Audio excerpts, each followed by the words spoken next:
Ladies and gentlemen, we are live. We are live and back at it again, folks. It's a sensational Saturday. We are here a little bit early, but we got Bad Blood on tap tonight. Lots to talk about, lots to get into. It's dinner with the dudes here at the Wrestling for Life Network. So strap in, strap on, grab your snacks, grab your feel good. It's going to be a fun one. Let's go.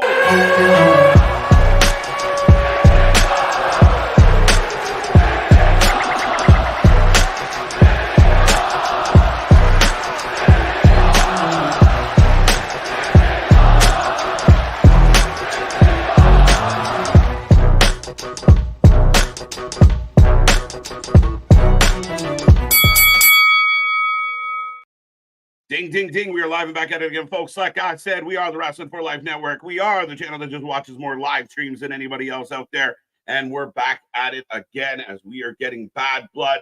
The pre-show is kicking off. We're getting some highlights of Punk and Drew and so much more. Only 6 matches, but lots and lots of intrigue. A lot to figure out with this pay-per-view tonight. Lots of Bad Blood. Me and this pretty face going to run you through the next few hours of wrestling excitement. Remember, be a friend, tell a friend, take our link, share it with everyone you know. We want to blow up this stream tonight. It's going to be a lot of fun as Saturday streams are always cooking here at the Wrestling for Life Network. But I will remind you, I am Mr. Everything KJ White, the Iron Man of YouTube. That is Big Nick. Ladies and gentlemen, boys and girls, children of all ages, the Wrestling for Life Network proudly brings to you its YouTube tag stream champions of the world, the Every Night Delight KJ White. I am Big Nick, and yes, my guy, this feels so much bigger than we were looking at this of like a B show kind of level pay-per-view and everything. And I get it, still it's Bad Blood, and WWE kind of doesn't do B show pay-per-views anymore. Right. But Bad Blood feels so much bigger than what it was initially what we expected it to be. We're kicking off with the Hell in Cell. We're having controversies over what's main eventing the show because it's so stacked, my guy. Right. People still, I see some people out there today still a little bit bitter and a little bit, oh, I can't believe. Just believe. Enjoy the show. We'll see what happens. I got no issues with anything they've done. And again, if the show works out that they maybe should have gone another way, we'll talk about it. But to be preemptively mad doesn't make any sense. Just enjoy it. Again, who cares what order it goes in, as long as the couple hours they give us are highly entertaining and we're highly anticipating it will be the case. But folks, I see that chat filling up. I hope everyone out there is happy, healthy, and safe.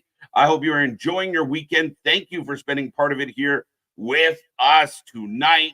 We got lots to get into, lots to talk about. We already did our predictions, but Nick and I are probably going to run through some as we got about 56 minutes before the start of Bad Blood here today. Don't be quiet. Don't be shy. Get in there. Don't forget to click all the likes and all the reaction buttons.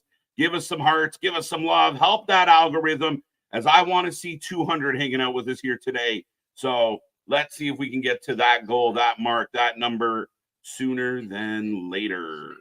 Right. But yeah, 100%. And plus, we've still, with it being the main event of being the tag team match and everything, we know, or at least expect, that they're going to have a huge surprise at the back end of it. And I still think that it's going to be If You Smell coming out, or at least in a video package, and we're challenging Cody for the world title at Crown Jewel. Yeah, it really could be. I mean, there's a lot to unfold here, a lot to try and figure out. The storytelling's been phenomenal. And again, I think that's partly why I'm not preemptively mad at the match order, because as much as this is a huge match, we don't get it. We don't miss the fact that this is huge. This has been the best storyline in all of wrestling this year. It's a grudge match. It's a blood feud. However, we do acknowledge the fact that it could be a very interesting end to this pay-per-view. And it's got a lot of people guessing, and anybody out there saying, I know, they know shit. And we are about to figure it out together. Right. The best thing about a movie is when it sets up the sequel.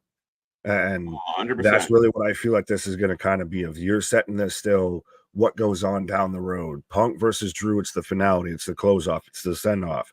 Still going to be a fantastic match. I think that will be match of the night. I think when all is said and done, and very fitting 27 years almost to the date of the creation of Bad Blood and everything, is when we get, or Hell in a Cell, sorry, is when we get, one of the biggest Hell in a Cell matches of recent memory.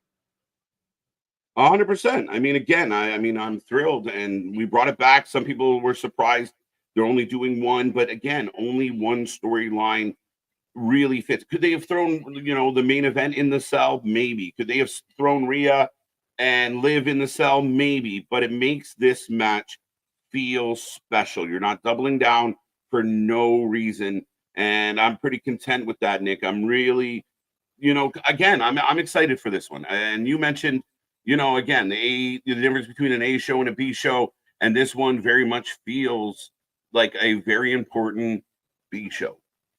100. Well, again, that's where WWE's lent to of now the B shows, whether it be Backlash, whether it be Bash in Berlin, have you don't feel the typical B show level and everything. Like this is going to have major implications, I feel, going forward.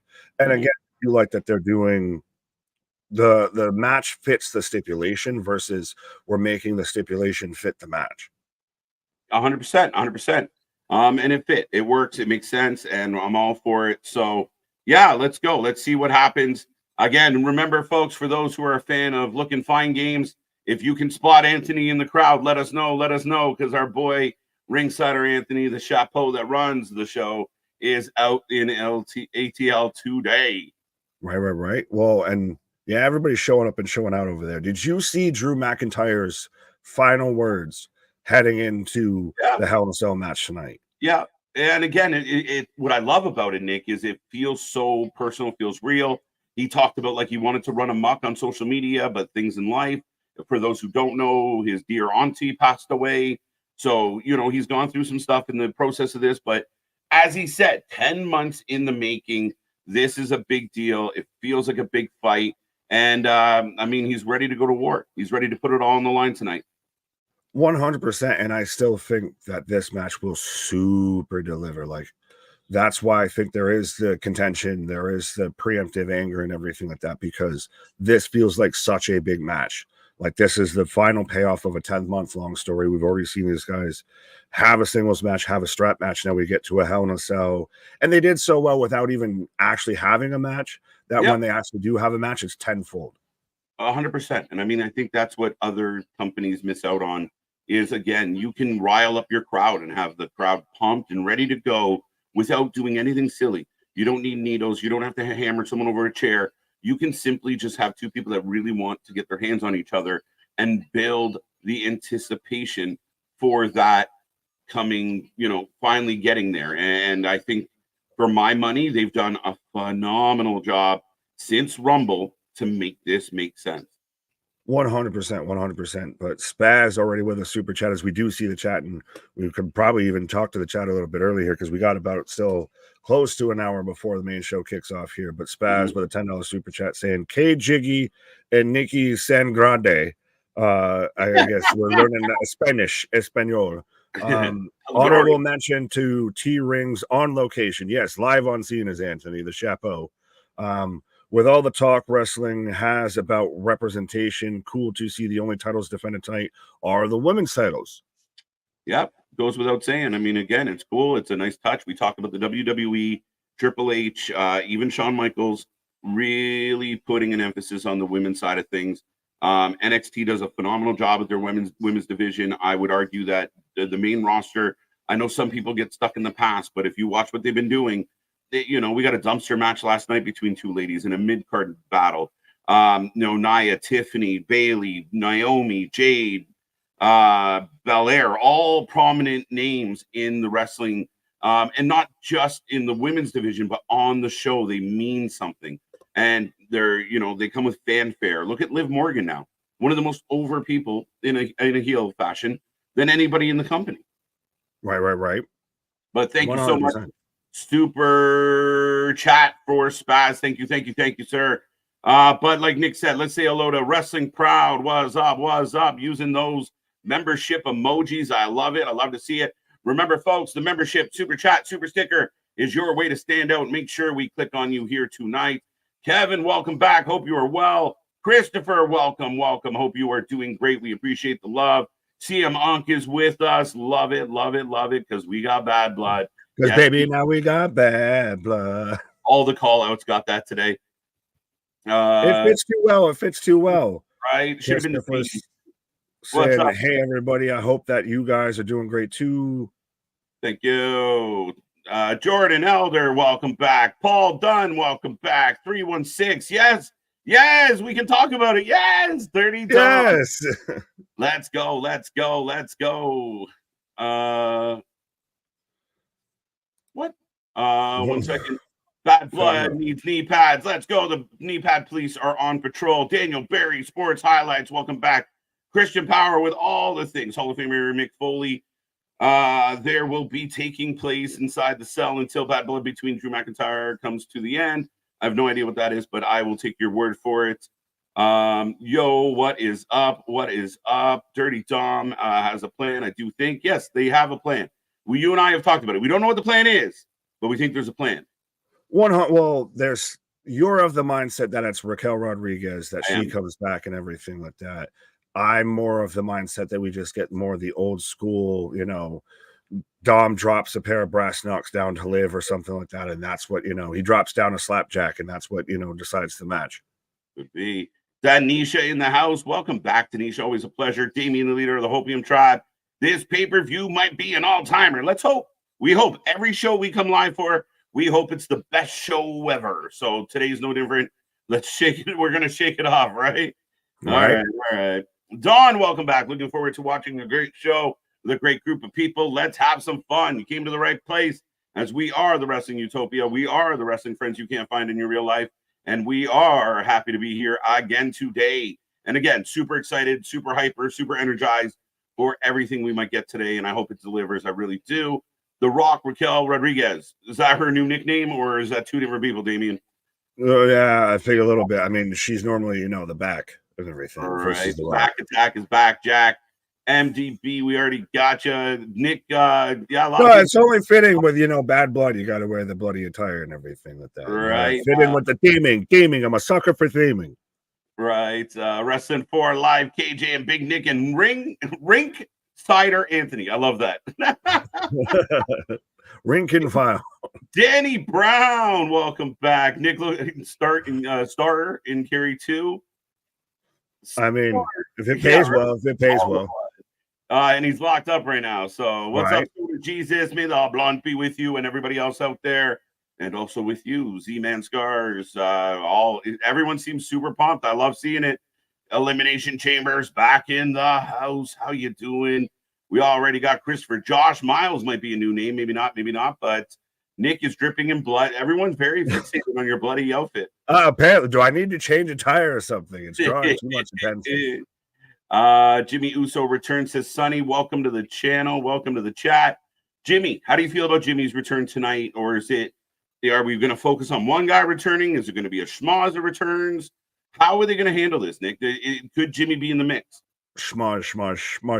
I thought he could have potentially come out last night. It's interesting that you have the Bloodline 2.0 really closing out SmackDown, the go-home show. Mm-hmm. So again, kind of the laws of wrestling. Maybe they don't do so hot tonight, but Jimmy shows up. You could even get a Heyman shows up. Like I said, I still think we get Dwayne. I think we get multiple moments throughout this match, because that's the focus of that match, is the story, not the match.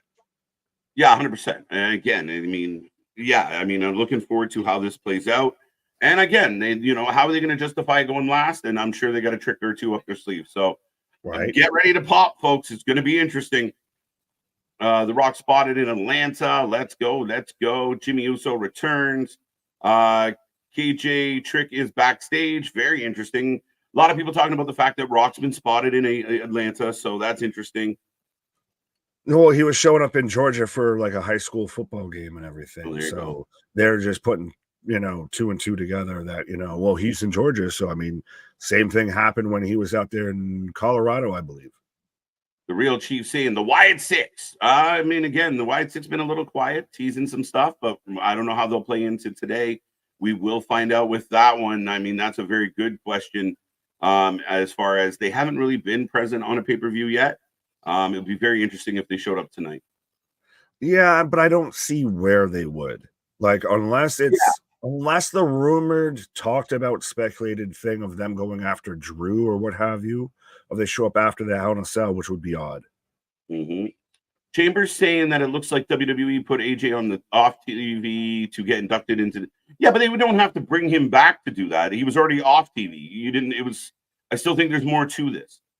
You know what I'm going to do? I'm going to bring you back from, your vacation just to send you back on vacation. Yeah. What the fuck? No, I don't think that's going to go. Whoever voted no in the poll, you need knee pads. What do we got? 94% are excited for this today. So let's go. It should be a good one. Again, if you're not excited, I'm sorry about your luck. But speaking of not excited, Mega, I wish I was excited for this. Well, what are you not excited about, my friend? I'm pretty pumped. You're pretty pumped. The chat seems pretty pumped. What did we miss? What is the issue, my guy? Like, it has everything you could want in a wrestling show. We've got a Hell in a Cell. We've got a shark cage. We can go to the old school and everything. We've got a shark cage. We've still got, your two top main event guys, in the main event and everything. Yeah. I think Triple should have added a 6-match. Why not add a 6-match to this card, like Gunther versus Sammy? But we talked about this last night, Nick. We got a weekly show that we need to fill up with cool shit too. And they're like not just filling it up with cool shit, like really cool shit and everything. Of that, they're very much like, we've got 2 world title matches coming up on Monday Night Raw that 100% are valid and could have fit on here, but we make them matter when keep the attention going towards the weekly television. Absolutely. What's up, Gilly? Welcome back. Raleigh Sport, how you doing? Just saying hi. Bash 8 is with us.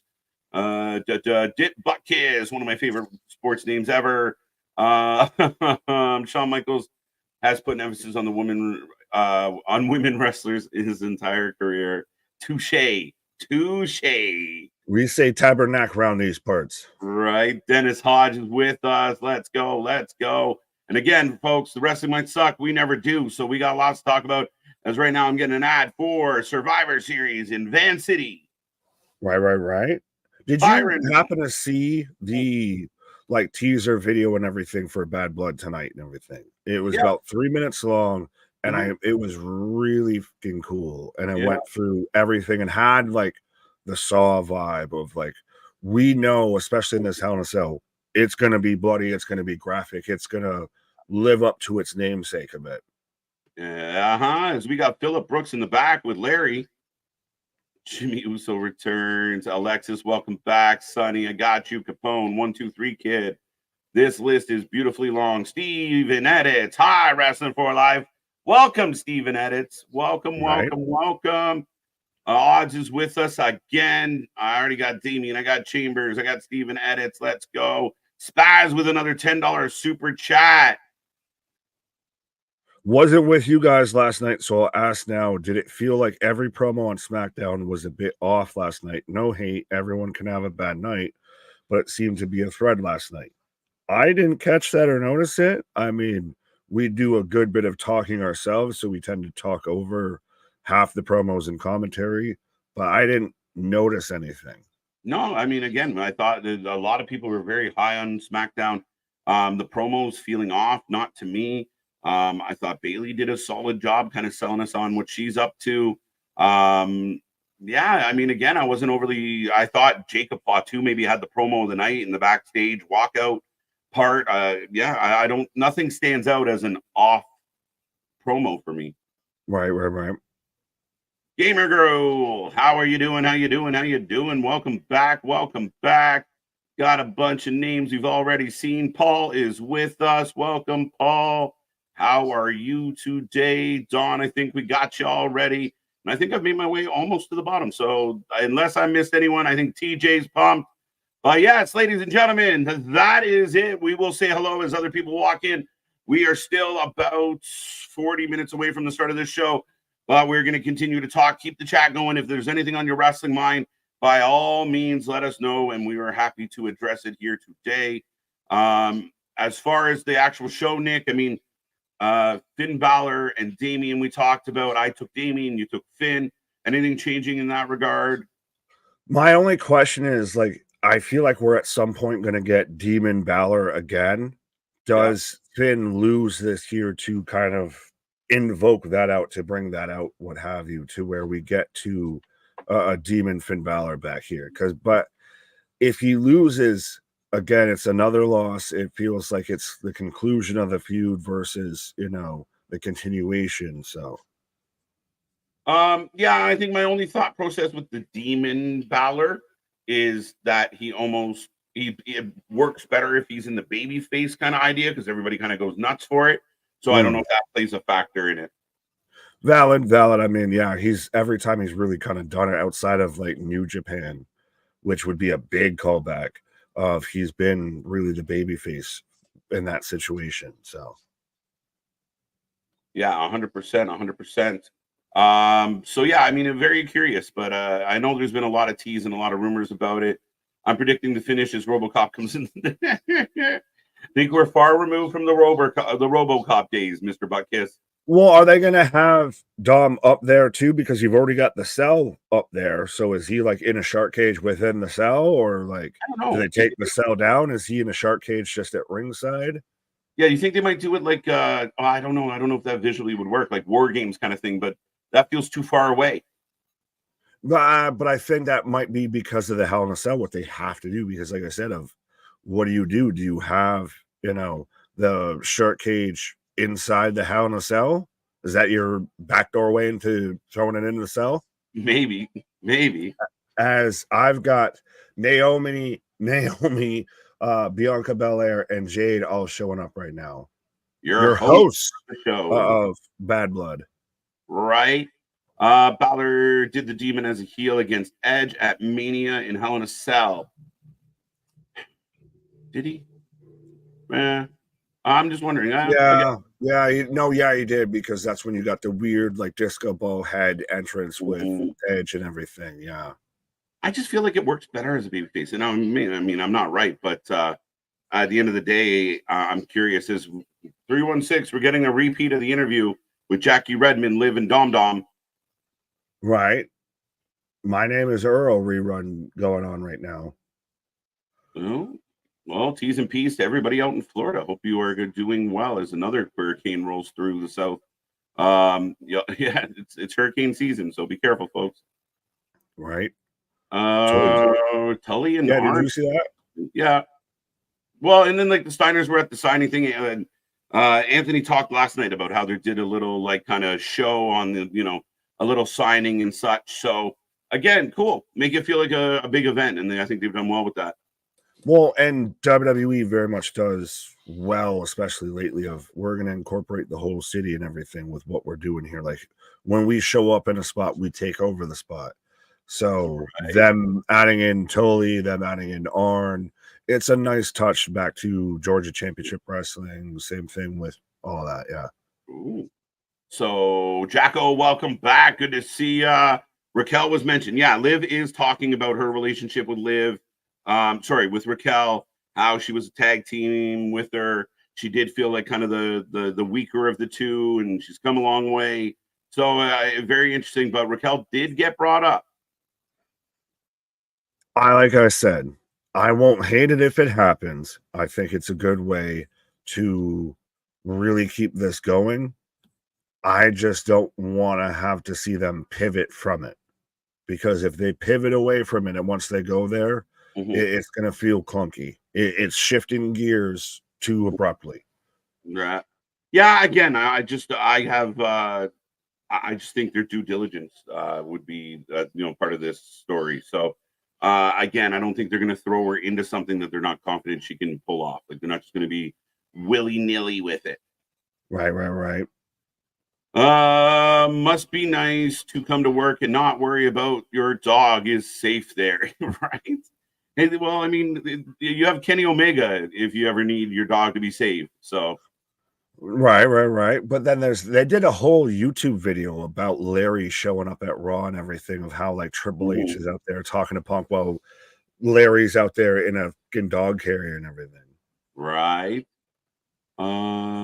The people know the weather isn't natural. I'll leave it there. No, Gilly, we're not going there. No. It's none of that. We're not going to have any of that in the conversation. Right. I think The Rock returns after the Bloodline. lose to Roman and Cody. My prediction. All right, we'll get there. We'll get there. Could happen. What up, Cruz? How you doing, Christian? We'll get back to that.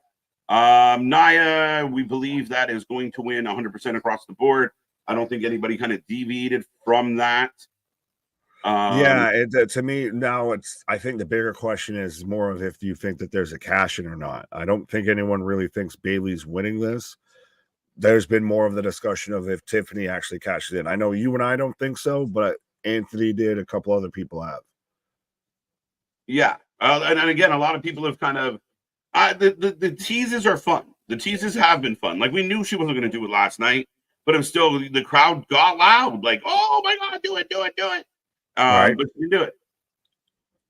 You build up the anticipation. You build up the hype for it. You're still plugging that story along. Anthony, live and in person. How you doing, buddy? How you doing? I think you said it's hot. It's hot. It's Georgia, my guy. Right.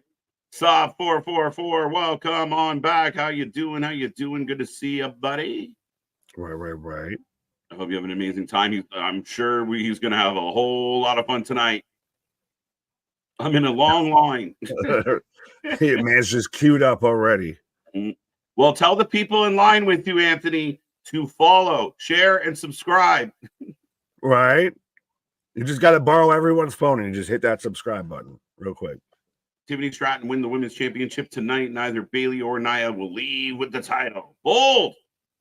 Bold strategy, Cotton. I don't think it's going to happen. That's some ESPN Ocho stuff. I think that you have Tiffany Stratton still be involved in all of this, and she's still got to be under Nia Jax's thumb a little bit, and be the subservient, kicked around, blooming baby face. Yeah. I just don't know if they've got it to the point where it's like a feat. We think of the long-standing kind of moments like this where, we're waiting for, Sammy to turn on Roman, Virgil to turn on the $1 Million Man. It's like the people are almost begging for it. And I don't know if we're at that fever pitch with Tiffy yet. Oh, no, we're nowhere near that. I think the only reason that there's a reaction, besides Tiffany is still over, is because it's the Money in the Bank briefcase. Right. 100%. So, I'm kind of with you, my guy. I don't know that we're going to get to see it, but if it happens, it's going to be interesting. Right. What if Charlotte returns, attacks Nia, leaves, Stratton comes out and cashes in? You lost me in the second half. You had us in the first half, I think, but I don't think either of this is happening tonight, Nikki. Charlotte, maybe. The cash in, definitely not. But Charlotte still to me a maybe. Because we know, at least last I believe I saw, that she's at least medically cleared. So now it's just a matter of when, not if. Yeah, part of me wondered if it was closer to SummerSlam or at SummerSlam. But again, on speculation, I have no idea either way. But we got a lot going on. And again, I think Trips has been very smart to not overdo things. Right. We got lots of time. Right. Blaze, what up, saying, will KJ's brother KO wrestle tonight? No. I don't think so. No, he might be involved. We might see him, but I don't think he will be. He won't be 100% is not in a match, but there is a chance he will make an appearance at some point tonight as part of the chaos. Has Spaz again with another $5 super chat saying Bayley beats Jax, Ripley beats Liv, Tiffany becomes the first person to use her case to challenge a triple threat match, attempting to win both. No. One, Nia Jax is going over Bayley. That would happen, and then you would get the cash in. I feel it would be a little weird if Bayley wins, then you get Tiffany gets the cash in, then you're keeping her heel of, well, we're keeping it with us too. I mean, if that's the way they're going to go, sure, but I don't think so. And Liv is not losing to Rhea, respectfully. They're going to keep this story going, and once Rhea beats Liv, the story's over. As I got Nia sitting down with Kathy Kelly now, Garang Bar Bor. Welcome. Thank you for all the hearts. Spaz won the lottery, $15. Little man, put that shit in my hand. If that money doesn't show, then you owe me, oh. My jungle love, yeah. Oh. I think I wanna know you. Yeah, what? You can't pull a Kevin Smith reference on me. What? I said you can't pull a Kevin Smith reference on me. Right. Miro has been released. I haven't seen anything official on that yet. By all means, if you want to quote your source, that'd be lovely. But I know he had asked for it. I have not heard any reports of it being a thing as of yet. Yeah, it's one of those. He's asked. Sorry. Would that not piss you off if you were someone like Phoenix of like selectively releasing people? No, that's just it. That's a definitive at that point. That's clear that move was a fuck you. That's proof positive what that was. Because honestly, if I'm Tony Khan, why am I still going to pay you? You don't want to be here. You don't want to do what I want, what stories and everything I want you to do. So why the fuck am I still continuing to pay you? That's petty on its own right of just, I'm going to still keep paying you just so you can't go over there. Yeah. No, 100%. So it's very interesting. Miro has been released. So Damian now confirming it, though I did prove Damian can fib sometimes. I will double check. I was just scrolling briefly, but I didn't see anything. Nick, Liv might not win, but Rhea's going to get a piece of Dom tonight. Not if he's hiding in a cage. Yeah. Well, and I still think that there's the possibility that this sets up to where you get Rhea versus Dom in order to get, Rhea's shot back at Liv. You could actually get an intergender match. Yeah, in some way, shape, or form, perhaps. But I mean, we'll see. I think so. If it's the one thing that they do, I think that it wouldn't be too bad. I think they'd still do it. Gilly, it is at 6 p.m. tonight because they are up against a UFC, and TKO, being smarter than the average bear, did not want a crossover between the two companies that they're responsible for. So we will be done by the start of the UFC tonight. Right. Pereira and Khalil as the main event. And I will ask you, I'll say this and then I'll ask you that because, so everyone that's saying that Miro has been released has again fallen victim to Wessel votes instead of Wrestle votes Twitter page and everything. And that will throw out completely false news and everything like that. But they'll sell it enough and make it seem enough like it's legit and they'll source somebody. But Miro has not been released. So again, check your sources, check your fine print, make sure you dot your T's and cross your I's. But how do you feel that this is going at 6 o'clock? Normally we're here 7 o'clock, 8 o'clock, 9 o'clock rock. But this starting off earlier, it's not in the middle of the afternoon like an overseas show or anything like that, but still early evening start to a pay-per-view. Like we're going to be out of here by 10. Yeah, no, I love it. I'm happy with it. I like the brunch with the boys for that reason too. Starting at 6, getting done by 9. I mean, I'm all for it. Let's get in, get out, get it over with. In a good way. I like it. I really do like it. And the fact that, for the fans, they know that they have crossover fans. And we've been critical of other companies who put like a pay-per-view on a Friday when you have a Friday show or something on a Saturday when you have a Saturday show. It doesn't make sense to compete against yourself. Right. And and the business sense, and especially you can tie it into, like, I'm sure there'll probably be some mention of the UFC pay-per-view tonight while we're watching Bad Blood. Right. Yeah, 100%. And also, like Steven mentions, I do like that it's on a Saturday. 100% pro wrestling pay-per-views should be on a Saturday. You're not, it's harder and harder to watch a pay-per-view on a Sunday and then have to turn around and go into work on a Monday. 100%, my guy. KJ Nick, are you going to watch the UFC pay-per-view after Bad Blood? We might perhaps, but I don't know if we do it live.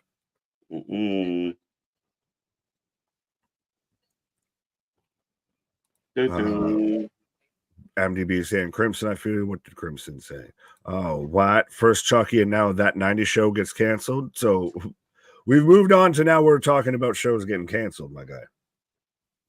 Right. CM Punk or Drew, the question still remains. I think you and I, as I'm 24, 15, 14, 13. We're getting close. We're getting close. I still think that Drew wins this. I still think that this sets him up of that Punk's going to go up looking at the lights. He's going to do, what's right by the slightly younger guy. Mm-hmm. And CM Punk is still CM Punk. Win, lose, or draw, CM Punk is still CM Punk. Yeah, and again, I think a scenario where CM Punk's a little dejected, upset about the loss, but then and then someone else gets on his nerves. And we still have Seth in the mix as well. So be very, very interesting, Nick, but I will be right back, sir. Fair enough. As KJ's taking a pause for the cause there, as I'm getting a replay of Hell in a Cell moments. And again, I mentioned this earlier, and it's still one of my core memories. Is when Kane showed up in the Hell in a Cell match at Bad Blood. That's one of my founding core memories when it comes to watching wrestling. As Blaze shouting out the shirt that's been apparently controversial. But yeah, I mean, it's fitting so much that we're getting a replay now of the red cell. I'm so glad we're done with the red cell, but the purple peck between Cody and Seth. But it's so interesting. I think that's part of why there's been a bit of that backlash and everything about, the Hell in a Cell should main event, because it's 27 years, almost to the day, of the debut of Bad Blood and the debut of Hell in a Cell. So they almost coincide together. And it is such a prominent feud, and still the biggest thing, the biggest call to action when it comes to WWE right now, I feel, as we're getting a replay of the infamous Hell in a Cell match. Anytime you mention Hell in a Cell, everybody just instantly thinks of the Taker Foley match, which is still a bit of a match, but it's still more spots. But yeah, it's crazy that we're going to start off with the Hell in a Cell. I still think that that's going to be match of the night, and these two guys are going to go hell for leather, and it's going to be reminiscent of the MJF Punk feud and all of that. And I still think that however they go, I'm losing my train of thought. Easy Bake, 3 out of 5 3 out of 5 were AW guys getting destroyed. Interest, I guess. Question marks. I'm bummed they're starting off with the Hell in a Cell. If I'm being honest, Boston, expound upon that. Explain, because I still don't mind. I think either way, you're going to bookend the show with one starting it and one ending it. Whether it's the Hell in a Cell or the main event with Cody and Roman, you were going to split them apart enough that one started and one ended. And I at least hope and trust that if they're going to end it with Cody, with Roman, you're going to end it with the Bloodline match and everything, that you're going to have a huge moment after it. And Cody's kind of teased at stuff like that. So especially with him on Pat, as they were just hyping up the Royal Rumble being in Indianapolis. Hell in a Cell is starting. Yes, TJ, 100%. And so, okay, so I'm getting back again. Lazy Susan at times. The vitamins don't help. I think that the Punk Drew Hell in a Cell match will live up to the standard of what we kind of expect with Cell matches. It'll take from its lineage of the first Cell match between Taker and Shawn, and it'll have those really compelling moments of, I think this is going to steal the show. I guess that's part of why I can see why people thought it should have ended the show, because it's going to be so good. It's the payoff for everything. But I think it's a perfect, you had to do it one way or the other. You were bookending it one way. And I don't mind, you start off hot and fresh out of the gate. You give everybody the Hell in a Cell out of the gate. We have been waiting for this moment since the Drew Punk feud started. This how you begin the show. It sets the tone for the rest of the card. Yes, but again, like I said, that's why I do get the whole. They've paid so much homage and attention to the fact that Bad Blood's synonymous with the Hell in a Cell, that to not end it with the Hell in a Cell, with it being such a built-up match, with it being a match that has so much story and everything, not a match that's just thrown in there because it's that time of the year that we need a cell match. I can see a little bit of the discussion, but I still think to be mad before we see anything is just being mad to be mad. Someone's got to climb that cell. I don't know. I don't know. I'm at least glad that it's going to be, like I said, it's going to be bearable to watch, because we're not going to have the red cell and everything of you're actually going to be able to see through. It's not going to just be painful and stressful on the eyes and everything. Fun fact, the referee Chris Jericho attacked inside Hell in a Cell, severely injured his shoulder after he was intentionally thrown into the cell. The ref was okay that it happened. Okay, fair enough, Crimson. Would you like to name the official that was? But Christopher, fair enough. Bonkers, what up? What up? Christopher, what up? Keyshawn, did you guys see Conan interview Dave Meltzer? I have not. I don't know if KJ has, but that sounds extremely interesting in one way or another. Like, that either went really well or really bad, I feel. Yeah, TJ saying someone's gonna climb that cell. Dope Dubs, what up? Shut up, world, what up? As 100%, folks, we are about 17 minutes away from the start of Bad Blood, as I'm getting a Slim Jim commercial. But yeah, I know that Bad Blood, Backlash, Bash in Berlin, etc. It's not your SummerSlams, it's not your Survivor Series, it's the second tier pay-per-views and everything. But this 100% feels like it is going to outkick its coverage. It is going to be, a show that we talk about for the rest of 2024 and going into 2025. Yeah, I feel. Zach, what up? I want to Claymore through the cell wall. We'll see. We'll see. I'm really excited for what those two guys are actually going to do and everything. They very much have built this up and preach, there will be blood. They're out there doing their best Jigsaw impression. And, you had Punk show up in all the white attire. You had Drew show up in, dressed for a funeral in all black. So they very much, I feel, are going to go hell for leather in that. And it's going to be much more, I think, violent and aggressive than what we're used to, what we've seen normally with like WWE matches. Normally you get a WWE match, someone gets a little blood. No, I think we're talking crimson masks. We're talking, like you said, of a Claymore through a cell wall. We're seeing, someone get graded. We might see thumbtacks. We might see this. Oh, we might see a table spot, this, that, and the third. TJ, I want to see blood. Yeah, we're rallying up the troops now of Eric, what up? Rocco, I predict that Hell in a Cell starts off like Taker and Foley up in the cell first. Ooh, CM Punk is not going to do a spot like that. I don't think Drew really would. And it's a safety thing more than anything. It's still insane that they did a spot like that, but to see, like, in this day and age, that's highly unlikely, I feel.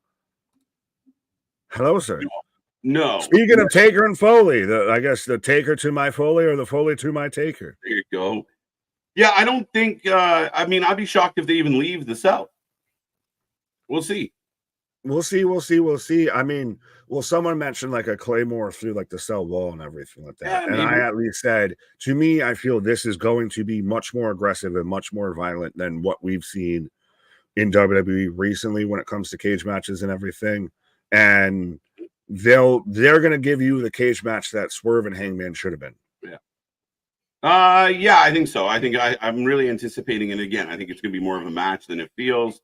I feel like the only match that can follow the Hell in the Cell and not lose any love for it is Roman's match. It really feels bad. Yeah, I don't think so. And I think there's a plan here. And I think if you card out something I mean, I almost anticipate that Rhea and Liv could almost come next to that, but I don't know if it's a cage on cage action, so they might separate those two. But again, I think they have faith in their crowd. I think they have faith in the audience. I think they have faith in the wrestlers. I mean, I think the online community reads more into this shit than anybody, and I will get full out testament from Anthony on this, where I think whatever they follow it up with, the crowd's going to be into, and they'll be perfectly fine. Book ending pay-per-views, I think, is what you said while I was away. Yes. That has very much become a thing in modern wrestling, that, you know, you start off with something extremely good, extremely big draw, and then you end it with an extremely big draw. So again, I have no problem. People, I think, overanalyze shit. And again, if you showed up at a festival and your favorite band went on first and your second favorite band went on last, you'll be okay. You're going to rock out to both no matter what. You're not going to, oh, I'm going home. These guys, I didn't get to hear fucking my favorite song. You know, like, whatever. You'll be fine. Right. And well, and it still is one of those of you've got, it's the old school mindset a little bit of, well, it's the fresh crowd, so I'm going to get out in front of them before they've seen anything. So everything that I do, they haven't seen anything of yet.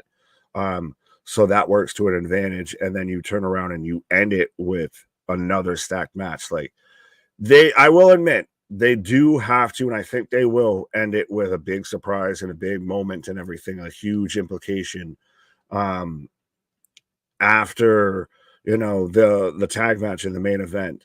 But if they don't, it's going to be an interesting discussion, I feel. Absolutely, Nick.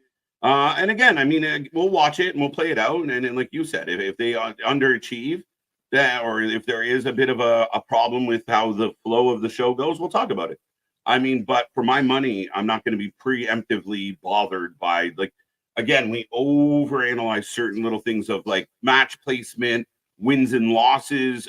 I mean, again, we grew up in an era where the fucking heels lost a lot. You look like we talked about a Hall of Famer in Scott Hall. He went under a lot. His job was to put a lot of people over. And again, he didn't lose steam. We didn't hate him. He ends up being a Hall of Famer, one of the GOATs, and goes down in history. I mean, again, it's all about your role and how you play it. And I think again, we overanalyze a little bit on certain things that don't really matter. Oh, they're buried. But when he shows up next week and kicks someone in the face, he's unburied. We're good. Right. But I will be right back, sir. After these messages, he'll be right back. All right, ladies and gentlemen, we are getting closer and closer to the start.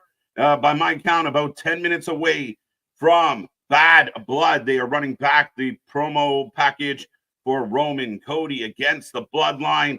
And by all means, I think there was like a solid 90-odd% excited for tonight. I think 58% thought Tiffany will cash in. So the chat is fairly split on whether or not we get that cash in tonight. I still say no. But again, I've liked the build to a lot of this. I know Nick and I debated the meeting in the Georgia Dome or the Georgia Bowl or whatever the fuck it was. I like what's happened with Cody and Roman. I like the storytelling that goes with it. And again, they have my full attention going into this main event tonight. And I would understand. Imagine if Roman, Cody, and the Bloodline go early, don't go last, and The Rock returns or Jimmy returns or a bunch of people return. That unto itself is going to be hard to follow. So again, I think it's going to be very interesting. Like that stream, absolutely. Listen to MDB. Get out your knee pads and click that like button. Don't forget the little reaction buttons as well. They help the algorithm and they share us with the rest of the world. Again, we want to see triple digits in this chat. So be a friend, tell a friend, share our link. Let's see how many we can get in here tonight. Right now, you're the New York Phillies. All right, let's go. The Mets suck. I feel like Roman versus Cody at Crown Jewel. The rematch. No, I don't think so, Easy Bake. I could be wrong, but I don't think so. I don't think Roman and Cody go anywhere near each other for quite a while. I highly anticipate that. If anything, we get Cody and The Rock at Crown Jewel. There you go. I got 448 likes. Yeah, 100%. I think we were at like 78 before we went live. So I appreciate the update. Keep them coming. And we appreciate all the love, folks. you're watching us right now and you haven't clicked that like button, don't forget to do so. Why do I have a feeling Cody turns real soon? I don't see Cody turning for a long time. I truly don't think that Cody turns.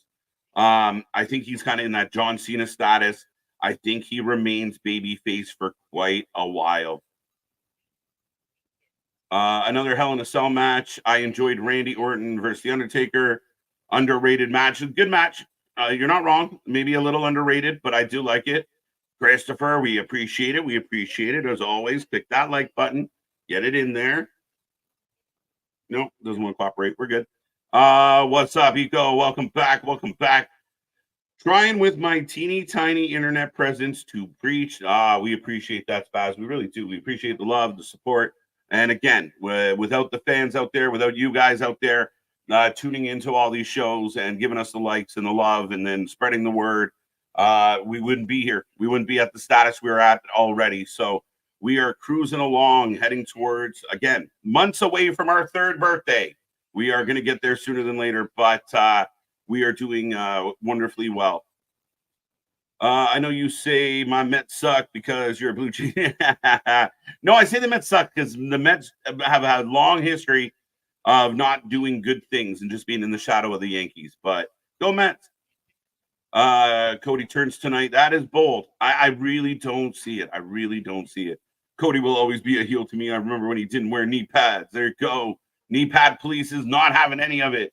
Did you watch the Meltzer interview? I did not watch the full Meltzer interview. I try to minimize how much Meltzer I have in my life. Most of everything that comes out of his mouth is bullshit anyway. The clips I see, I've said it multiple times on this stream, on this channel, that people have to stop quoting the Wrestling Observer as a source for wrestling information. He is consistently wrong. He is consistently conflating. He is consistently full of shit. And that's why this channel here is actively selling t-shirts that say "Full Uncle Meltzer." And that's the way it is. We have no love for Meltzer. He is fake. And if Nick was here, I'd get him to do his Trump, but he is completely fake news across the board. He is full of shit. His hands are in Tony's pockets, and that's the only reason why he's doing what he's doing. That's me. What's up, Keyshawn? How you doing? They do suck. There you go. Thank you. Who will bleed first, Punk or Drew? Punk. That's a good guess. What if The Rock is really the one calling the shots for the bloodline? Jason, if you go back months and months ago, and I remember Nick and I debating this way back in the beginning. I think I've turned him a little on this, but I've always felt like The Rock was the one pulling the strings. It's a story that writes itself really well. If he is the mastermind, if it was his way of positioning himself as the new head of the table and setting up Rock Roman, WrestleMania 41, Vegas, big fight feel, I think that's where this heads. I think Solo and Fatu go over tonight. I'm with you. I picked Solo and Fatu as well, sir. I do think they're going to get the W. I think it helps the storyline. Again, I mean, Anthony proposed a very good question. As I got Big E on screen with Rosenberg and Jackie Redmond, good old Canadian girl. But yeah, no, I mean, I think that from my storytelling standpoint, the Roman and Cody taking a loss makes a lot of sense. Again, I think if you want to consider the new bloodline sufficient, they get the win. And again, you can play all the excuses when we get back to SmackDown on Friday of, Roman lost because of Cody. Cody doesn't like Roman still. There's a lot of possibility there. The Rock could be involved in the ending. There's a lot of possibilities here. I predict Larry turns on Punk tonight. There you go. There you go. Fightful, usually wrong as well. The one thing I will say about SRS and Fightful is I feel that at least when they're wrong, they correct it or acknowledge they're wrong. I could be wrong about that, Keyshawn, but I feel like the difference between Meltzer and people like that is they will retract or say, oh, our bad, we misreported, or this changed. How many people last night swallowed their words about their rants about, I can't believe MCMG is going to NXT. I can't believe it. I can't believe it. Now they're like, oh, there was never, ever any chance. They're going straight to SmackDown. Like, I don't know what you guys are talking about. So I find the dirt sheets funny. We always caution everybody. And again, if you want true sources, this is a great place to get up to date as we're here live constantly. And a lot of times you'll hear us say it before anyone else out there says it. Tell someone who cares about Dave Meltzer. No, I'm going to tell you guys. Bloodline will be even stronger after tonight. I think so, Keyshawn. I think they need it. I think that's what you do. That's the next step. They've run amok. They've taken out everybody. They've taken everybody away from Roman, forcing him to team with Cody. But there's more story to tell, and I want to see how this plays out.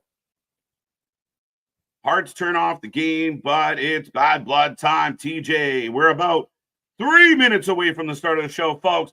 Make sure you got your snacks. Make sure you got your dinner in your belly. Make sure you're ready to go to have some fun tonight. Get that good or whatever you need to have a good time. And we will be rocking and rolling momentarily and looking forward to it. Who takes the belt off Liv? I think eventually Rhea will take the belt off Liv. It's just not today. Not today. I think eventually Rhea will get her moment and Liv will get her comeuppance. I just don't think it's today. I just put on my Rhea Ripley shirt. Let's freaking go. Let's go. There, he's ready. He's ready, folks. As I said in the beginning, we could see Rhodes or Roman turning on each other. I don't think so. Again, guys, I'm just speculating. I don't think the story is Cody Roman. I don't think the turn is between Cody and Roman. They might have issues. They might have static. They might have problems. But the story is about the bloodline, about regaining the head of the table, about going back to being the tribal chief, the OG tribal chief, the OTC, if you will. I think that's where this is heading more than Cody Roman run back. I say they have the new bloodline attack Jay, and Jimmy makes his return to help him. Possibly. We're curious. We're curious how Jay ties into all this. It's a good question, TJ, but we are curious to see if they rope Jay over. A lot of wrestlers in the back think The Rock will show up at Bad Blood tonight. Speaking of showing up. Right. Locked up. Can't let me out. Dinner's done. I'm ready. Let's go. Ding, ding, ding. Dinner's done. Big Dog, welcome back. Ladies and gentlemen, the live stream is scheduled for one fall. One fall. It is for the Wrestling for Life Championship. All right, ladies and gentlemen, do keep in mind, again, these ones are tough, so they usually come down to a tiebreaker, but the prediction belt will be on the line. We will prompt you for a prediction, and you get your votes in, and we'll find out who the new prediction champion is going to be. And being that I don't see the current prediction champion in the chat, looks like we're going to get a new one today. Well, we're destined to have a new champion. And I do want to touch on this real quick before we go live here, because Anthony brought up a fantastic point. Oh, right. It's like, too sweet. Whoop, whoop. Arsh was cool. That ain't. Nick, we're going to Samantha. So if you got a point, make it. I was going to mention about how Anthony brought up of how they're structuring this because of time as well, because this is part of why it went earlier and everything like that. If they got to get out at a certain time, they got to get out before UFC goes live. Mm-hmm. America. Good old pizza on this end, folks. Same, my guy. Good old buff chicken flatbread. Right. Fucking pay-per-view night at Samantha Irvin singing the anthem. Well, she's singing the B track of the U.S. anthem, the God Bless America. But yes, we have the reigning, defending, undisputed predictions champion. Hey! Speak of the devil and they shall appear. Who wins? Right. Or Drew. So we know that match is opening the show tonight. So I will put it in the chat already. If you guys want to start your predictions, Curtis, your belt is on the line, sir. And good luck to all who want to be the predictions champion here. Right. Yeah, you're going to be in Hal and a Sal. Right. Big Dog, Nick, does your wife, you're wearing that shirt? Wifey at home. So while the wifey's away, the boys shall play, and the boys will watch wrestling. And also, yeah, it's a Slipknot shirt. I'm a Slipknot fan. Deal with it. I was going to say, whose blood do you think it is? But that was a little dark. You trying to get me indicted? You trying to get me caught up in cases? I'm already locked up. I'm already, my cellmate beside me is P. Diddy. I mean, fuck. Somebody put an alert out. She said she's not there right now, folks. I'm a little nervous. APB. Opening match, Drew and Punk. Yes. My Peacock not working. Blue Chew, my guy. Blue Chew. Oh crap, my Peacock is not working. Well, that's consult a physician if your Peacock doesn't work after 4 hours. Punk for the win as they got Drew shaking the cage, checking it out. I like these little details, right? Like, the intensity, and he's like, scoping it out. As we've got the cell lowering, which I mentioned this while you're on your pause, and I know we've talked about it a bit. I very much appreciate that they've gone back to the silver, the gray cage, and everything. Not the abrasive on the eyes, red. Granted, I still think it's just the red, just spray painted a different color. Yeah. But yeah. Devon, get the baby oil. Punk for the dub. As they're showing Rhea and Damian walking in, the Terror Twins. But so it looks like they're going to do the cage at ringside or on the floor for that the shark cage. I mean, they just train it over. Because they're not going to do it, like I said, within the cell or anything like that. They're not going to now let's tear down the whole cell for the shark cage. This video package is fucking amazing, unbelievable, Nick. And again, their production level has been off the goddamn charts. And again, much like our own, often imitated, never replicated, never duplicated. 100%. As I see 106 people kicking with us as we start off Bad Blood. So let's see if we can get, as it instantly jumps to 113. Let's see if we can get 120. Do I hear 230? Do I hear 240? Yeah. And one thing I think they've done really well with this stuff is definitely offer us, like Trips gives us a history lesson a lot of times. They did it with the IC belt. They've done it with the the USA belt, the US title. They've done it now with, like, we're going to the Hell in a Cell. We'll tell you about some old ones in case you don't know. Right, and especially we're reliving Bad Blood, and I do like this. This is the Trips and Cody. They've managed to do the cinematics with wrestling really well. Like, they've nailed that aspect of it. It's funny because Cody was doing this stuff in AEW, and it got old, and the fans turned on him because he was very cinematic and he had those aspirations of being in acting of some kind. They brought him in here, and that's 100% what we're getting is, he gets to kind of flex some acting chops. We know Roman's been in some movies, so we're getting these cinematic scenes, which I'm all for. I'm okay. I don't mind. This is where they lean into that entertainment in world wrestling entertainment. Right. Right now, 74% of the chat is leaning Punk. I'm actually surprised it's that heavy. And again, though, that could be accurate.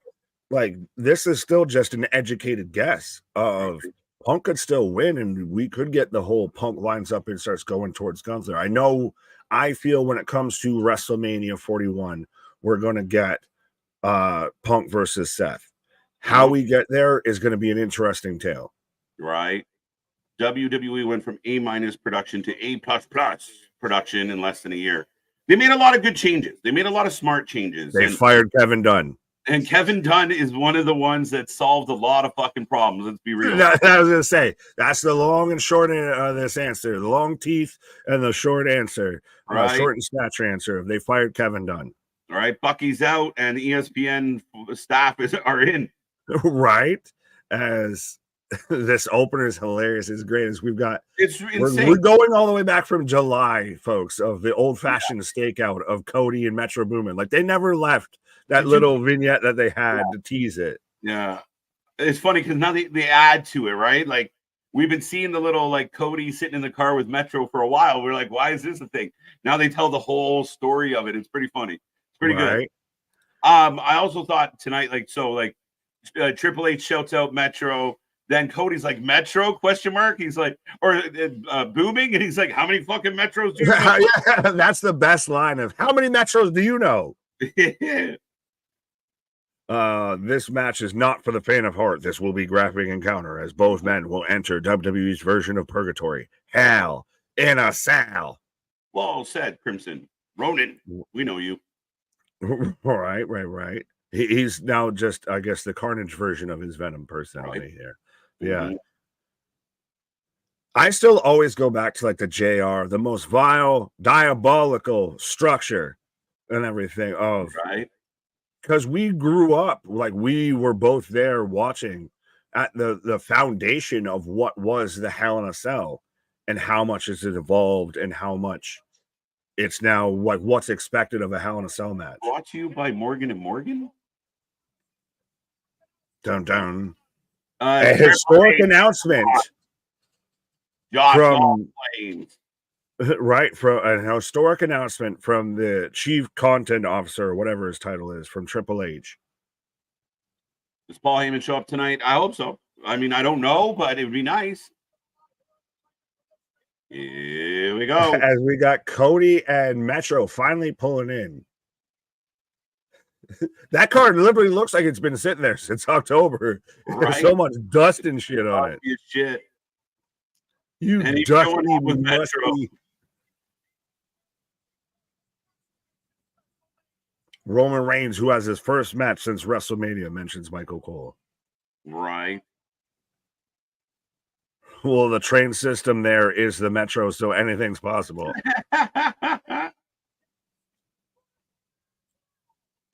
Your host of the evening.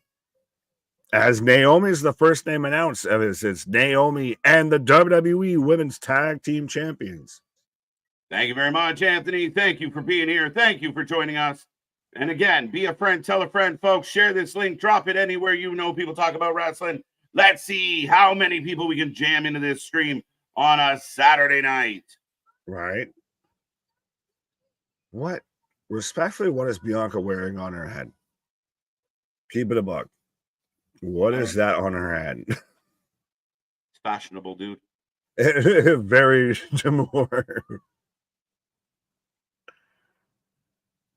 Good evening. Good evening. Welcome. Right. Is that Michelle, Michael? All the above. All the above. Yeah. Vitamins don't help.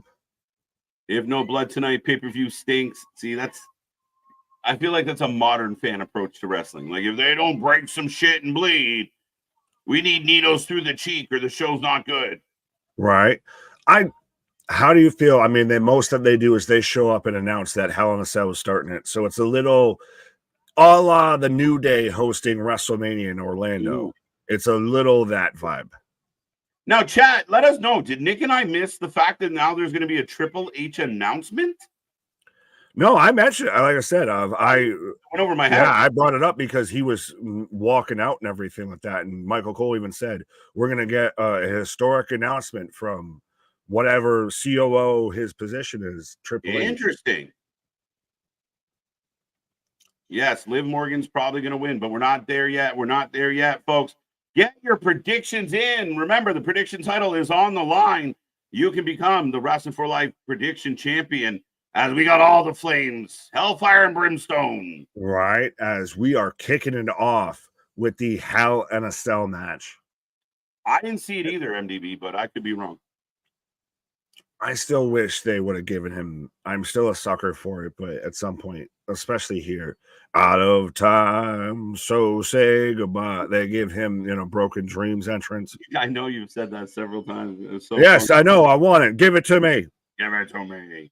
So after this match, I've pretty much since I think done the one match I want to see. LJ, that's unfortunate. I think there's 4 or 5 other matches I'm very excited for tonight. So if this is the only match you want to see, I guess you're going to have an early night, but we're going to be here right till the end because I want to know what else is happening on this one tonight. If this is what's starting, just imagine what's going to end it. Yeah. Hey. CM Punk for the win. Rhea for the win. Wrong match. Right. McIntyre. McIntyre. Still 73%, 75% for Punk. Well, I guess we're in the minority here. We're taking Drew. Well, you know who the babyface is. Actually, you don't. Well, yeah, Punk's supposed to be the babyface in this, but I mean, Drew's a vindicated heel. which is the best kind of heel. Yeah, no, I don't think there's any debate of who the heel and babyface is in this storyline.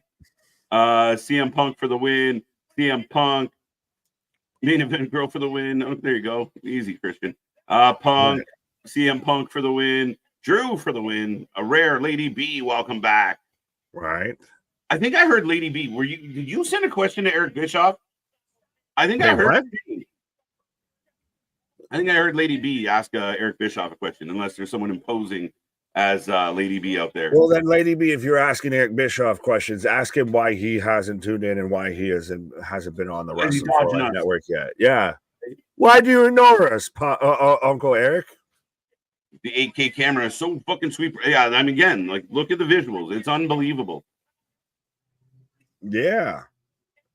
I was hoping we were getting blood dripping from the stage. Piranha. The piranha is out. Relax. It'll be okay. Trust me. Like I said, this match to me, I feel, is going to be akin to the dog collar match between Punk and MJF. It's going to live up to the reputation of a Hell in a Cell match. It's going to validate, how intense this feud is. I think so. Stop trying to make broken dreams happen. It is my fetch, and I will live it with it.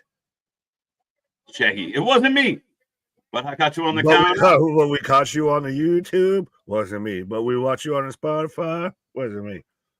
Interesting. Drew will definitely be 0-3 in the cell. Rocco, I don't agree. To me, the biggest question is how do you spin this past this? Because we know that this is the end of this feud. There will never be another match in recent memory of Drew and CM Punk. So how do we end this feud? Is it Punk goes over and then he starts gearing? Tell Goldberg! Don't tell Brett, but Goldberg and Mini Goldberg are on the screen. Right now, somewhere Bret Hart's head is already hurting as Killer Mike out here too. Killer Mike, let's fucking go. But again, they're going hardcore with the Atlanta. For everyone that forgets, Goldberg was an Atlanta Falcon. You're an outcast. Let's go. Oh, that's a miss. That's a miss if they ain't there. Corey Graves got that shit on tonight. I'm with Nick. Bring back Broken Dreams. They did it in a montage. They just haven't. They're not willing to pay for it, I guess. Meanwhile, one company paid $200,000 for a song just because, and the other one won't pay like $1,000. Yeah. CM Punk did I was going to say, speaking of which, how CM Punk sat there and even mentioned with his interview with Lil Cube, O'Shea Jackson, everything, Junior, about how they remastered Cult of Personality, so every time they use it goes straight to the band versus the record company. Yeah, good shout. Punk standing in the aisleway again, not his usual stealth. Very much. Could this be literally the end of CM Punk? Could be. Again, it's the Hell in a Cell. You're changed. This is a match that takes days off your life. Let's go. Going the old school JR of you don't leave the chamber the same way you walked into it. This is the match that changes a man. What? I just said this is the match that changes a man. And especially, Punk has a bit of an injury history and everything. You put him into a violent, match like this. Does he leave unscathed? Yeah, I mean, sorry, I got distracted by Michael Cole. Defeated by, okay. I like the little stats in the corner here. It's how fucking jumping up and down. They said my name.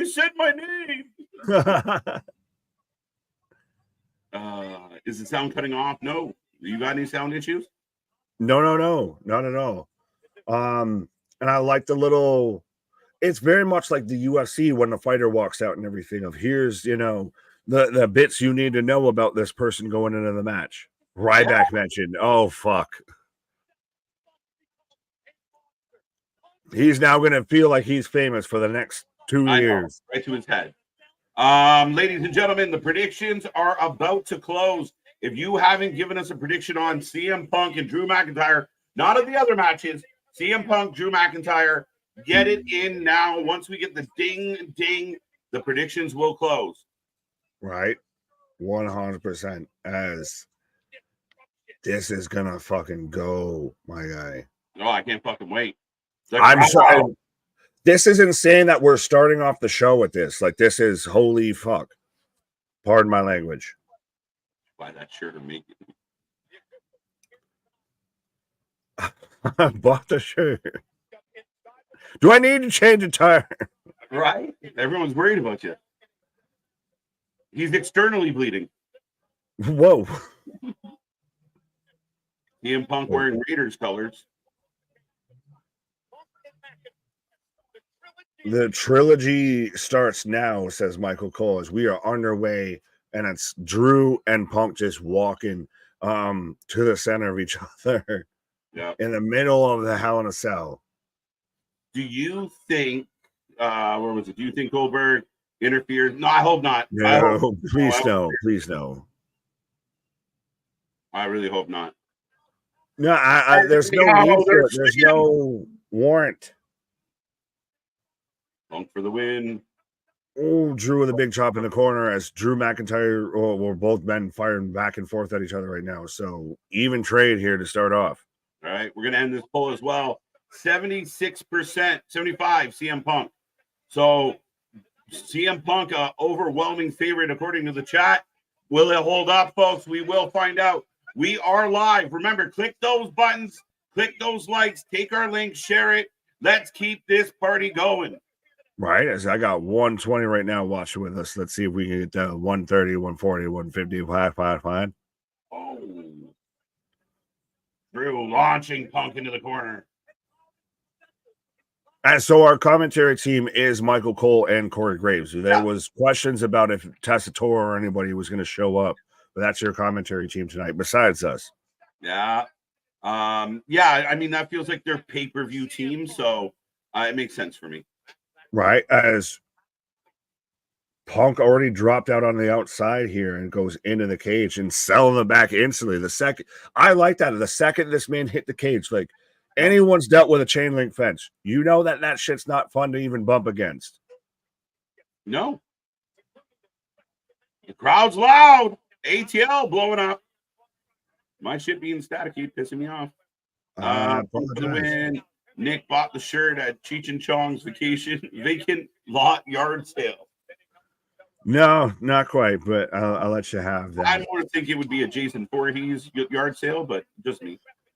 Fair enough. I mean, he is my favorite slasher if we're going into all that. Isn't it refreshing to see punches? Mr. New, I literally was going to say, and we got more punches than I've seen in the last cage match we watched already.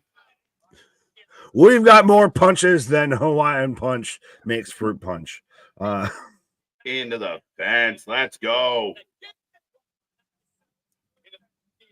That's the thing is I think, like I said, this is going to deliver as working in the cage without having to be overly gratuitous and shit like that. Like they're not going to have to do extra shit. As I say that as Punk's grabbing extra shit. Feel like a fight in a cage, not a series of stunts in a cage. It is. I got you for 30 minutes. You know, I've got you locked up here. I'm going to beat the piss tar and leather out of you. As we got a table getting pulled out by CM Punk. Oh, we're going for extra. We got a chair. Yeah, this should feel of I got you until as long as I decide to not have you in here. So I'm going to just beat the ever-loving hell out of you. Chair shot to the back of Punk. Because, baby, now we got bad blood. Hashtag Nick shirt. Jesus Christ. Making me feel self-conscious about it. Right. Watch the cell match. So much better in my eyes. Aren't hurting from the red cell. Fact. Mr. Golfer, love and life. Eric Tate, the winner of the Hell in the Cell, needs a title shot. Could be. Now, we'll have to see on Monday if that person's taking on Sami Zayn or if they're taking on Gunther. True. Where the thumbtacks and barbed wire. Stay tuned. Who knows, Chambers? I have my doubts. Give it time. Give it time. Oh, we got a tool test coming out already here. So, again, this is going to play into the I got you locked in here with me. I'm going to fucking do whatever I want to. We got a wrench. In the toolbox. And again, Punk dunking a wrench. Ducking a wrench. If you can dodge a wrench, you can dodge a ball. Facts. Oh, as Punk's just digging into the face of Drew McIntyre with a wrench. Oh, that's I've never seen that before, of using the wrench to sit there and claw into somebody's face. Right. What up, Kofi? That one's for you. Any syringes in the toolbox? No. Oddly enough, only tools in the toolbox. Yeah. It's not a med kit. What up, Kofi? Welcome back. Wrench! Those jaws are sharp on a wrench. Okay. Sometimes. Right. Thank you. We could see thumbtacks. We could. But again, we'd be surprised if we did. But I do think that this could be the match that would call for something like that. Yeah. Oh! Get his toolbox out. He's trying to fix something. Drew literally breaks off part of the legs of the table. Of, you don't want to cooperate, I'm gonna break that off. And now it's going at Punk. Oh, top told into the setup table. Yeah, you took a pause and came back slightly I ahead. didn't do nothing. Now you got Punk with part of the table, with the legs of the table. Oh, Punk walking over, dropping it down on the face, head, whatever of Drew. Holy shit. I vote Punk. Now he's punching him in the face.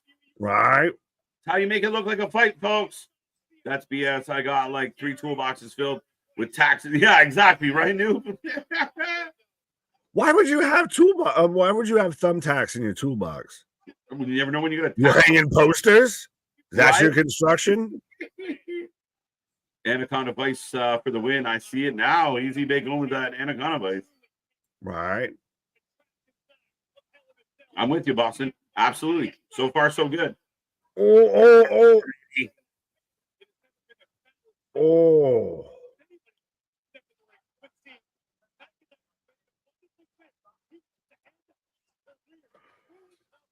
This is very believable that these two hate each other. That's great so far. 100% of that's what needs to happen in this match. Of you're very much. Yeah. Nick's in the match, he's repeating stuff. That's how much focus.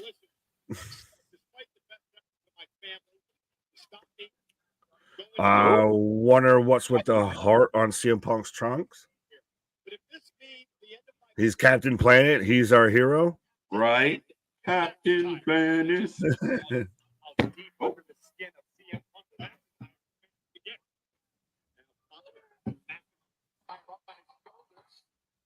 Oh, I got Punk trying to set up to go to sleep with Drew, getting out of it. Grabbing the cage to block. Oh, Claymore!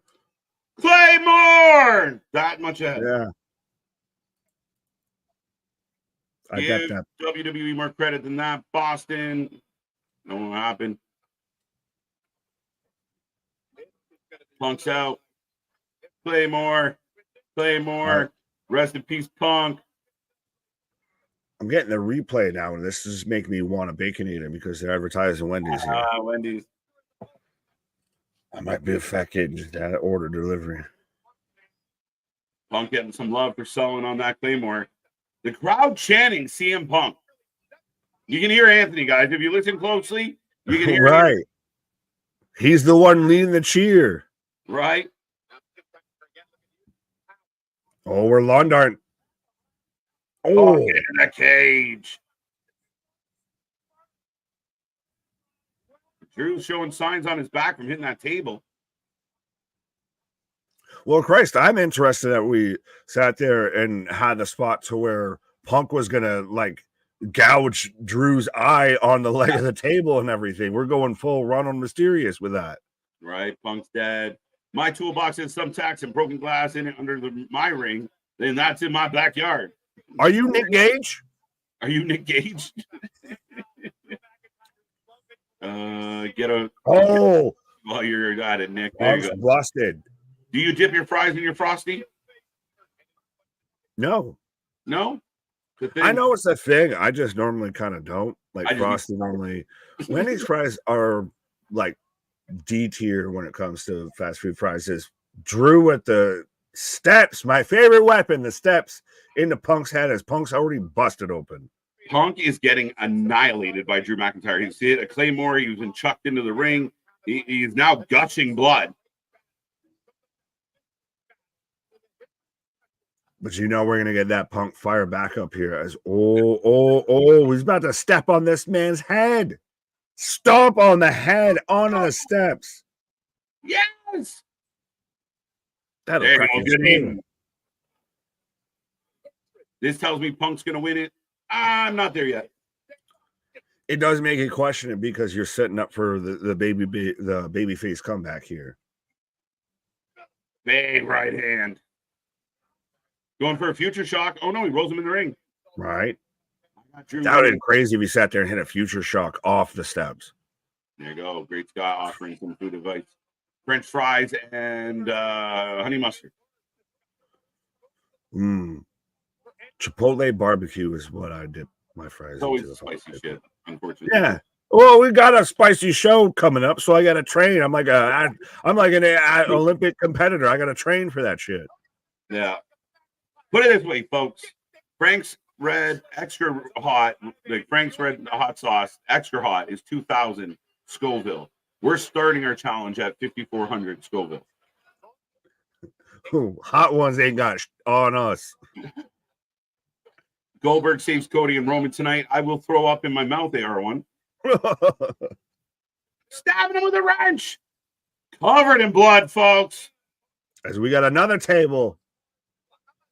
Green eggs and ham, Damian. Do you like them? Damian, I am.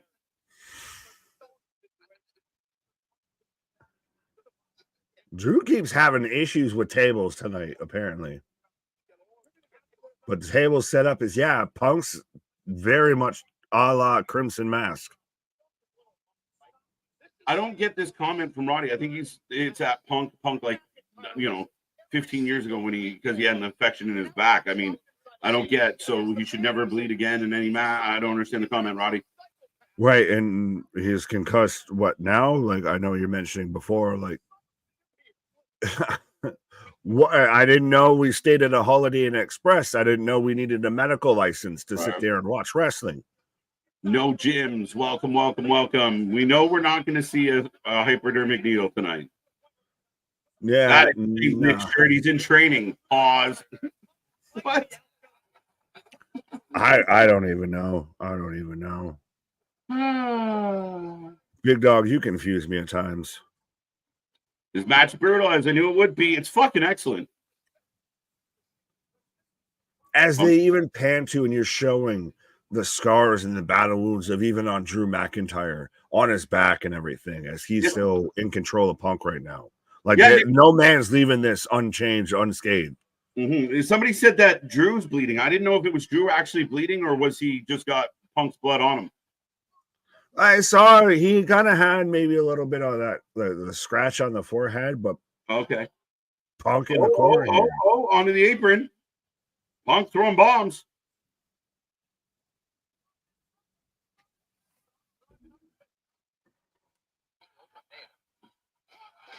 Punk double axe handle. Roddy acting like Doobie Hauser. Oh, MDB, my guy. The blood means more in WWE because it's rare, not overdone. Small mark. Perfect. Fact. Right. Genius. You don't even own a company. Drew with a fall-away suplex there. Punk's got the wrench. Yeah, the belly to belly as he tosses it away. And Drew's just sitting there. Got some. This is awesome. This is how you put a wrestling match in a cage and make it feel like a match. Not like hit me with the wrench. Okay, now hit me. No. We're getting a match. Storytelling. 2, 1. Punk rolls out on a Claymore.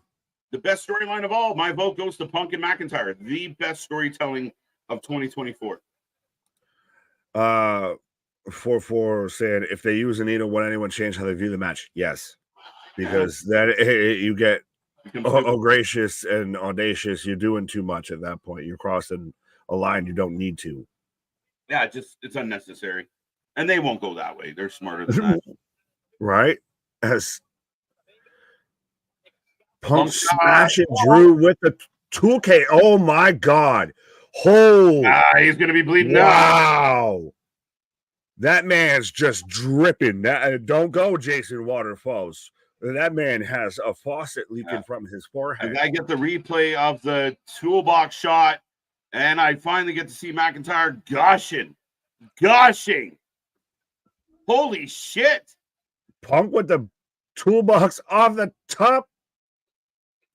Oh! Did he drop it and then recover? Yeah, I bet. Yeah, and then he sat there, just yeeted it into Drew's face here. Again, they both men promised blood, and they very much have delivered here. This is a gusher, folks. CM Punk with 3 shots with the toolbox, and again, I believe the toolbox slipped out of his hands. Smart enough to figure out what to do, and like a vet, makes it count. Real toolbox. Cry me a Crimson River. I like that. Big knees in the corner from Punk. Bulldog. Big knee.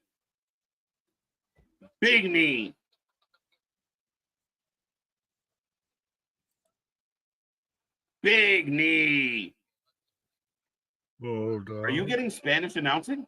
No. The fuck? What in the encrypted, terrible Canadian satellite signal do you have going on over there? Flowing like Niagara Falls. Right. I got Punk setting up for the go to sleep right now. I just got the setup for the go to sleep now.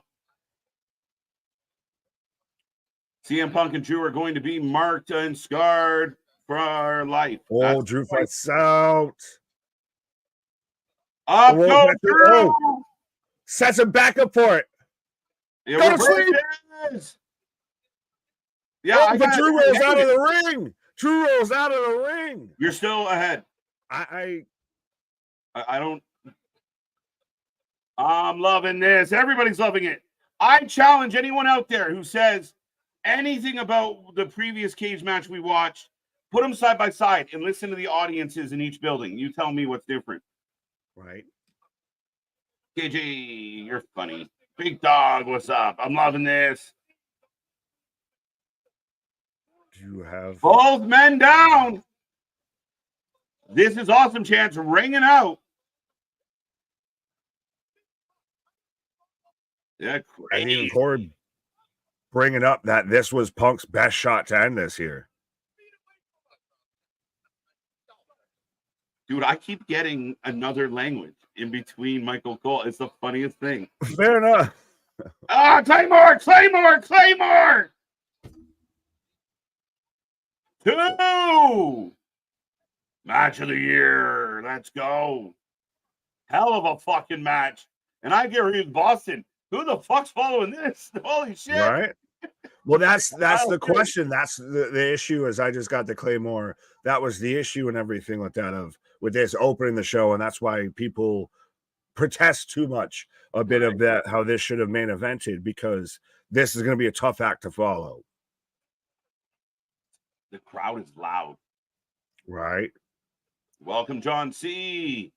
Longest Hell Cell match, 47 minutes. I don't know if this is going to make 47 minutes, but God, how much more can they do to each other? Setting up another Claymore. Oh, Punk says yeet. Mm-hmm. Oh, no way. Right in front of Goldberg? He's going for the sharpshooter. Oh, he fell, but he got there. He should wave to Goldberg. Hi, how you doing, Bill?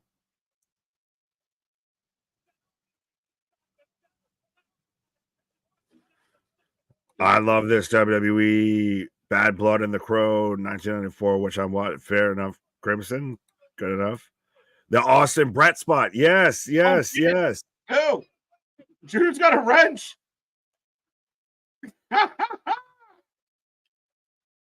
Just smacking Punk with it. Digging it back into his face. Woo! Is this the first match? Yes. Yeah. Yes. Oh, is the refs coming up to sit there and drape up some of Drew's face? Listen to the crowd. Woo! Chills, my guy. And we're only in the first match. Chills. Anybody think the Fed doing not good right now?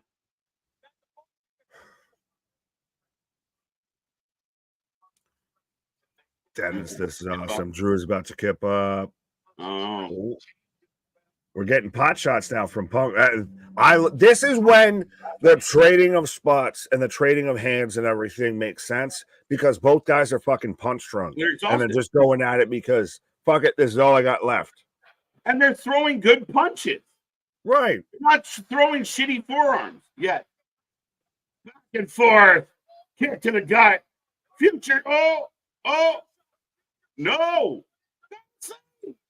Up goes Drew. Down goes Drew. Big chop. Another big chop. Oh, back and forth, back and forth. I'm starting to think that if Punk hits it, go to sleep, it might end. They keep teasing. But that's how you protect the finish, and that's how you make everything matter.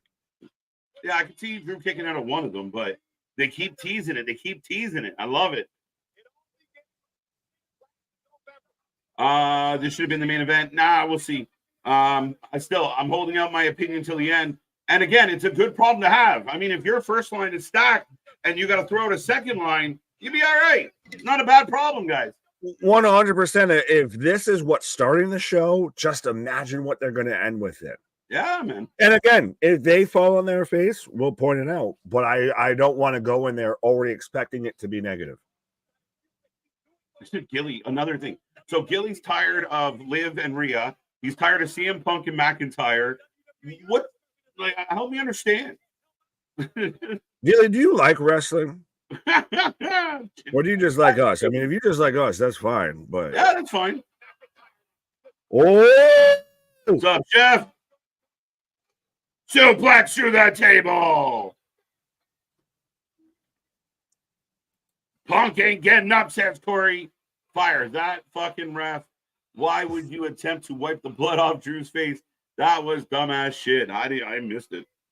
I saw, yeah. Well, I think even Drew kind of just was like, "Get the fuck away from me!" Right? Like, what are you doing? The bloodbath. Holy shit! Holy shit! Double dead out. But this fits with the whole story and the narrative that they've created of I will do whatever I have left within me to take you out. Yeah, it's living up to the hype. You sold us on a blood feud, and it is paying off, and it is actually living up to the hype. And This is the third This Is Awesome chant we got this match, Nick. The fans are loving it. We're loving it. Gilly's not, but everyone else is. It's really fucking solid. And again, it is everything it's supposed to be. If you're going to build this match, especially coming off the heels of a strap match, you make it matter. And they've done all of that. And I said this before, that very much that this was going to be the match of the night, and that this, this is proving the argument to an extent of why this potentially should have main evented the show because of how goddamn good it is. Right. The Crimson Mats are part of the story. Yeah, 100%. I agree. Like, I didn't see the ref do it. I was talking here. But, yeah, the ref needs to fuck off. Yeah, he wasn't saying he didn't see it of like, I don't agree with it. It's just that he literally didn't see it. I saw the ref come over there with the towel and like get the blood out of the eyes and everything. Yeah, I don't like when doctors get involved in the matches, Nick. And we've talked about this before where like mid-match a doctor comes over. If you need a doctor, match is over. Right. Match is over. If you need a doctor, even if the doctor's like, you're fine. No. If you need medical attention, match is done. And that's my take on it. So the ref wiping the blood away. No, you just do your job. You count the 3 and shut the fuck up. Well, it is a little bit like even with like the UFC at times you do need, the doctor steps in and make sure that they can compete, what have you. But I don't think that situation called for that. But yeah, it's more often than not, especially in wrestling, if you're going to do that, then the match is done. We saw it last night with AJ Styles. The doctor got involved. The match is done. Match would be even better if Commander was in it. No, the fuck it wouldn't. The ref doing his best Audrey Edwards impression. I like that. I'm not hating KJ, just same old PLE. After how is this the same? What the Hey, fuck? Gilly, when would you like to let me know the last time that they did a Hell in a Cell match to start the pay-per-view? CM Punk would have gone to sleep for a 2 count. We got make me miss all the exciting parts, proving how wrong you are about all of this and everything like that. Of when's the last time they did some shit like this? Like I can get of if you want to sit there and almost still the same feud, but guess what? It's fucking storytelling. They're evolving the feuds and everything. They're making the shit make sense. They're building to the stipulations and everything. Like if you're hating to hate, do you, boo boo? If you're still watching us, I love you and I appreciate you. But my guy, you can't sit there and say this is same old, because this ain't same old, same old.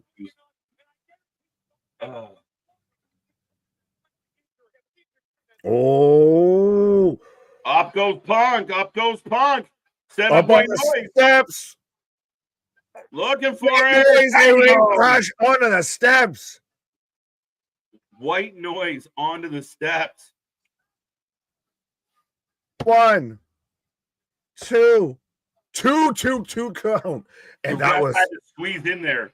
That was a deep two pause on that, but yeah, I thought that could have been the end of it. It's a banger. What did Anthony say? It was the last time you guys can remember the Hell in a Cell ended with shenanigans because I can see Punk versus Drew ending in something screwy. At this point, I don't think so, Anthony. I don't. Like, I think if they get screwy now, I just think this has been so well done. Everything. You waste all that you did. You get screw at the end, you just piss away everything that you did. As that's a hell of a goddamn shot with Drew there.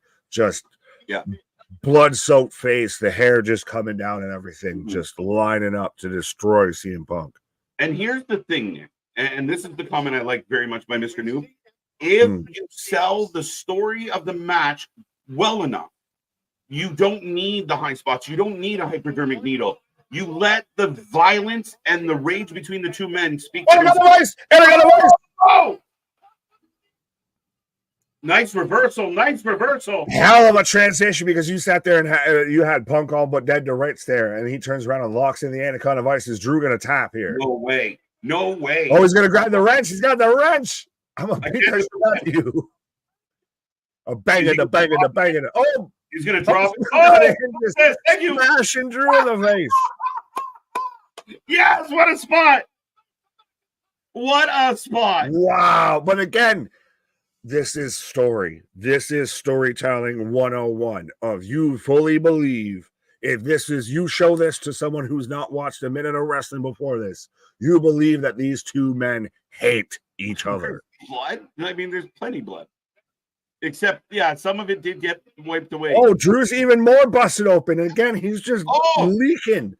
Look. Low blow. Bro. Drew with the classic heel. Don't hit me. Up yours. Right. Up you gotta kill, as they would say back home.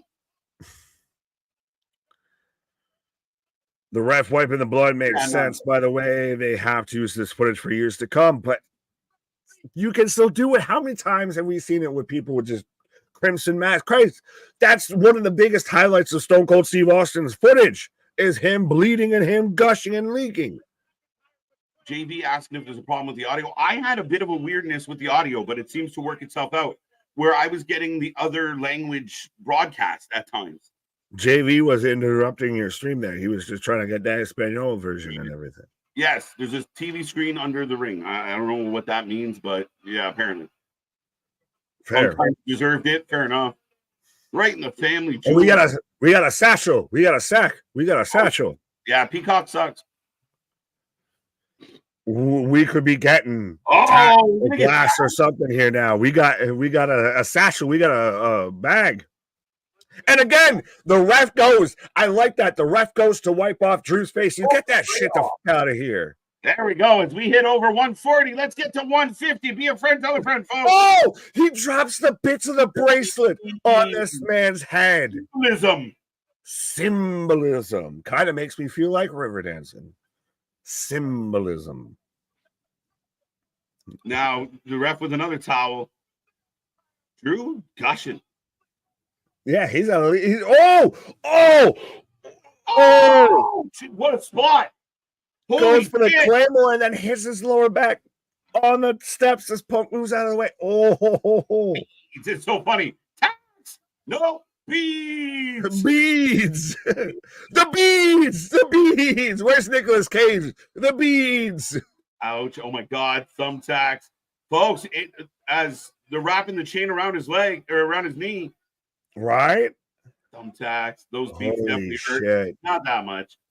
I hate this ref.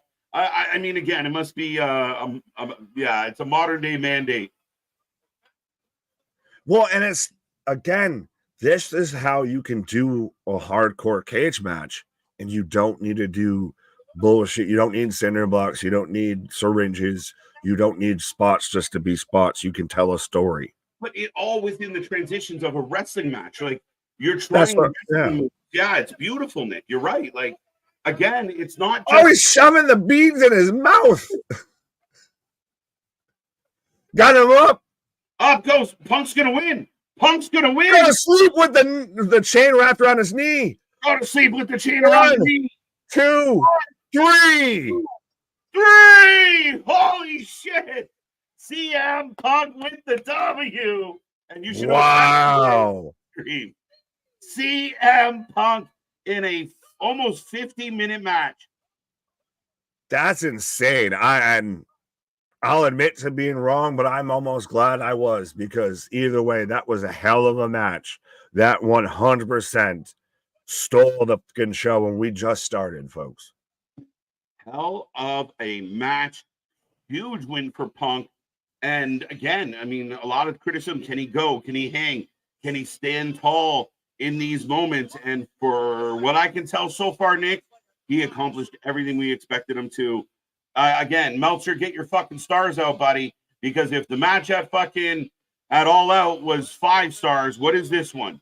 2.5. We just witnessed a classic. That is arguably top 3, top 5 at least of Hell in a Cell matches. An outstanding match. Back and forth, Nick. Nice ebbs and flows. And again, you and I both picked Drew, and we were both wrong. But that's the beauty of this. I'm not mad that I was wrong. They made me think Drew might win. And Punk pulls it out. The baby face gets the blow off. And it made sense. Every step of it, every move, every mannerism, every segment of that made sense. So even you sit there and you have Drew and you think it's going to be tax, it's going to be glass, it's going to be this, and it's beads from the fucking bracelet and everything. Yeah. And you can already hear the simps out there of like, those beads wouldn't really hurt. It wasn't about hurting him with the beads. It was about the message being sent. Symbolism. Again, everybody go back and watch Boondock Saints. It's about symbolism. A masterful match, says Phillip. This gave Roman versus Cody a run for its money. No cap. Yeah, I mean, again, Cody and Roman, so much of that match was like, The Rock is here. Cena's here. Taker's popping up. Yeah. No tomfoolery, no run-ins, no bullshit. Simply one-on-one, mano a mano, and down goes Drew. Down goes Drew. And again, we said that throughout the entire match of it. Felt like legitimately these two men hate each other. They despise the ground upon they walk on. Like, this felt 100% like this was the blood feud they built up. They sold us on 100%. I like Vance. The Rock, who? Yeah, this is again, though. You started off with this, and now you got to walk back through the curtain and say, and top that. Yeah, and that's what I want. I want, like, again, yes, there might be a bit of a lull here, but does it ruin the show? No, I think we're okay. And I think if the fans are excited about what they're about to see, like, I mean, if Nia Jax comes through for the next match, our buddy Anthony's not going to be upset. Right. And great selling by Punk Look, here. just wobbly. Right. Wobble legs and then still just slams the cell door shut here. Of just, I'm done. He looks like a man who's so over this shit. Yeah. He looks like the hero at the end of a fucking movie, like an action movie of like, he looks like Bruce Willis, like leaving. Right, and he collapses in the aisle. So you're showing again how much this takes out of you. Yes, Punk was the winner, but how much has he changed? How much did that take out of him to get that win? Yeah, I feel like I can hear old JR saying, there's no real winners in a match like this, folks. There's only survivors.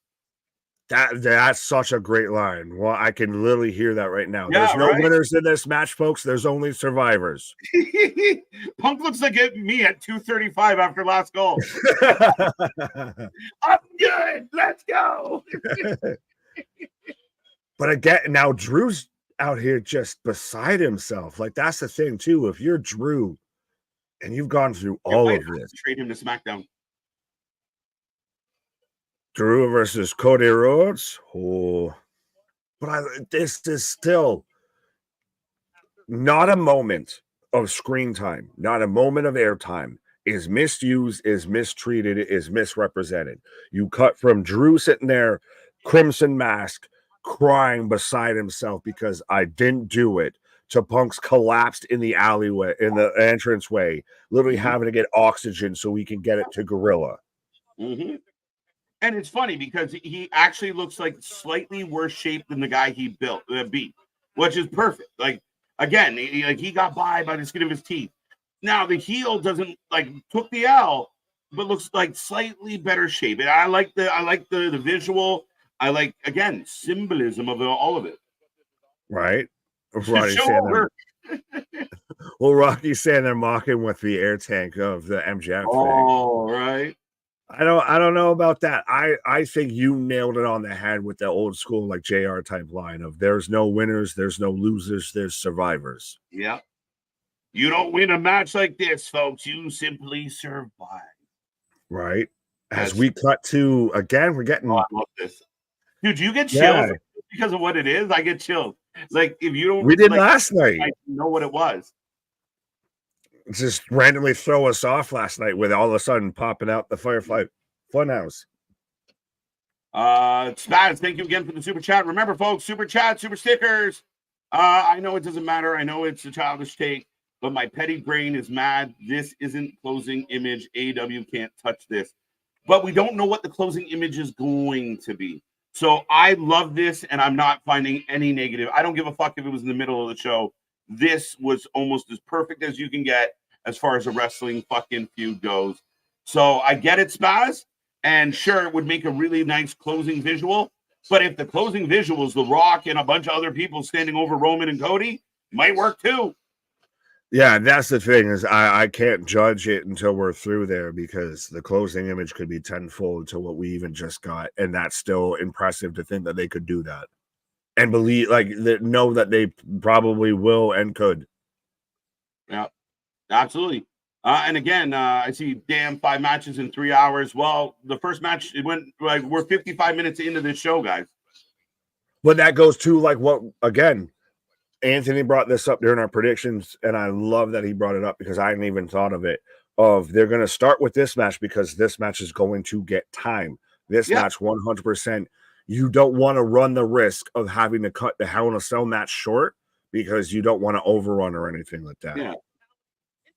No, and I mean, again, they're the expectation of them being pretty organized overall. So I'm pretty confident that, everything kind of works fine. Right. AR saying that Max is goaded for Halloween. My ears perk up like a dog when I hear the Firefly Funhouse theme. Yeah, everybody does. We're really glad that you're our friend. Kurt Angle won a gold medal in Atlanta, GA. There you go. Are you just looking up fun facts in Atlanta, or did they bring that up? Said it. Theater the Usurb is wrestling for life, going to WrestleMania in Vegas. Not for $50K for a front row seat, I ain't. All right, ladies and gentlemen, the next match, Nia Jax taking on Bayley. We will start taking your predictions on the second match. If you want to become the predictions champion, get your prediction in. Right. As Logan saying, still better than Hangman and Swerve's match. Yeah. By far. Right. K Diggs, top 5 Hell in a Cell match. I agree with that. Yeah, I mean, it's one of my faves. I thought it was outstanding. I got The Rock and that tall ass Samoan from New Japan to debut at the end of the show. Hello. Well, then would everyone have to eat crow because he's not going, or at least didn't start off in NXT? He starts off on the main roster. Well, I think when you were on your pause, I did talk about that. There was a whole lot of people recanting over the last 12 hours about MCMG. And we don't even know what the real answer is yet, but I just watched them like, oh, there was never ever any reports about NXT. Who said that? Certainly wasn't me. Yeah, it was not me. Oh, it wasn't me. Right. Nia. Random audio file. Nia. Oh. Nia. WWE literally has me at this point. If I literally just had like an advertisement, just some random ass audio file shit and everything playing, I'm like, is this a tease for who's this? Delta, Motor City, Viking Raiders, Lucha Bros? Is that you? Wyatt, Wyndham, who?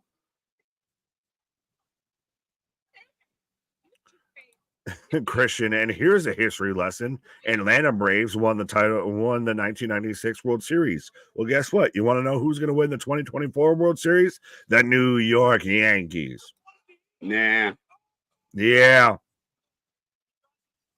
Nia for the win. Again, you and I both took Nia for this. Much like we both took, Drew, so we might be wrong again, but both took Nia for this. I don't think you get a Tiffany cash in. I think this is just a solid match. Again, this, especially coming off of the Hell in a Cell, this is a tall task to order when it comes to this match of you're just going to be there and have a decent match. Don't expect too much out of this. Don't expect a huge moment. I don't mind this because you might get a bit of a pop of selling the cash in, but this is going to be lets everybody, come back from the concession stands match. 100%. Yeah, the hell with that. Yankees winning. Yankees in 4.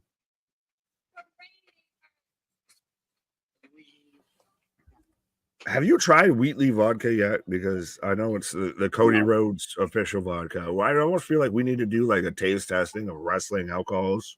We'll do that. Terramana. I feel like there's got to be another one or two. Tony Khan don't have no, tequila, some gin or something like that out there. Right. Cash in Bayley for the win. Doesn't The Rock have a booze too? Yeah, well, that's what I was saying. We get Wheatley, we got Terramana, so we'd have to do tequila and vodka. Right. Now we'd have to find if there's any other wrestling. They've got a lowrider set for your wrestling action figures now, folks. You can get a Lolo. Right. And I will be right back, sir. I got to fill up my cup. Speaking of what, KJ's got to go buy that Lolo right now. As Jacqueline, hey, Miss Jackie, out here in attendance. I know Anthony brought up that. And Lillian, too. Hey, I like this, though, of that they're acknowledging Booker T, Shunky Ducky Quack Quack, but you're acknowledging, the old school, the OG legends and everything. You don't got to have them in a segment. You don't got to even pull them for a contract or anything. But I can have you there. As I want to know who was supposed to be in between Jacqueline and Lillian Garcia, because there was clearly an empty seat there and a placard. Hey, as we're cutting up into the suite here of Kathy Kelly and Jade and Bianca and Naomi. I'm trying not to call them Destiny's Child, but they did switch outfits here. We're now into the blue room instead of the red room of Can You Pay My Bills? But we're shouting out DDP and everything. Hey, shout out Tully and Mickey James. I'm trying to see, we got JU, so I'm trying to see who I can see right now floating around in this background, in this peripheral out here, in this sweet folks. If you see somebody I don't name, let me know. But I definitely did see Tully. I definitely do see a Mickey. I do see a JU. So interesting. Point ahead. Look smart. Yeah, Destiny's Child having a party this week. Can you pay my bills? Can you pay my telephone bills? I don't think you. Tiffany cashes in, says Damon. I don't know, but I mean, you're out there with the Atlanta Hawks gear and everything. It looks like your profile pictures from you in the arena. So maybe you're onto something I don't know. Kid Capri in the background, fair enough. Yeet, yeah, yeet. Totally, yeah. As I got Bailey on my screen.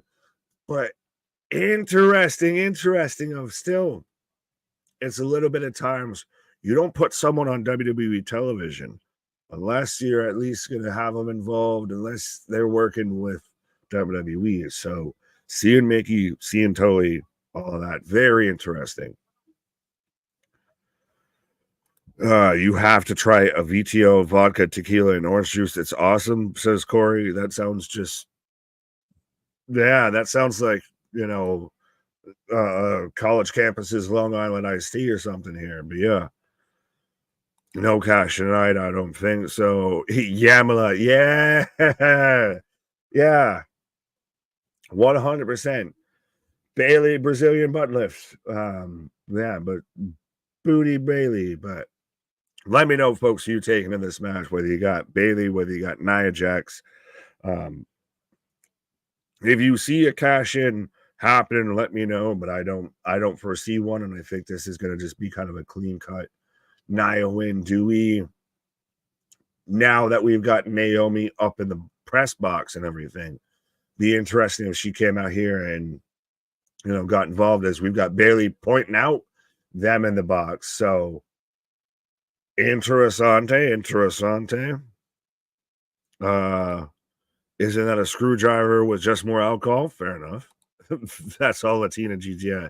Nia retains. No cash in, says Steven. No cash in, says Kyle. I see her coming out to tease the cash in, but I don't think she will. Fair enough. Yeah, wrestling proud of. I mean, she's not even coming out with Nia, so I don't know. She'd have to have like a special thing to where she comes running down. Does she do that to cause a distraction? But it looks like she's going to cash in. But instead, she causes the distraction to help Nia win. Perhaps. Could we get a tease, cash in, stop by Flair? Again, very interesting. I know I've mentioned this with KJ and Anthony and everything, with Charlotte Flair showing up. Does she come back as a babyface? Does she come back as a heel? I know we talked about this even with AJ. If you're building up Tiffany to be a babyface, does it almost push her to the side if Charlotte's there? Or do you have her cash in on a Charlotte? But then again, you'd almost have to run either a babyface cashes in on a babyface or a heel versus heel feud. It gets interesting. I could see it, but it does get very interesting. I like Bailey. I love Nia, says TJ. There you go. As Samantha introducing everybody here. I don't know, but I only tried it because Paul Wall and Slim Thug. What? But all right, Boston. My God, man. Nia looks focused. I feel bad for these girls because they had to follow Drew and Punk, but something was going to have to. Unless it was going to be the main event, something was going to have to. And if they weren't following Punk and Drew, then they would have been following the tag match of Cody and Roman. So that's the thing of 6-1, half does the other. This is still with the 5-match setup on WWE pay-per-views, that it very much, plays into well of the matches that they do have in between and everything don't lose a ton because there's only a few. You don't have, 2 or 3 matches that everybody starts to just walk away from and everything. Still, we're going to be anticipating this match between Bayley and Nia because, Christ, we still don't know if we do get a cash in or anything like that. So there still is that hook. There still is that tease during this match here. So you don't lose a ton. You do lose some. You do lose a good bit, but you help it recover, and there's not enough that's going to make you turn away. As Nia is right now in control, and yeah, Boston, I got you. You didn't need to say it, but you did. So fair enough. Good on you. Nia looking delicious as usual. Yeah, fair enough. This woman charged at her. Oh boy. Oh yeah, Kool-Aid. As Nia with a huge clothesline to Bayley again. So folks, right now, I don't know if KJ, I'll close it right now. I don't know if they even started, but yes, right now the predictions are closed when it comes to this match in terms of the predictions championship. But let me know still who you're taking if you haven't already, whether you got Nia, whether you got Bayley, whether you got a cash in. I really feel bad that these women are following that masterpiece we just witnessed. Again, I get it, but it's still, now you got a mountain to overcome. Now you got a hill to climb. Are you gonna run from it, or are you gonna try and climb it? That's the thing. I know KJ's been the one of, don't run away, do back-to-back huge matches. Like, imagine if we had the Hell in a Cell followed by the tag match. That's how it used to be when we were watching, the old school SummerSlams, like watching the original Bad Blood and everything. It was more like that. You built to the climax versus you had one big thing, and then you have a breath in between, and then you have the other big thing. I'm still more a fan of Bayley than Nia Jax. Fair enough. Fair enough. Cash in. Let's go back to the wrestling topic. Having Flair come in before the Royal Rumble ruins a bit of the surprise, but outside of her, who do you think it is? Think wins it? Rhea. Interesting. KJ wins the Women's Royal Rumble. The surprise entry. Santina Morella, but I'll take on women. Right, but JV mentioned about, Charlotte showing up. If she showed up tonight, it takes away the surprise. If she shows up before the Rumble, and who we had winning the Rumble, the Women's Rumble. Yeah, I don't see Charlotte showing up tonight. Charlotte could be a front runner to win the Rumble, but there's a lot of names that are very interesting going into the next year's Rumble, right? I mean, we might even have a Jordan Grace in the mix. Where are some of the NXT talent at that point? Becky could be back for Rumble. It's very interesting. Absolutely. As I've got Nia with a face lock on Bayley here. You still going Nia? I'm still going Nia, and I'm not. Still no cash in. Yeah, I'm not anticipating a cash in. I think it's going to run out. And I did see some fans say, I feel bad. Listen to the crowd in the building, guys. The crowd in the building hasn't missed a step. They're not like dead. They didn't all go to the bathroom. They're excited. Right, well, I like this though from MDB real quick of saying, and by KJ he meant Kiana J. There you go. But you mentioned this about how, like, especially when we grew up and everything, you're watching WWE pay-per-views, you would have, say, the Hell in a Cell is followed up by the tag match and everything. Like, you had that big moment followed by big moment. So it's one of those of, now you've got to, if you're going to do that, you've got to live up to the moment and everything. And there's still enough in this match. There's still the hook. There's still the cash, and you tie in everything. Yeah, and again, I think that the perfect example I use all the time is the TLC matches. As much as we remember them fondly, they weren't the main events of those shows. Right. We had to follow that. We had to follow an HBK, Scott Hall, Razor Ramon ladder match, or we've had cage matches that weren't main events. It's a very modern day mindset. I think it goes to, like we've talked about, of the microwave society of, I need a minute to take a walk about it. We got a tope from Bayley. Oh, Corey's saying Bayley might have got the worst of it. She did come through the air and hit a bulldozer. Right. EO Sky, I'd be thrilled. I love EO Sky. Let's go. But also, it's still something to be said of how well Nia has been presented and how well she's done since she's come back. Like, she's no longer just the botch fest. She's no longer just, No. I'm here to be a transition. She's 100% solidified herself as she's running this division. Yeah, no, 100%. And I mean, again, I have to give her all the credit. She was the right call to be queen of the ring. She was the right call to dethrone Bayley. And she's been outstanding. Outstanding. And you know what, guys? She's been back for months and hasn't killed anybody yet. Right? Going for the Annihilator. Bayley bounces up, though. Is that what they're really calling it? What is she punching? Her ass. Her ass. That wagon. Another good shout. Oh, power bomb is setting up. No, it's not Boston. Again, it's the only match on this card not involving anybody with a belt. Wow, Bayley barely got it off. I think that was a semi-hurricane rana. That was a hurricane rana. That was a hurricane instead of a hurricane rana. Right.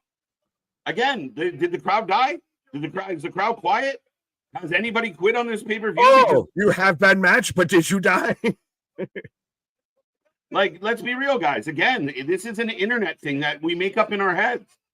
Everybody still, and again, Anthony's in the building. Ask your bestie. They are fucking thrilled. Again, yeah, the Hurricane Rana was not pretty. It would look like Hurricane Helene. Right? But it's still, there's still enough. It's not one of those of when you have a 5-match card and everything, you're not going to have something that's a huge drop off. You're going to have a drop off. That's undeniable. It's going to happen, especially with what you had to start the show. Yeah. But it's still one of those that it's not, you're going to have the next 3 matches that I don't care anymore. I'm just going to walk off and everything like that. Mm-hmm. No, you've still got, this is still a great match. You've still got the whole storyline tied in to where Tiffany could cash in and everything. Bryce, you go to the Finn and Damian, does the demon show up? You go to Rhea and Liv, that's still going to happen after this. That's got a shark cage. There's still enough hanging on to keep you going throughout the rest of the show. This isn't a show of 2 matches. Yeah, Nia just landed on Bayley. Oh. Right, we can't say that she doesn't hurt anybody if she just hurt somebody. Super Turkey Power Wagon, there you go. They spent thousands of dollars. They're not going to sit on their hands. Exactly. And again, I would never go to a festival and be like, well, this band went on before that band. You just fucking enjoy the fucking show. Again, you don't like, oh, I'm going to go sit down. This sucks now. No, you watch it out. And again, shit, it's what we do. We don't show up to sit there and not enjoy something. You go there to want to enjoy everything. We got a 2. We got a 2 on the big elbow by Bayley. Right. Well, speaking of the 2, I guess I'll take an ado for a minute. Right. As Nick taking a pause for the cause, and this continues to roll on, folks. Bayley hitting the big elbow from the top, getting a 2 count. Now is on the outside, favoring that leg. I just think we said the opposite, pal, actually. I think a lot of people have given Nia a lot of credit. And remember, if you think of the big wrestlers in wrestling history, go watch some old matches with some of the big talent we got. They're not all smooth fucking luchadors. Yeah, that's true. That's true. I agree, Christian. I agree. That's it. Crowd didn't go to bed. So I don't feel bad for these women at all. They are fucking putting on a show and they're doing fine. As Bayley can't get Nia into the ring. No way. Get back out. There you go. Bayley has to go back out and break the count. Nice. Bayley off the stairs. Punch to the gut by Nia. Woo! Absolutely, Kareen. Triple H killing it right now. I don't care what nobody's saying. He ain't perfect. Tony Khan, get your shit together. I agree, Philip. He's not perfect. But again, I'm rolling. This fucking cooking. Could be lowered. It could be. Imagine it's The Rock. The Rock drops the cage in the main event. And then Roman and Cody are at the mercy of whoever. Maybe. I'm curious. I don't expect. Yeah, exactly. I expect her to be a little clunky and stumbly and bumbly. But I think she's been an outstanding heel champion. She gets a shit ton of heat. She does her job, and she just smashes baby faces. And when Tiffy beats her, she's going to get Tiffy over in a big way. Thank you. All right. Oof. The ref laughed when she was trying to pick Nia up. Yeah. And again, instead of Nia just being manhandled, I don't know what that was. Oh, wait. Even Michael Cole didn't know who hit that move. That was sloppy. Michael Cole says that was odd. Like Awesome Kong. Different. I mean, kind of. She doesn't wrestle every week. She's the champ. Yeah, no shit. Oh, they went for a pop-up Samoa drop, and it just... All right. So they show a replay and explain it. I like it.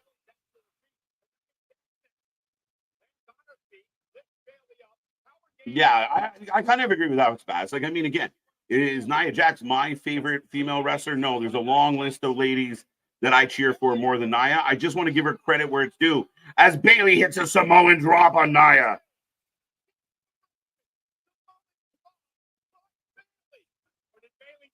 Yeah, I think it was supposed to be a pop-up, and it popped and didn't up. Nia kicks out of 2.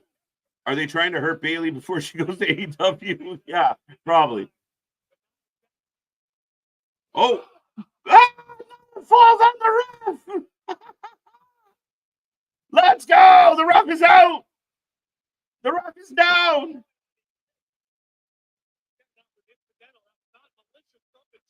Match is cooking. And yes, it has not been flawless, but I do not need a flawless wrestling match. Bayley hits a stunner. Rhodes plant. Yeah.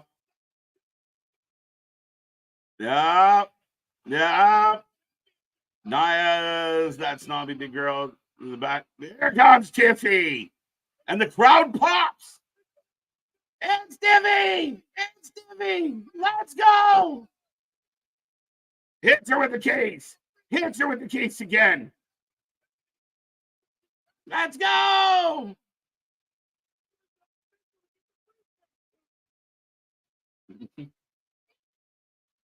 Come on, ref. Why didn't she bring her own ref? Son of a bitch. About time she took a bump. It's Tiffy. Oh, Nia sits up like Kane. I said Kane because she's wearing the red. Nia's not happy. I agree with you, KJ, about Nia. I used to despise the woman, and she's really grown to appreciate the work that she has done, and now she understands the heat 100%. And again, she's supposed to get heat. You're not supposed to like her. And I have to give credit where credit's due. As Bayley pushes Nia into no way. 2-2-2 on a roll up. Chanting, holy shit. Oh, shit.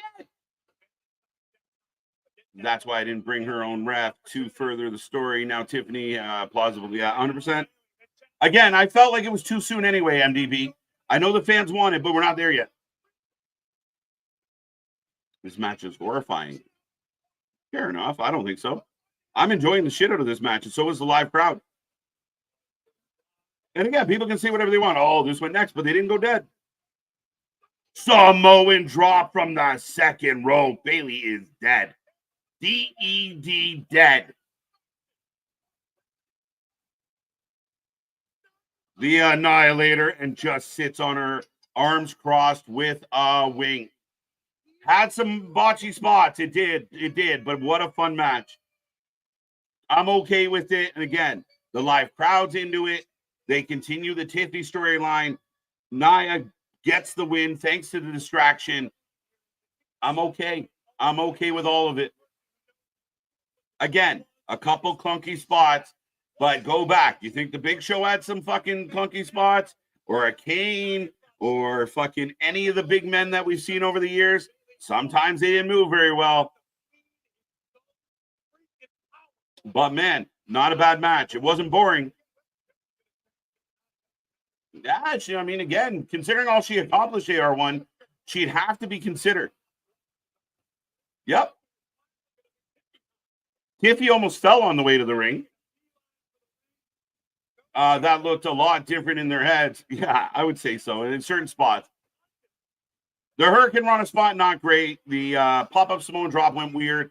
But they showed a replay of the botch and explained what happened. I give them kudos for that. 2-0, 2-0. All right, folks, we are clicking along. 65% took Nia anyway. So 65% of you guys are accurate. If Bayley's not out for 6 to 8 months after that match, I'll be surprised. She got pancaked.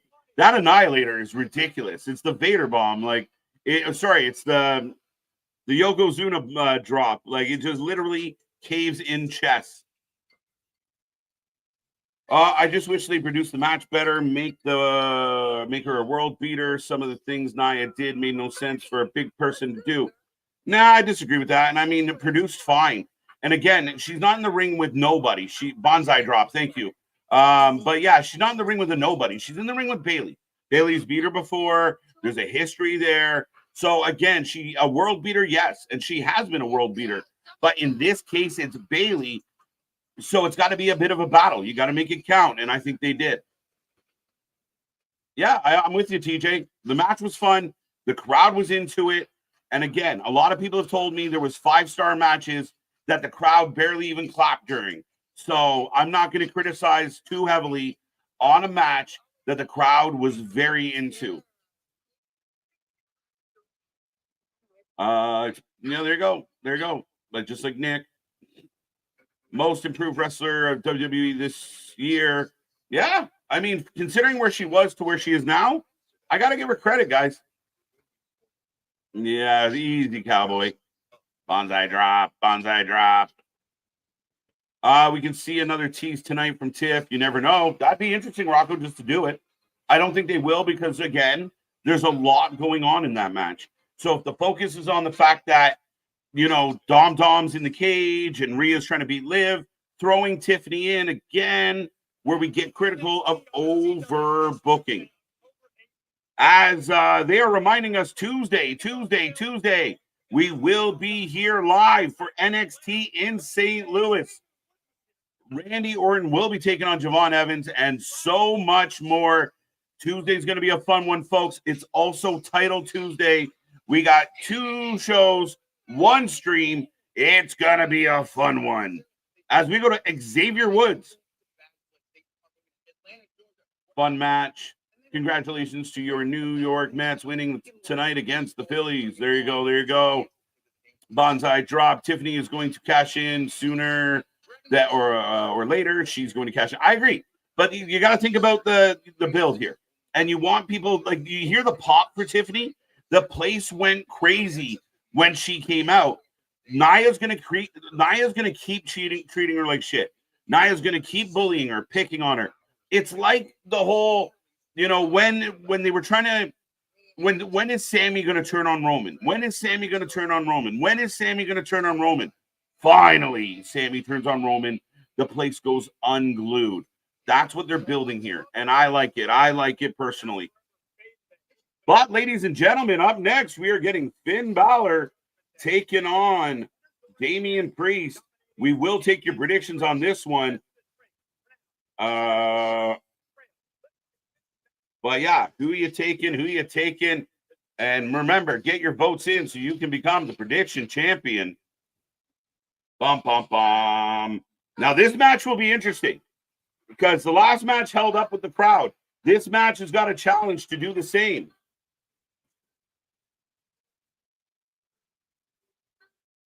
I like this little video. Why are we getting Squid Game music?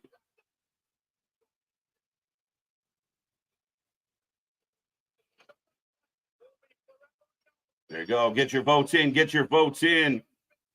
And still, Anthony loving it. Anthony, the crowd, I don't know if you can hear me, buddy, but the crowd seems pretty fucking into what just happened.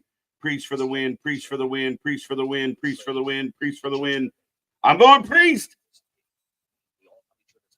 Can't see two numbers lose, so I think that Finn lose and Liv keeps title. I'm with you.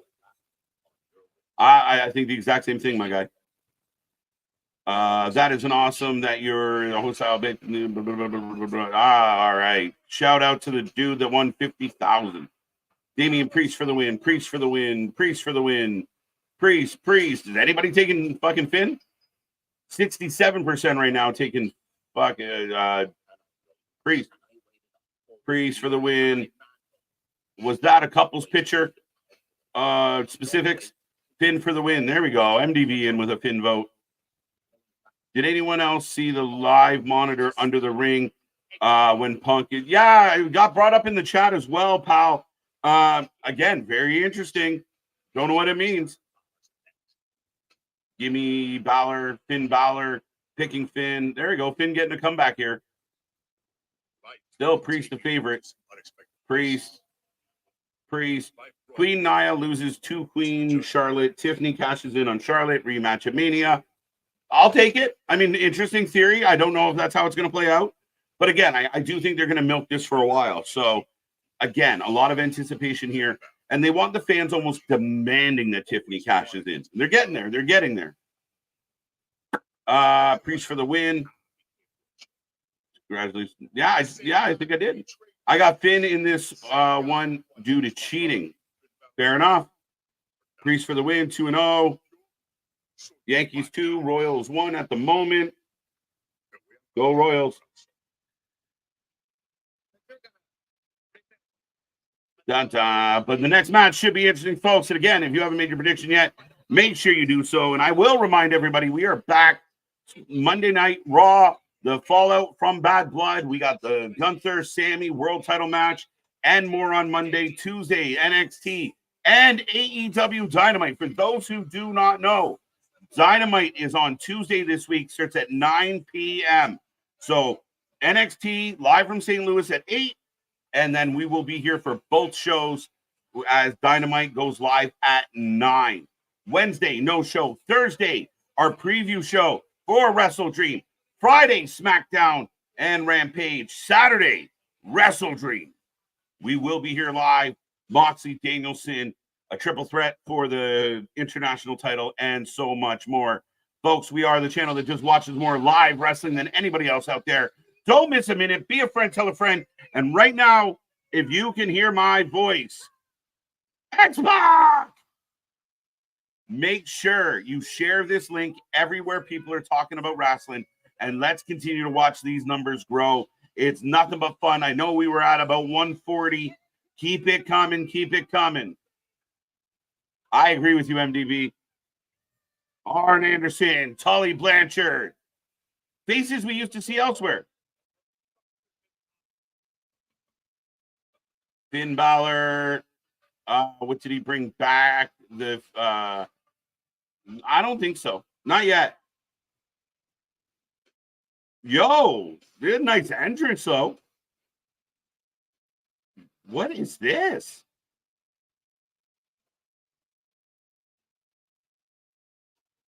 What is up? Finn Balor, Xbox in the house, Arn Tully. Let's go. Glock Anderson with us as we get Gimp Finn. Richard. His music's good too. Who wants to see Demon Finn on NXT Halloween Havoc? No, Christian.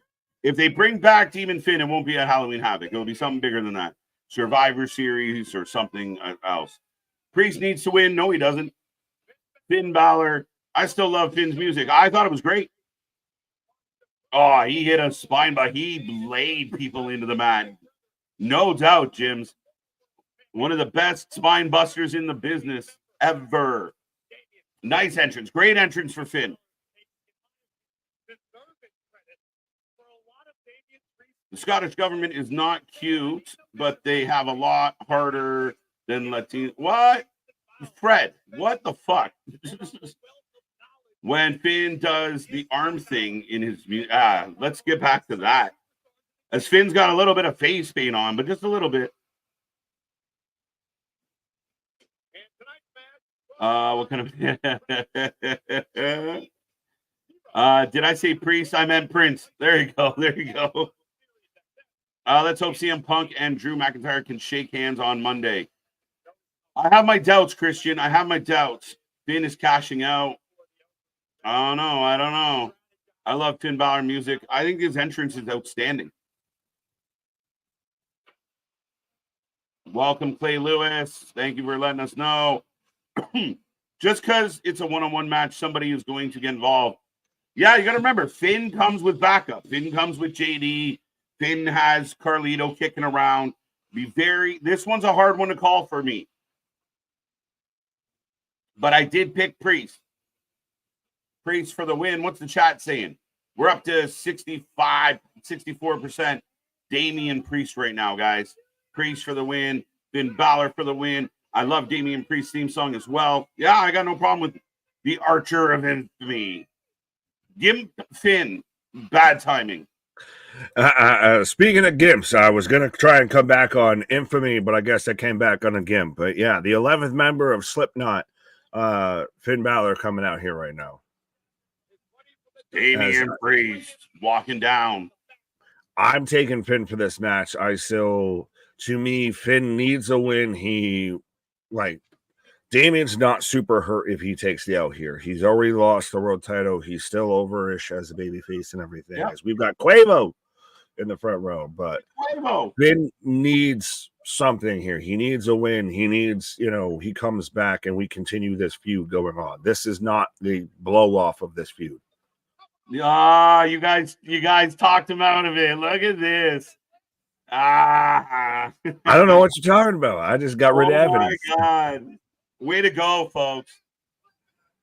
Little baby. They freed little baby. Now where's Big Baby? What? You mean did he? Anyway. Oh God. We can see the Northern Lights. Hey, we got Metro Boomin too. Metro Boom. Colton Act excited about Metro Boom. I've heard of him before. Anybody know? This is where you get the Hunter line of how many other Metros do you know? Has anyone heard a Metro Boom song? Yes, I have. I have not.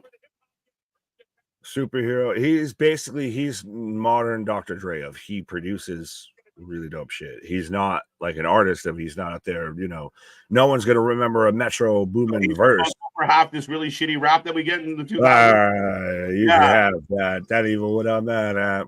Just more snare. Let's go. Hey, this match is brought to you by Dragon Ball Z, KJ's favorite show. There you go. I gotta check him out. I gotta figure it out. Yeah. I can't play it right now because of copyright. Yeah. So yeah. As we are underway with Finn and Priest right now. So you're taking Priest, I'm taking Finn. Yes. Right now, Damian's in control here. Is he a producer like Diddy? I don't think anyone produces like Diddy. No one. There's not enough baby oil left out there for anyone to produce like Diddy. So 66% of the chat is with Damian. And very interesting. I'm so glad it wasn't 69 after the joke I made. If it would have been 69%, I would have probably had an issue. Liv Morgan, leave the win. I think there was a word missing there. Gone with the wind. Metro Boom is my personal favorite producer. He's great. I got to check. I got to figure it out. All right. I don't know anything that he produced off the top of my head. I might. Fair enough. I didn't know. But hey, it is what it is. The more you learn. Right. Finn wins with a new member of Judgment Day. Who? You already have Carlito being insignificant. Why do you need to add somebody new? I think you see Judgment Day over strong with this whole show because they're one of the top factions on Monday Night Raw. So you keep them strong. You keep them winning.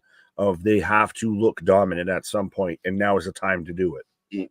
Yeah, I think Liv wins later. That's why I think Finn loses now. But that's my only loose theory at best. Fair enough. Christopher saying, KJ and Nick, I know I say this a lot, but you guys are funny. We I wish I could say we try, but we just kind of are. Yeah. I am what I am, and that's all that I am. But they're on the outside, Finn in control.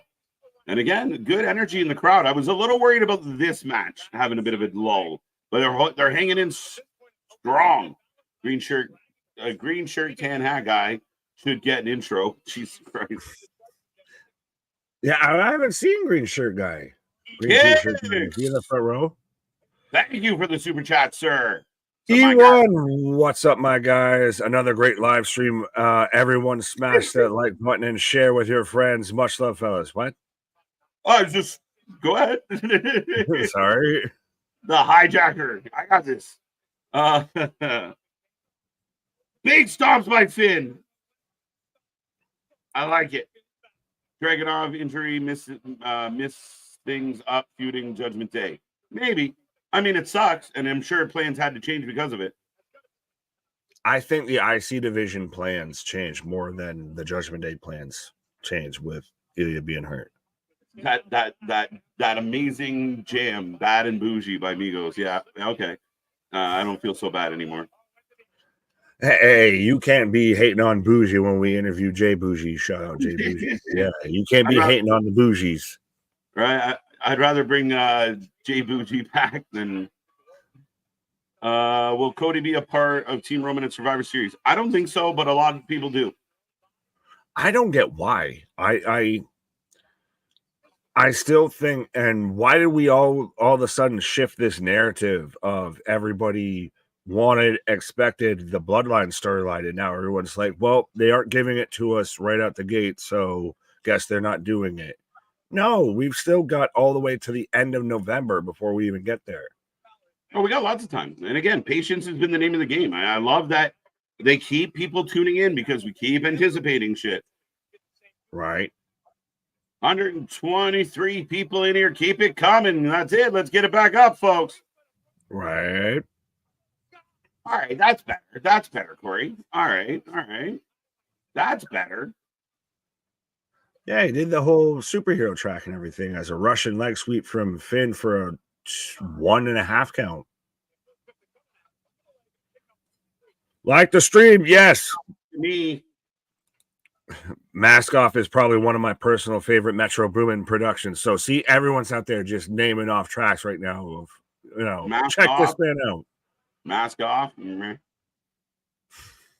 I'll give you Kendrick. I mean, I'm not Migos. Who cares? Oh, so you actually switched sides. You switched sides on your buddy there, Drake. Of you went from sides. I let them entertain me. Kendrick. I'm not personally invested in either side. I just let the songs entertain me. So the people that you weren't invested in Captain Canada? No. Again, he's overplayed here. Is he the only played there? Nah, there's more than that. But again, we have a level of it's silly here. But anyway. Finn is wearing the Viking war paint. A little bit. He's got the F under his eye. So he knows which direction to cough. But yeah, it's a little interesting. It's a little, Legion of Doom, Hawk and Animal-esque. Right. It's Damian taking big deep breaths. Finn throws punch, eats a forearm. Right. Let's go. We need 3. The Judgment Day need to look strong. All right, that's how I feel. That's why I think that they go over strong. They get both wins here tonight. This is my favorite comment. 202. That one, 202. We're cooking. But sorry. This makes me laugh. He also produced "Poke Me in the Face" by Swerve Strickland. Back elbow by Damian in the corner. How do you follow that up? Right. Boom when I'm Metro, yeah. Boom when I'm Metro. Oh, Grace into that. Drops him down in the fucking arrow. Two go.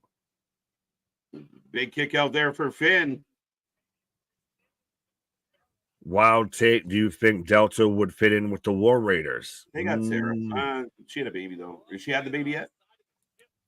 She did a while. I think that child's like 3 years old now at this point. I thought she was that child might be going into kindergarten by the time we get the War Raiders back. Yeah, I think she got re-pregnant, though. You can do that more than once.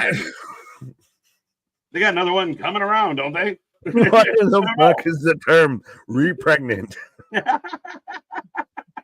I think she got repregnant. Yeah, right. Reload. Oh, Reloaded. Big kick by Priest. Big clothesline by Priest. Two count. 1, 2, 2 counts.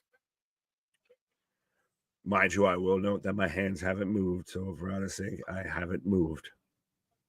Is Chris paying tribute to Scott Hall with the dripping blood? I think he does the Razor's Edge and everything like that. And if there's a guy that I think that would be the modern day Scott Hall, it is Damian. Right. Like a guy that's upper mid card. You could see what the belt doesn't exactly need it, but it's still kind of just cool, calm, and collected. Not bad. Again, a big fan of Damian Priest. Some of my biggest arguments this year have been in his defense. Right. Oh, kick to the gut, kick to the face, kick to the gut. Oh, Pele kick.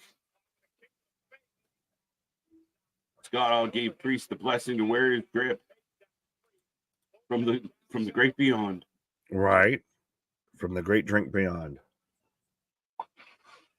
We get picture replay of the Pele kick. Good match, good pace, folks. I'm happy with it. Right.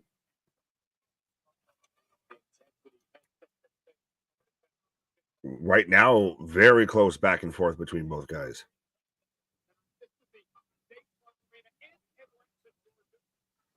Oh, Finn's just stomping out Damian right now. I will say, crowd is a little letting everything happen right now. That's your opinion, or did someone say? No, I what I'm saying is my opinion is what I'm seeing right now. If you can hear every drop, you can hear every stomp. Oh, like, are you saying they're not like they're quiet? Yes. Oh no, I don't think they're quiet at all. They just counted along 1, 2. They're cheering on every move. Like I don't hear a quiet crowd. They're actually mid cheer at the moment. They're actually cheering full out. Yeah, as I see green t-shirt guy, but I'm saying I saw the double leg, the stomp on the chest and everything like that, and you could hear it clear as crystal. I'm not saying it's a bad match. I'm not saying that the crowd's bad. I don't think it is, but I literally just said that the crowd was like still keeping their energy. I don't think they're quiet. I don't think they went quiet. Fair. That's all. Maybe my volume's closer to my ear. I don't know. It doesn't seem quiet to me. Well, speaking of getting closer to ears, Finn just got closer to Cole and Graves, whereas he just got yeeted over the fucking announce desk. That's funny, Corey. 205. Let's go. Keep it going. Keep it going. Now let's see if we can get 205 watching along with us. Right. Let's go. Oh, send him the Razor's Edge onto the apron. Yeah. Nice. That was smart by Priest. He had the option of our table or the ring. Had the option of our table or the canvas. Oh, the straps are down. Finn begging for mercy. Crowd on their feet. Oh, Carlito, you son of a bitch. Oh, Boo Earns. Oh, JD McFrunko, big head. JD. Shotgun drop kick. Finn's going to get this win. Coupe de Gracie. Finn up top. Finn took out Cole. Coup de grace. 1, 2, 2. Dos. Two count.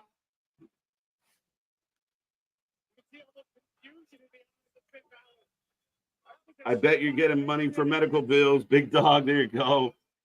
But we get that 2 count. Finn looks around, upset. JD just shrugs. Carlito. Now that's him pulling every round out of the chamber of, I had the interference and I still didn't get the win. Oh, he's barking at the boys. Carlito back up on the apron. Right in the chair. He's going to eat the chair. He's a boot. Priest smashing Carlito. Out goes JD. And Finn's got his hand around. Oh, they're 1, 2 count. 2. Oh, 1960. Oh, I thought it was about to be 1916. I could say There you words. go. The elbow drop right to the chest. 2, 2, 2. Oh, double stomp Lands to the on back of the head. head. Holy shit. Going up again. Oh, kind of the back, a little sloppy jalopy, but A yeah, little off the mark. right. Just a bit outside. I feel like Bob Uecker now. Oh, who gets caught? There you Choke go. slam. Choke slam up, down. 1, 2, 1, 3. 2, 3. But we got the 3 count and Damian wins. So 65% of the chat gets that one right, folks. Yeah, and I get that wrong. Does this invoke Finn to go towards Demon Balor and everything like that? Maybe. That might be an answer. I I like think that. that's got to be the only answer if you're going to keep this going. I don't know if they do. You think this is done? I don't know yet. I'm not sure what the plan coming out of this one is, but big win for Damian. Right. And survives all 3 of them. I thought Finn looked good tonight. Oh, yeah. There was a lot in that match that you really believed. Like, Finn's winning. Oh, hey, he got kicked out on, but he's still winning. And then eats the chokeslam, eats the South of Heaven, and then the 1, 2, 3. Right.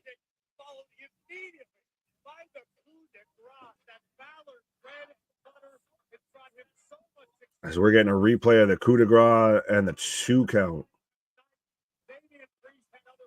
I knew it in my heart, but I love Finn. 2 and 1, 2 and 1. Not a lot of people. Some L's going on the board now. Right. Bash saying 3-0, 3-0, 3-0, 2 and 1, 3-0. Kyle out there with a record, I feel like me, of 1 and 3. 1 and 3. I got Punk wrong. Yeah, I got that match wrong. I'm 1 and 2. I'm 1 and 2. You're 2 and 1. I'm 1 and 2.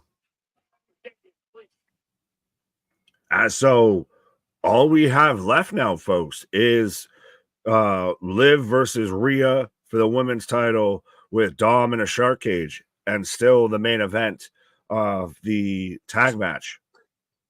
Absolutely, folks. It rolls on. Don't forget, go get yourself some Wrestling for Life merch. Our Brunch with the Boys Summer Tour 2024 is coming down soon. Limited edition, but we got hats, hoodies, and more. Go get yours now, including our podcast mark. Thank you, Jim Cornette, and all the other goodies. We got hoodies, tank tops, crop tops, and so much more. Go check out the Wrestling for Life Network store today. Right. As we go from our store to their bringing up their store, which they had Fox 404 or Hawks 404, I guess I should clarify, merch in their superstore that they were selling. I almost thought it was going to be Hawk Tua merch for half a second. I thought it was going to be Hawk Tua merch. As we're cutting to, we forgot. We're still getting the big, huge announcement from Triple H as we're cutting to Triple H right now, sitting at Gorilla. Be here in moments with a historic announcement.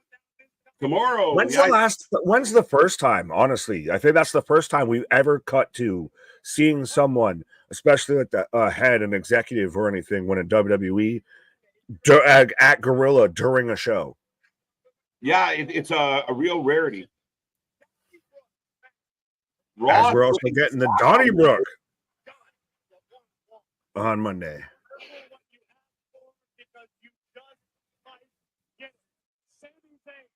So we've got the world title between Gunther and Sami Zayn. We've got the IC title match. And we've also got a Donnybrook between Sheamus and Pete Dunne already lined up for Monday Night Raw. There you go. Future and Metro Booming. Another guy I don't like. Future. See, you just don't like it. That's the thing. It's almost like you have. It's not you haven't heard of it. You just don't like it. Yeah, I mean, again, Future is not great. I still don't get the Morgan and Morgan tie-in. Little interesting. What, you couldn't get Stephen Pinu? Or Morgan and Morgan. You can get your saucy nugs pause from Wendy's. Hashtag not sponsored. Gotta be Wendy. Who wants some saucy nugs? MDP, I'm looking at you, bro. Jesus. As we're getting Triple H coming out right now, so we are about to get, as Michael Cole has led us to believe, an historic announcement from Triple H. Dun, dun, dun. It's all about the game and how you play it. What is it, folks? What is it? Oh, I got my nugs firing up. There you go, bro. Right. Don't like nugs. That's how they got the sponsorship. No, it would have been chicken tendies. Right? It's not very often we get a historic announcement during a show like this. This is kind of interesting. Again, he does it so rarely. It's exciting. Now we do have to keep standards as we perceive them. If this is a little bit like TK with I have a major announcement, then this still might fall on its face. I don't think it will. I don't think it will. I'm just saying that we've seen this before. Yeah, but I mean, at the end of the day, I mean, like, it's not like something that was announced days ago. It wasn't like a selling feature for the show. Why has he got the Prime thing in there with him? It literally told us during the match, like during the pay-per-view, that this was going to happen. And there is a podium in the middle of the ring. New belt? We finally get the Winged Eagle? It's looking like it. Yeah, I thought that was the goddamn Prime hydration station. But yeah, I mean, new belt. It's got to be a new belt underneath there. Jewel, it's a crown jewel. Like, it's a crown jewel podium. Ew. This is going to get really interesting. We're just going to defend the greatest Rumble championship. The longest reigning championship. After all these years. Who will be defended? Please say it's the European title. I can't imagine that's happening. I love that belt more than so many other belts. Like, to me, the European Championship it looks so good. It's so nice. When I was terrorizing WCW. Terrorizing. I like it. With all of you making history.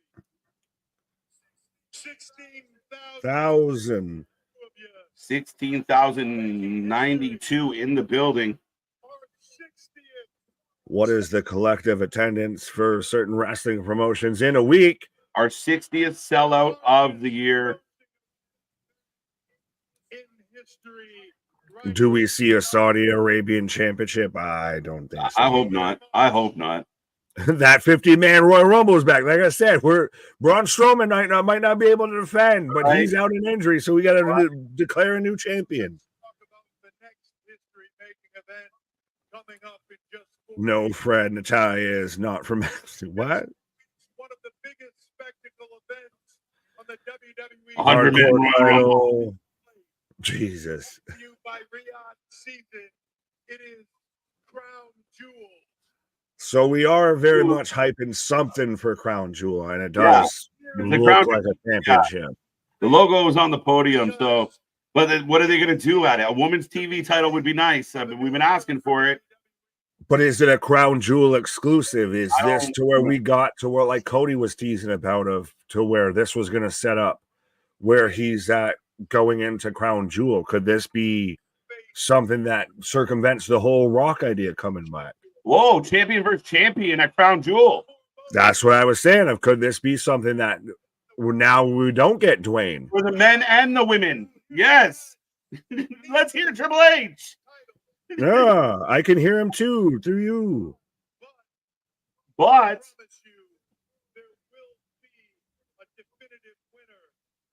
oh, this is interesting. So they are Crown Jewel titles.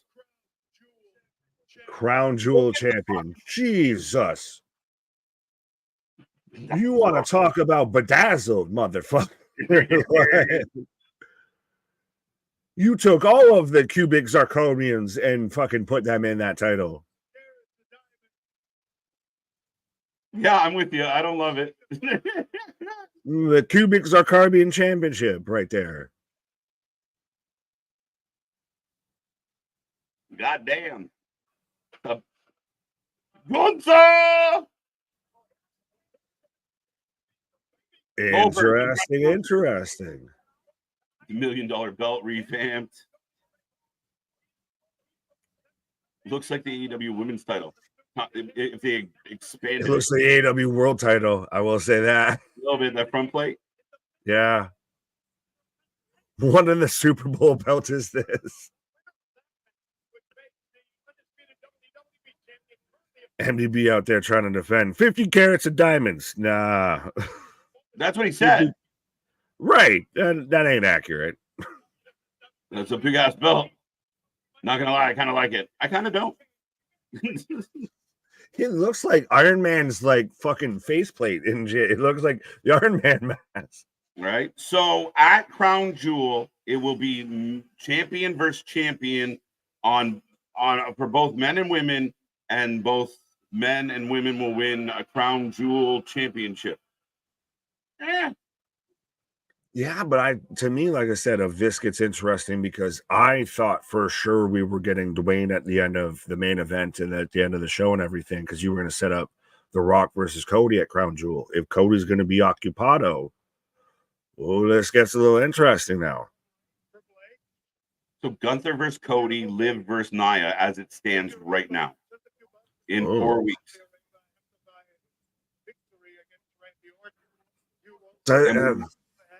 Does that excite you? Does that intrigue you? Because it doesn't for me. It sounds like a Crown Jewel card. Yeah. Sounds very Crown Jewelish.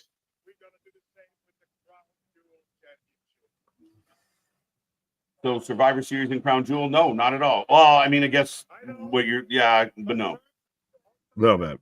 But yes, no. Right. That is very stupid. Yeah, I don't love it. I'm a little like, yeah, this is a swing and a miss. We had a big announcement. We thought it was going to be historic. We thought it was going to be great, and you step up to the plate and whiff. Yeah. Like I said, this is Bob Uecker just a bit outside. Shane McMahon is back in WWE. Yeah, I don't like it. I don't like it. Yeah. If Liv survives tonight, she won't survive Crown Jewel, but she won't lose her title at Crown Jewel. She'll just lose her opportunity to be the Saudi women's champion. They're chanting Goldberg. Remember, Gunther said he's a fan of Goldberg. His favorite wrestler. Yeah, this feels a little out of Tony Khan's playbook, a little bit. I was worried. As Gunther's putting over Bill. What was that? This belt looks horrible. It's fucking huge. Yeah, fucking huge, dude. You need some more women's titles eventually. I still think the NXT Women's North American Championship is the guinea pig for a women's main roster our title. I just don't get what they're guinea pigging. Like, I struggle to understand that. Like, what's the guinea pig? Like, as far as they know how to book a title, like they're just reception to it, if they can actually sustain it, what have you. Maybe you guys should know better and let Triple H cook. I can't be mad if I can't be mad. Can't be mad if Saudi made the call. Maybe Saudi did make the call. Maybe Saudi paid for the belt. Now we're getting Goldberg chance. Oh shit!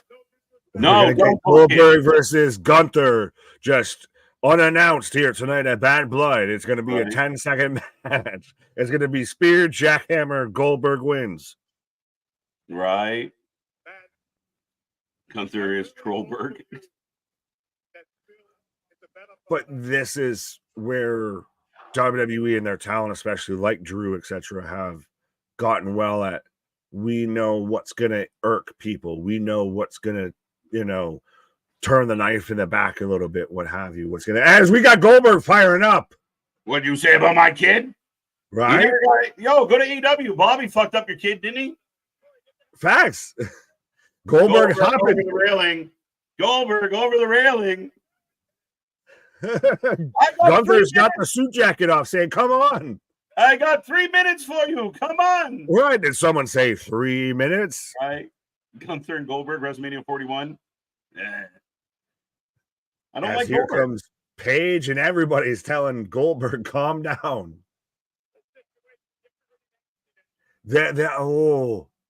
Could they scrap already the men's like Cody versus Gunther, and you get Gunther versus Goldberg, Cody versus Dwayne at Crown Jewel? Yeah, I don't think so. I mean, Goldberg wants that one last match. Sammy, let's go. Sami Zayn says, I got you. I'll be your Huckleberry. Right? Just jumping and just clocking this man. A little Petey Pump trying to break him up. Oh, kick in the face. What did the suede shoes say to the face? Boot. I like it.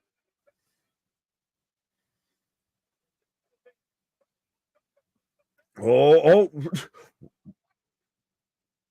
Goldberg just. Oh, Sammy randomly got to him. I was like, who the fuck got there first there? Because he just randomly fell over. Right.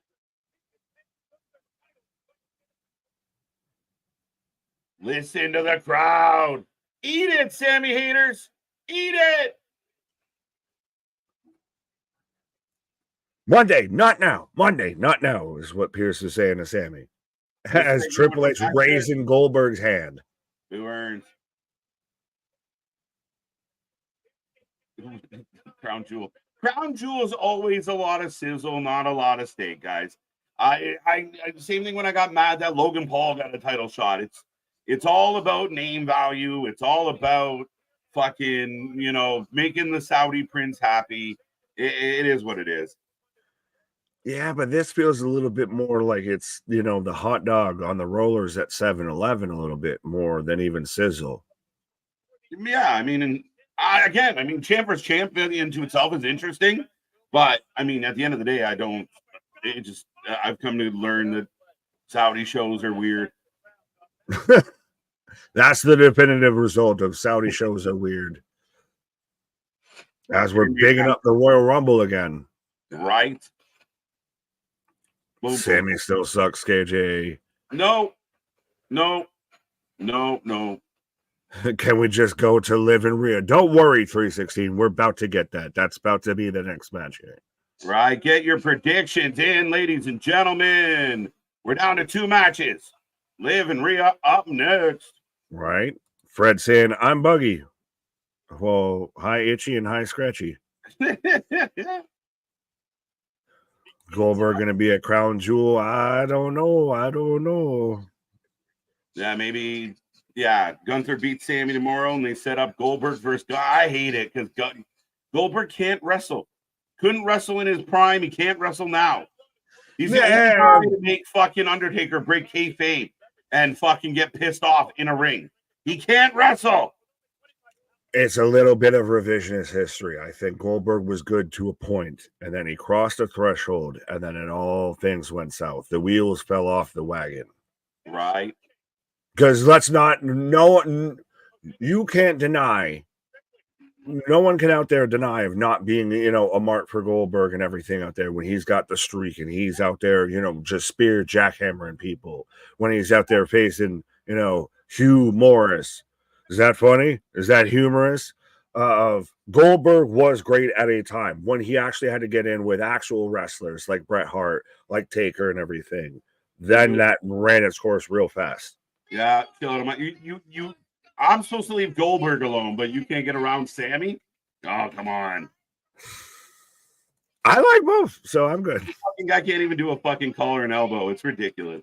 You've been in the business for 30 plus years. You would have learned a move or two outside of the fucking 2 that you got. Well, Lady B out there fully with you there of saying Lady of Goldberg barely cleared the barricade. Do not book this. I agree. Sammy sucks. He's been a comic relief. He was comic relief for like this much of his career. Sorry. Again, I love your takes, but they're so awful and so wrong. Save the heat for Jericho. Fact. Okay. Fair point on Sammy. Right. Live show a Legion of Doom parade. Fred, what? Right. As they're running through this whole package. I'm gonna go fill up my cup. Fair enough. You got that as I've got commercials going on right now. As we got Superman in the chat. We had Jesus. We had Sonar Jesus in the chat. Now we got Superman out here with a $2 super chat. Shout out saying, I missed the last match. Who was the winner? That would have been Finn and Damian was the winner. So there you go. Gotcha. Main event shouting out Raquel. But yes, folks, let us know who you're taking in this match, whether you're taking Liv, whether you're taking Rhea. Do you think that it's just an old school, hullabaloo of to where Dom drops down a brass ring or a brass knuckles or anything like that, drops down a chain, what have you? Or, well, at this point, it would be interesting because he's not even going to be suspended above the cage. He'll just be off to ringside. So that might almost lean more towards the idea of a Raquel shows up with Dom's not going to be above the cage to where he can do like what you've seen with Jericho, what you saw with Enzo or anything to where he's raised up there. And, he can do, the whole, drop down a chain, drop down a slapjack, drop down brass knucks. I don't think he'll be elevated there with the Hell in a Cell. So he might be at ringside. He might be at the entranceway. So this might set up more for Raquel to come up and get involved. And Raquel versus Rhea to get to Liv isn't a bad shout at all. Fun fact, I was once speared by Goldberg, WCW Monday Night Nitro in Atlanta. I was part of R&B security. Fair enough, Corey. Well, there you go. You can let us know how that bump went. Could he, do the job? What was he stiff, paused with the spear, or, did he lay it in? That's Spaz with a $5 super chat. Again, I will remind everybody, we are the Wrestling for Life Network. We do this for anything and everything when it comes to pro wrestling. We got you covered on all the pro wrestling action, whether it be WWE, AEW, NWA, TNA, GCW, XPW, Christ, you name any sort of wrestling promotion out there with any sort of acronym, we got you covered on all their action and all their content. But Spaz saying, I love how mad people are about a nothing announcement of nothing belts that won't matter the day after. Performative Wokies need to touch grass. Fair enough, Spaz. I'm confused by that a bit as I've got DDP sitting right next to Mickey James and Scott Steiner. Why can't, so we're going to just run down the list of we've got Mickey. Oh, Mickey, you're so fun. Put you in Fallon and make softcore country. And good old Scotty Steiner. Interesting that we had Triple H and Scott Steiner in the same venue and no issues, no confrontations to my knowledge. But yeah, I don't think it wasn't a great announcement overall. I'm like, no one's super mad of, it's, this and that of the titles don't matter. I mean, we already know that, but to me, it was one of those you sold us on. It's an historic announcement. It was a bit of a big swing and a miss, my guy. To me, it was very much he ran a package out of the con playbook with that of we've got an announcement that meant all of nothing. As we're back to, I guess, the host suite. We've got Metro Boom. Oh, it's all stank. Everybody's got some stank on their nose here. Oh, because Chelsea showed up. She's still got to wash that, dumpster match from last night off here. But yeah, we've got Quavo. We've got, what's his name? It's not Sam Roberts. Paul Rosenberg. Pete Rosenberg, whatever the fuck his name is. We've got Piper. Everybody out here in this little kind of host suite. I dig it.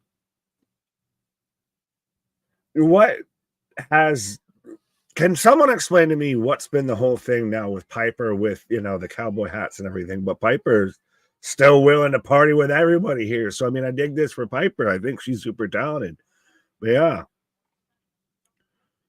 What's worse, title for people who already have titles or Goldberg match in 2024?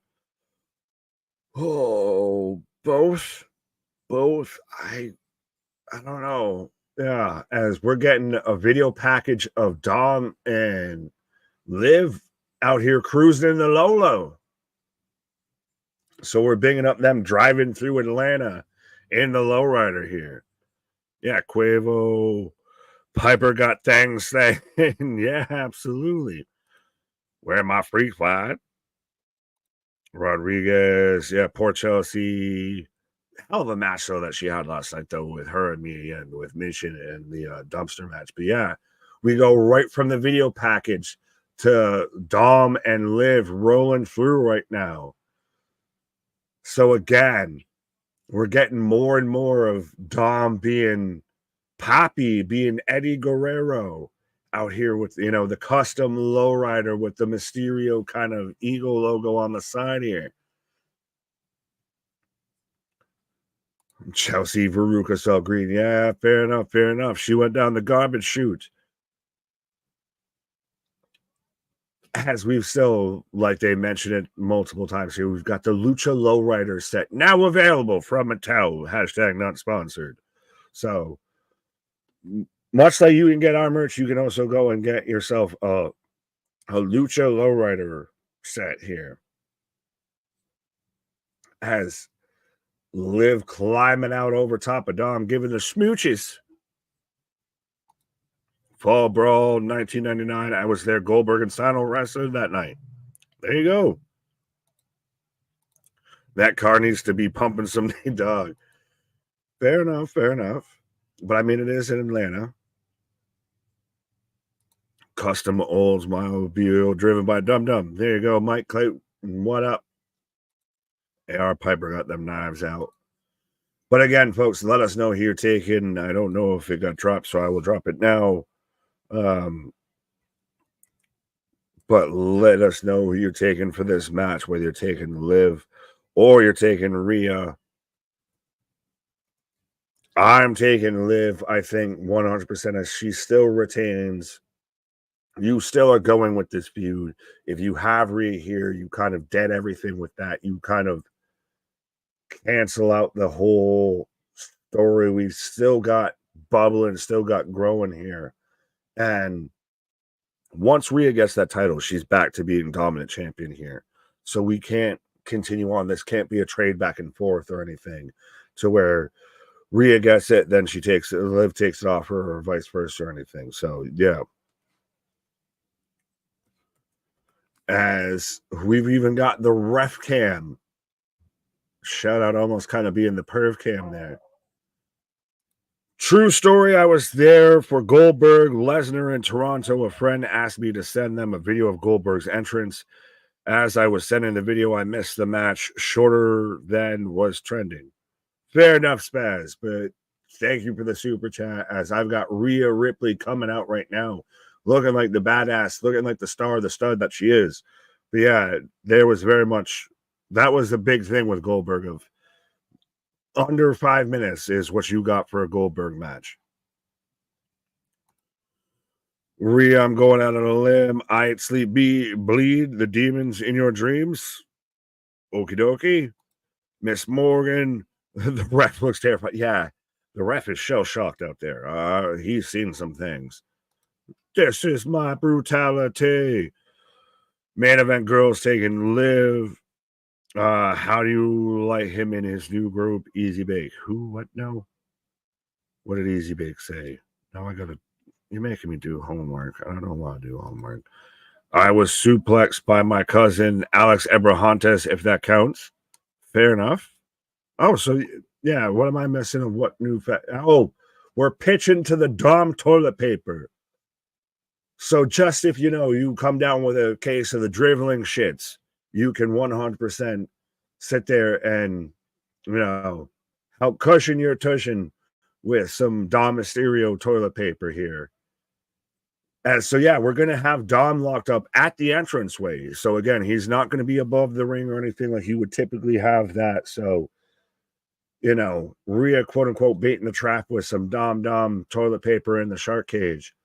But this sets up to me, unless he's going to slide it, they fight out onto the outside. Dom slips something to Liv, what have you. This is setting up more and more like we could get Raquel here. Be really interesting if that happens. Be a night of the returns and surprises. I went Apple Pay once. Fair enough, JV. Liv Morgan sucks. Dirty Dom toilet paper now available at WWEshop.com. Yeah, hashtag not sponsored. 100%. Bradley, Christian, Nick again. Would you ever attend a yoga class with DDP? I'd be down for some DDP yoga. Christ, I've done yoga myself and everything. And we had, you know, Big Trouble Ben Bishop. Speaking of Big Trouble, but yeah, we had Big Trouble Ben Bishop on there. That sat there and attest to the words of, you know, doing DDP yoga. And actually sat there when I worked out with DDP. I got the DDP app. Like, I got the DDPY app. Fair enough. He's good. He's good. He's a good motivator. Well, I mean, think about how many guys in wrestling wouldn't be here if it wasn't for them doing stuff with DDP. The Butterbean story is crazy good. Like they did a little thing about Butterbean going through the DDPY. Like, this man was a hunchback and couldn't walk at all, and DDP pretty much saved his life. I still think the best is Jake, because Jake was like knocking on death's door. Mm-hmm. But yeah, how do you feel though, my guy, of we're not getting the suspended shark cage, we're getting the entrance shark cage? Yeah. I mean, again, I anticipated, we kind of talked about it before the pay-per-view as far as you know, they already got a cell hanging above the cage, and they're gonna have to put the shark cage somewhere else. So it might be a little harder for Dom to throw those nuts in there. Well, I mean, they fight outside, he slips something, but it sets up more and more for like what you and I believe Anthony too were saying of Raquel now might be the more likely option of causing the distraction, causing the disruption here. Mm-hmm.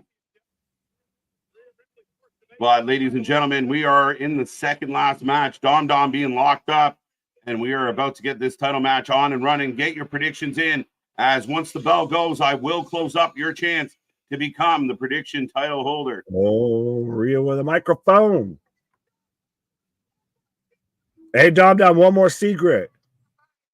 Oh, he is going up, Nick. He is going up.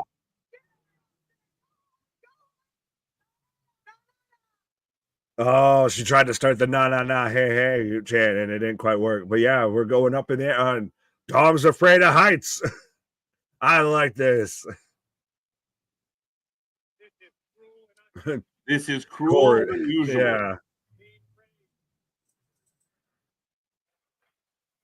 I like it. I'm interested by it. And how do you feel, sir? Have you gotten your roll of Dom toilet paper? Right. That's nice to Rhea to, you know, lend a hand. Right. Oh, big drop kick to open this one. Rhea Ripley off and running. All right, folks, there it goes. 68% of the chat taking Liv. 68 smart people there, or more than that. Yeah, because I know we're both taking Liv. Granted, we've had a terrible track record, or at least I have, especially tonight. But that's not a bad. Like, it's good that they've still done everything in an unpredictable manner. But I'm still taking Liv for this. Right. Somebody said that Daniel Garcia was backstage at WWE. That's interesting. Stop by to say hi. Yeah. Well, they still have that whole weird thing of like, is he re-signed? Is he not re-signed? They're confident he's re-signing, but they're unsure he's going to re-sign. Like, what the fuck are they doing? The last report from fucking Tuna Meltzer was that they're not as confident as they once were. Well, okay, so they went from 100% to 98. Yeah, I guess. Oh, Liv Morgan eating the apron. Right. That cage isn't locked. I was pretty sure the refs locked it. They sat there and even had people test it to make sure it was locked.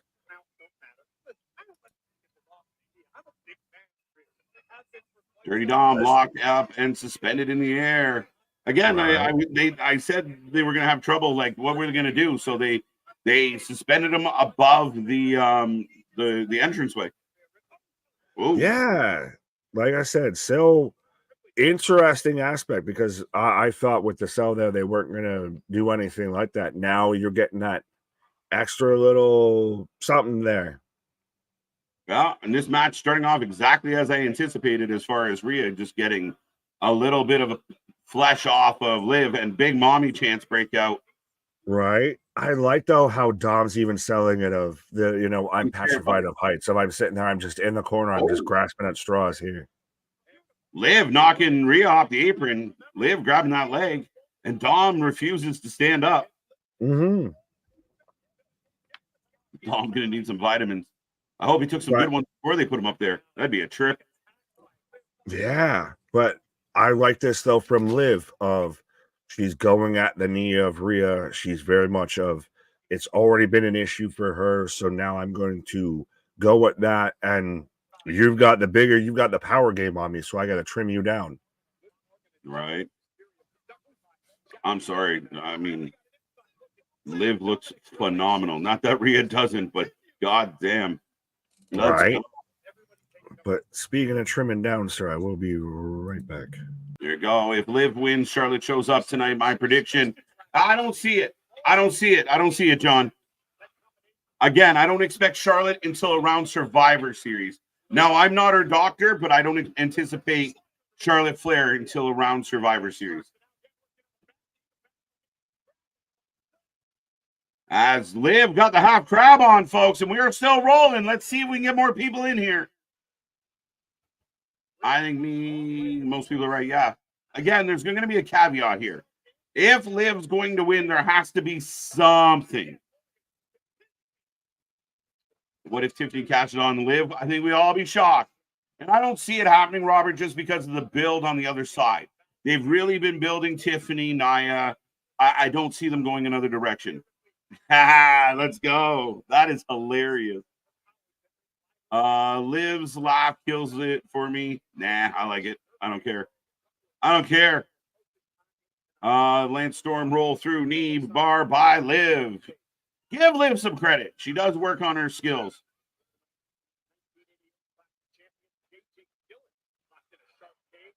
We're talking about JJ Dillon being locked in a shark cage.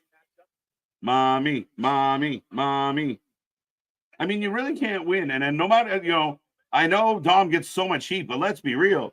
The man went from Rhea Ripley to Liv Morgan. He's doing pretty good in life.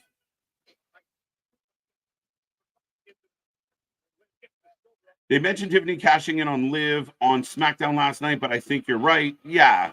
And again, I mean, you can kind of throw it out there like, oh, maybe, but it would be a huge shock. Would I be mad or boo it? No, but I feel like the story is being told between her and Nia. I think that's the big moment that they're could they go and make a left? Maybe. Liv Morgan got a backup plan. She better. We all win. There's going to be a ref bump in this match. My prediction and the ref bump and the prediction. Raquel, yeah. I think it's possible. Son of a luchador, afraid of heights. Facts, Capone. I like that. How dare you shame your family by being afraid of heights? Rhea's husband better not botch up. That girl's got plenty of. Morgan also in the running for most improved. Morgan's had a phenomenal year, man. You can't ignore everything that she's accomplished this year. And they're chanting, Dom, you suck. As Liv works on that knee, works on that leg. I have a prime rib steak burger and fries cooking KJ. That sounds fucking lovely, AB. Send some my way. As I've been chomping on pizza during my breaks. But a prime rib burger does sound pretty fucking excellent. Though I had a really good burger yesterday. I really hope Spanish Rachel doesn't interfere. Why does he have to be Spanish Rachel?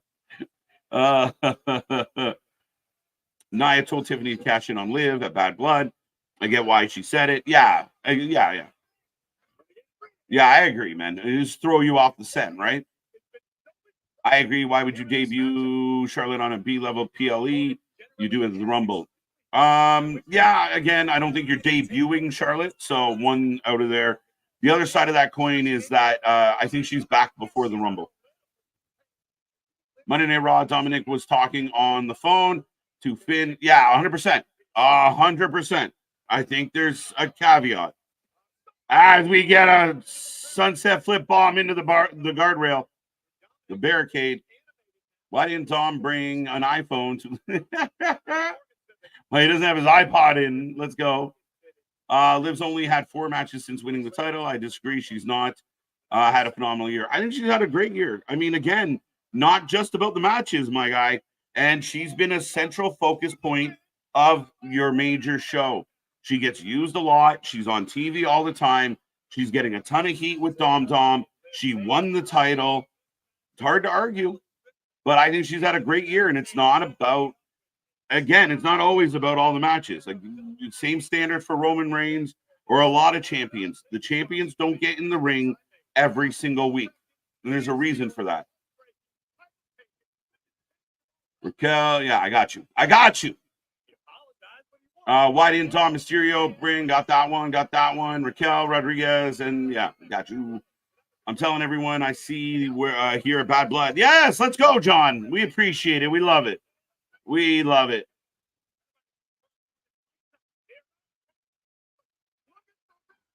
They're making this PL feel like a big deal. The car entrance is something you usually wouldn't see unless it was a Mania. And then Finn had a very different entrance. I agree with you, man. This pay-per-view has felt good. And I think Trips has done a good job of making, we knew kind of going into a B-level pay-per-view, it wasn't going to be that great. I think we've got a lot of good pay-per-views in between the majors. I think they've done a really good job of that. I'd pick Liv too, Roll Tide. Liv is great. It's all about how time they get. Yeah. I see what you're saying, Robert. And that's it. Again, like, it's saying, like, I know, and some people are going to argue with me, but I mean, Roman being Roman didn't wrestle a lot. As, Liv clapping Rhea upside the head. 3, 4, 5, 6. How do I see this ending? Raquel Gonzalez. The back attack is back, Jack. Liv needs to win. And again, I mean, for my money, as far as women's wrestling goes, you can't find quality women's wrestling in other companies this consistently. Again, NXT shines their women. They put them in matches. WWE puts their women in pay-per-views, in good matches. And it's generally, it's crisp, it's back and forth. It's not slow, it's not sloppy, it's strong. And the back and forth on this has been great.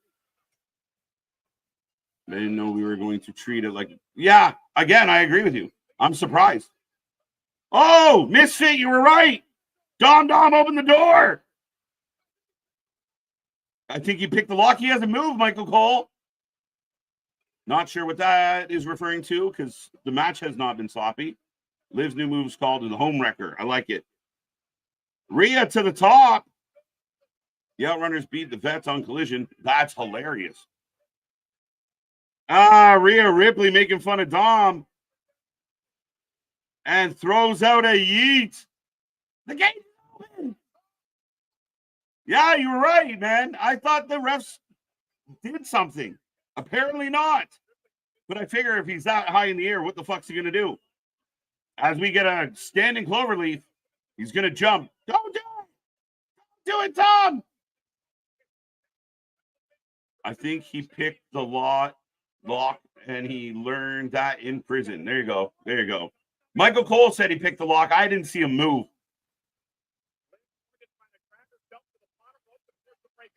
Yeah, that's funny. Is Dom gonna like rappel down? Is Dom gonna jump on Liv? What's gonna happen here?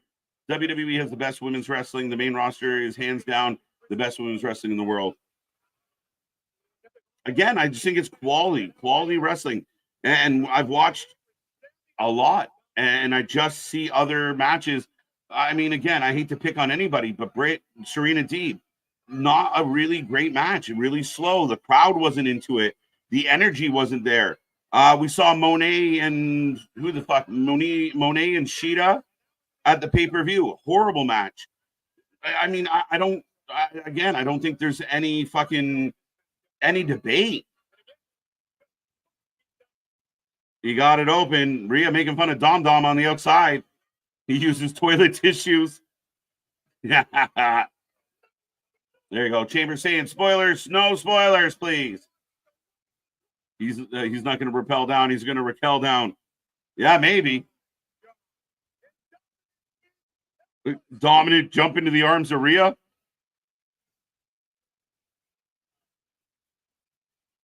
Oh, Dom leaning out. Yo! Dom fell and is hanging by his foot. We got Pinata Dom. Yeah, I'm with you, bro. I'm with you.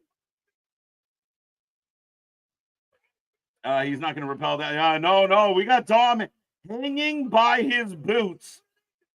And security trying to help. Rhea is coming out to say hello to Dom Dom. My stomach, dude, I'm with you. Oh, shit. What a spot. That's funny as shit. Dumba.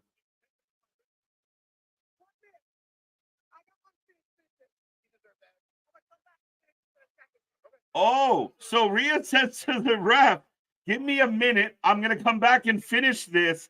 I got unfinished business out there. And the ref goes, okay. I don't love that, but they took advantage of the referee cam. Oh, my God. I was right. We got Pinata Dom. Ole! Rhea Ripley got a kendo stick, folks. Dom Dom is in a world of trouble. Ole! Let's go! Rhea Ripley. This is where I think Rhea is about to fuck up. That was hilarious. 100%. Ole! As she just unloads. Pinata Mysterio. Pinata Dom Dom getting worked over. And there we go, the back attack. Raquel is back, Jack. Raquel lays out Rhea Ripley. And that's not true. They weren't sure. As Raquel in the building. And the bell goes. And the crowd boos. Up goes Rodriguez. Up goes Rhea Ripley. And she just lays Liv on top. Ladies and gentlemen, Raquel takes out Rhea Ripley.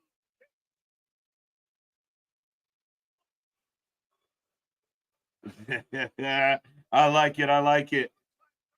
We called it. And I know some people said no way. But Raquel is back to help her old friend. And she's so much better as a heel. DQ.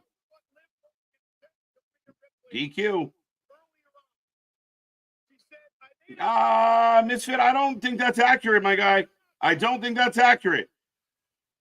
They booed loud when she picked her up.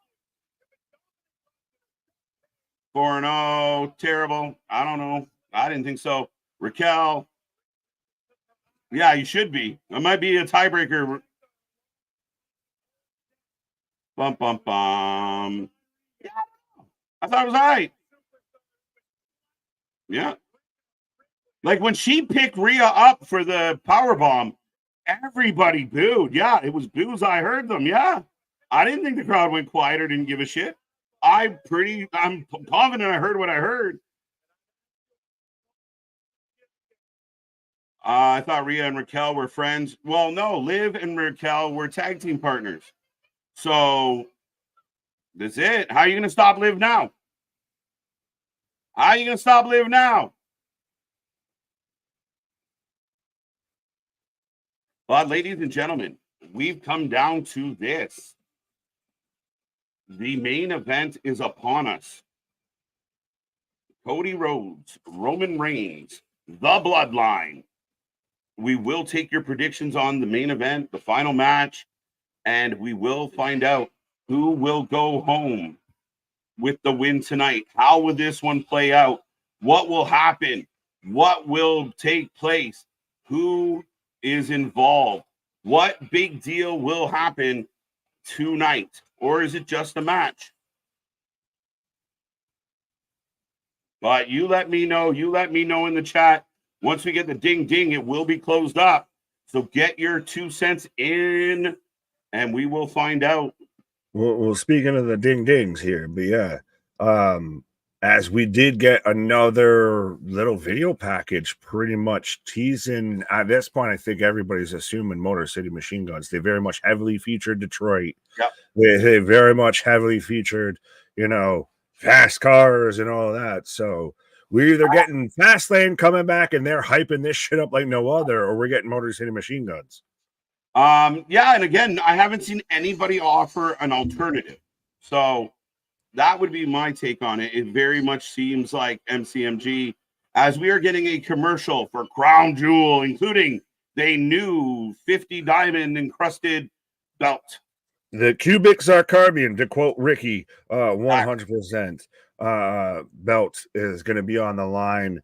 And yeah, so Raquel comes back, helps Liv retain 100%. I think it's a good show. I'm getting nervous with this match of I thought The Rock with the main event with The Rock. I thought we were going to get that at Crown Jewel. We've already had the Crown Jewel announcement. We're talking about the big guy. Could the big guy be big Bill Goldberg? No. And everything. No.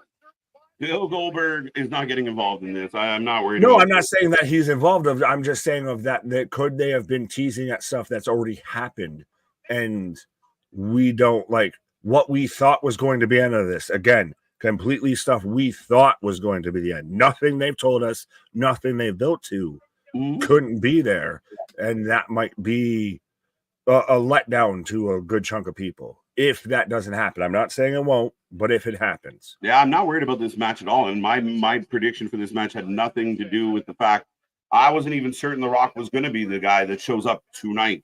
A lot of speculation around that. I just think this is going to be a big match with a big feel, and there will be some twists and turns in this match. But whether or not this match is good does not rest on the shoulders of The Rock. But again, I don't think they're going to underdeliver in any way, shape, or form. Fair enough. And we will have the press conference afterwards. Do you like, and I'll ask you and I'll ask the audience and everything, do we like when wrestling has post-show scrums? Yeah, I like the way Triple H does them. And I like the way it's a media release, it's a press release at that point more than anything. That's what this is. Like, it's a follow-up from a show that you just did. I mean, again, I got no problem with the media scrums, and Triple H does really well as far as what we did, what we were successful, what we were proud of, some compliments for certain people, and then he leaves. It's not him sitting there all starry-eyed, like, oh my God. And when they advertise talent for it and everything, because they advertised a good chunk of talent. You usually get 2 or 3 talent in the media scrum. They are pretty much stick to the majority of their kayfabe with a little bit of wander, but it's still within. They don't come out and go, oh yeah, we planned this match out 3 weeks ago. It was wonderful. No, they continue the kind of what they're going through.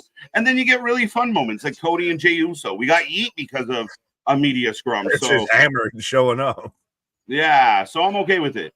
The Sharkade spot was hilarious. I don't know if you caught it, but Pinata Dom was awesome. Oh, yeah. Pinata Mysterious. 100% of that man out there just getting set up. Right? This show isn't hitting for me. That's fair. I think you're going to be in a small pocket of the minority, but I mean, I've been very happy with this. And again, we arguably get one of the matches of the year to start this show. From there, I mean, it's been decent. I mean, Rhea and Liv played out the way I thought it was. Damian Finn was a really good match, and Nia Bailey was fun in a lot of ways. So, and now we get a main event that, I mean, we'll bring it home, and I think it's a little early, but if it's not hitting for you, AJ, I understand. Well, and I like this even from MDB of KJ just summed up WWE press conferences better than Chat GPT. Right. But I do also, let's keep this in mind of we're not even at 9 o'clock here. We're going into the main event. Like I do on a Saturday night, I don't think this is a bad spot to be in here. Like I think, granted, this has been a solid show through and through. If you got hyped up into your own, mindset on certain things and everything, I could see where you might be disappointed. But again, you probably went into stories that they didn't even tell you were going to happen. Yeah, I think realistically, the stories that we kind of predicted, Raquel, it makes sense for the story of how is Liv going to get out of this? Ding, check mark. We thought Nia was going to win. Ding, check mark. We thought that CM Punk and Drew were going to tear it down. Check mark. Finn Damian, I think, was better than I anticipated. So check mark on that. And now we got a main event. So, I mean, easy peasy. I don't think they've missed any marks. Pre-main event, as we've got commercials and everything like that, what would you give the show right now? I'll wait till the main event's over, my guy. Fair enough. How dare I ask a preemptive question? Yeah, no, you guys made him shy. You made him shy, folks. Right. Yeah, again, it's MCMG promo, so I like that. Was the ending botched, or was Dom supposed to be caught up? Yeah, he was supposed to be caught up like that. And again, it was supposed to be kind of an out of the crowd spot. Saying it was clunky, again, I don't get it. I mean, it was exactly what I expected. When Raquel rolled Rhea in and lifted her up, the crowd booed. Again, you got the reaction from the audience in the building that you wanted. And Dom didn't accidentally get stuck on the cage. Like, what was he supposed to do? Fall on his face? That would have been, you would have seen a whole different reaction if that wasn't supposed to happen. Of holy shit, this man's hanging from his fucking ankles out of a cage. Will somebody get underneath there and get the firemen out there with the fucking trampoline and everything? Help this man. Right. Shout out Anthony live from the show saying Liv is still champ, y'all. That's all I care about. Right. A big heel turn. I see this main event. Match gets 30 minutes runtime. Yeah, it could be. I mean, we're going to get 15 minutes of entrance. Yeah, as I've got Solo and Jacob coming out right now here, folks. So that was a DQ. And is this a loss? No, it's a DQ. Yeah, Liv took a loss. Now Rhea has a reason to still be in the title contention. Yeah, so everybody's wrong. What? I said, so everyone's wrong that predicted Liv to win because Rhea did not win. Yeah, Liv did not win, folks. Liv got disqualified. Cody, which we assume is going to be the outcome with this. As Jacob's just dripping. Why are you dripping, my guy? Final match will be shit show as usual, so predictable. All right, Edgar. Edgar's just hate watching. That's good. 6 so far. Cell match was a banger. That's it. Fair enough. Folks, if there's a place you want to hate watch, at least you're hate watching with us. Right. We'll tell you when you're wrong and tell you when you're hate watching, but at least you're watching with us. We'll set you straight. Liv versus Nia, heel versus heel. We'll see what happens. So no LA Knight or Wyatt 6. Well, LA Knight was not scheduled to be here. Either was the Wyatt 6 scheduled to be here. So again, you can't fault them for something they didn't advertise. Right. LA Knight weekly television. Cody and Roman, Bloodline for the win. Get your predictions in, folks. Once we get the ding ding, the predictions will be closed. So get them in. And your last chance to get some points on the board. Bloodline 2.0 for the win, and The Rock shows up. I got the Bloodline still. I'm not changing my mind. I'm still going Roman and Cody. I still think to me, it's who takes the pin. I know we're probably predicting this ends in DQ, but I don't know. I think it ends in some form of a DQ or something. Like I don't know if this really ends in a clean finish either way. I don't know, man. I mean, again, I think there could be tomfoolery, but I love the idea of the Bloodline picking up a win and a legit win. So we will see how they do it. But I don't know. Again, this one's confusing and in a good way. I disagree with you, Big Dog. Roman and Cody do not have to win. I explained on Thursday exactly how you get what you want out of it. If there is some bullshit that goes down tonight and Roman eats a pin by Solo or Jacob or Cody eats a pin, there's a way to work it out. And again, they don't have to win. They'll still show up on Friday as Cody and Roman, even if they lose. Oh, we got a whole Martian man.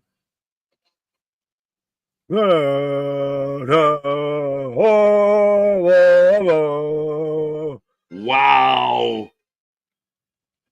Which, how do you feel about ref cam, by the way? They mentioned that in the other match, and they focused on this too with this match. We've got ref cam.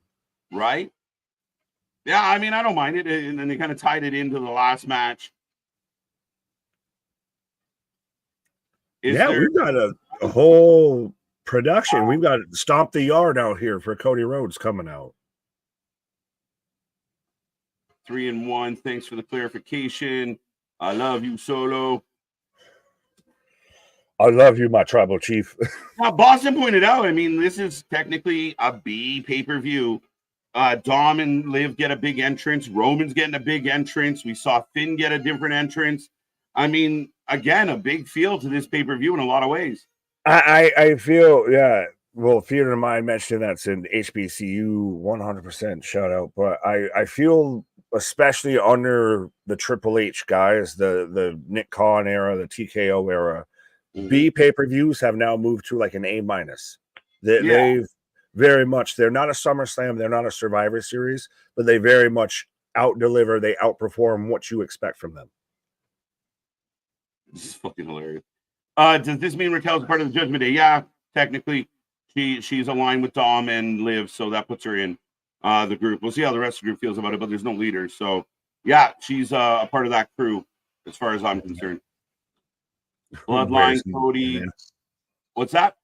No, I just like from Fred here. Where's Nick Cannon? Right. Zilla Fatu shows up. Maybe not yet. Where else can he show up? He's been pretty much blacklisted from everybody else. I know someone's going to tell me out there, but he's got a belt. House of Glory. I mean, win. There you go. Good to see you, Candy. Don't forget Collision later. Yeah, we've already have. And Willow gets the W. Hey, no spoilers. WWE had to do something for Saudi. The Prince of Saudi wanted something along the lines of WrestleMania for Crown Jewel, so they came up with the Jewel title. Saudi is a huge payday. 100%. That's it. I don't pay much mind, Gilly. I don't care for Crown Jewel. I shot on it last year. I shot on it the year before. It is what it is.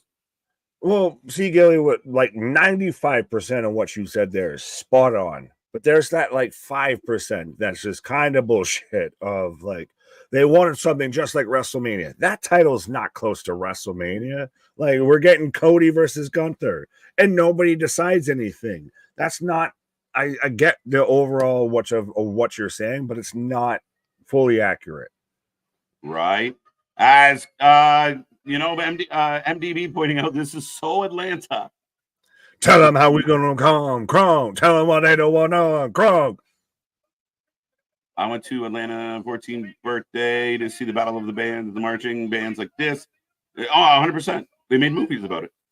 Yeah, I'm sure Anthony's losing his mind out here. Anthony's gonna be like, you didn't know that band? Yeah, which is Cody's wearing the sleeveless version of his jacket tonight. Yeah, it looks weird without the sleeves a bit. What's with the band? It's an ATL band, and again, it's just paying homage to where they are. Yeah, very much. Well, and still remember there was even before they were going to Atlanta and everything, there was still the band that did their whole version of Cody Rhodes theme song like at homecoming or something, like just to hype up the crowd. Like we're still getting to where NFL teams will sit there and play like Roman's music in between, plays and everything. Yeah. Reality of Wrestling. Thank you, Fred Bucks. I knew he recently won that title somewhere. So thank you. No, House of Glory. He's barred from Reality of Wrestling. That's Booker's promotion. Booker, that was the first one that told him to excommunicado off. And then it was GCW too, because he wasn't showing up for dates. He's the House of Glory. He took the title that Charlie Mason had. I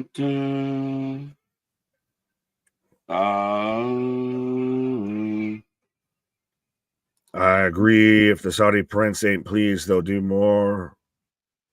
Fair enough. Cody giving serious run to McDonald's lives right now. Oh, look at this. Roman's got one too.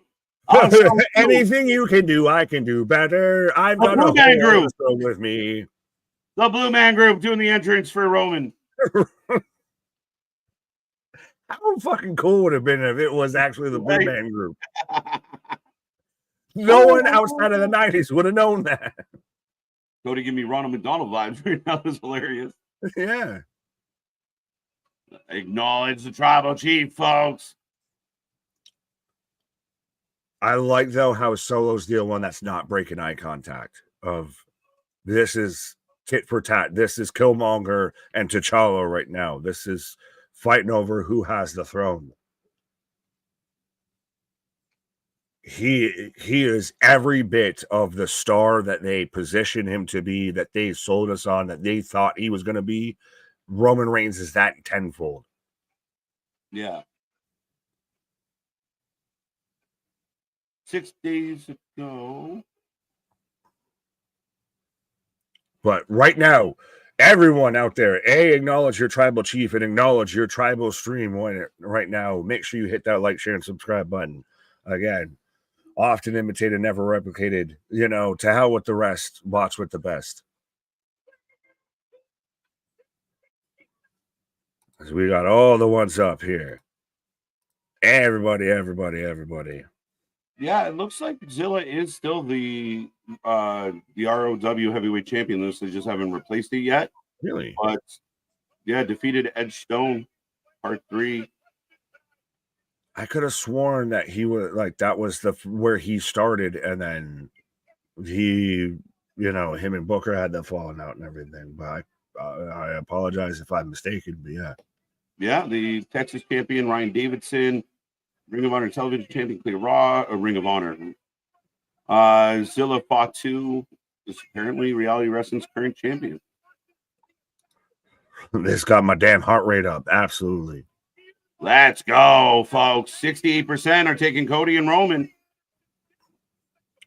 I want to hear "You Ain't Ready" chants from the audience directed at Solo. He's not worthy of a match like this. His cousin is, but not him. Ooh. Solo's fine.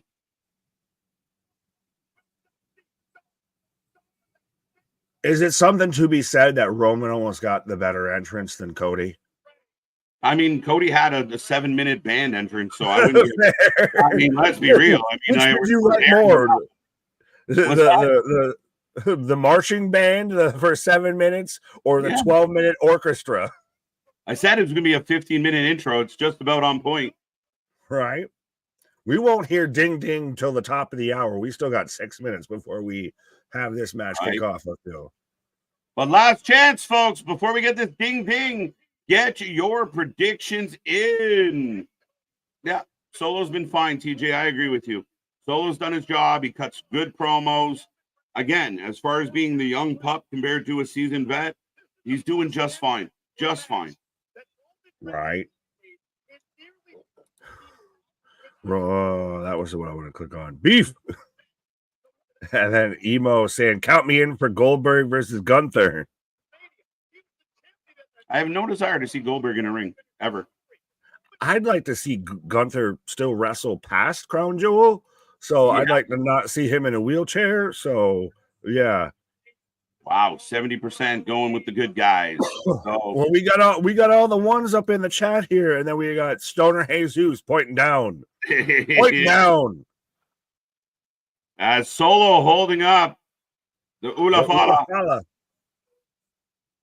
And Cody just looks at Roman. Well, Roman put out the whole thing today of this is where we show them no words needed. Solo sucks, chance. Listen to Shout out, homie dressed like Macho Man. I mean, again, for people that we're worried about this crowd. The crowd's been with it. ATL showing up and showing out from start to finish tonight. 100%. Hey, as even Roman's like, you want to do this? Are you going? Am I going? Who's Right. going? Yeah. We get the ding, ding, ding, folks. The Wendy's ad making my fat ass want a Baconator, but that's besides the point. Right.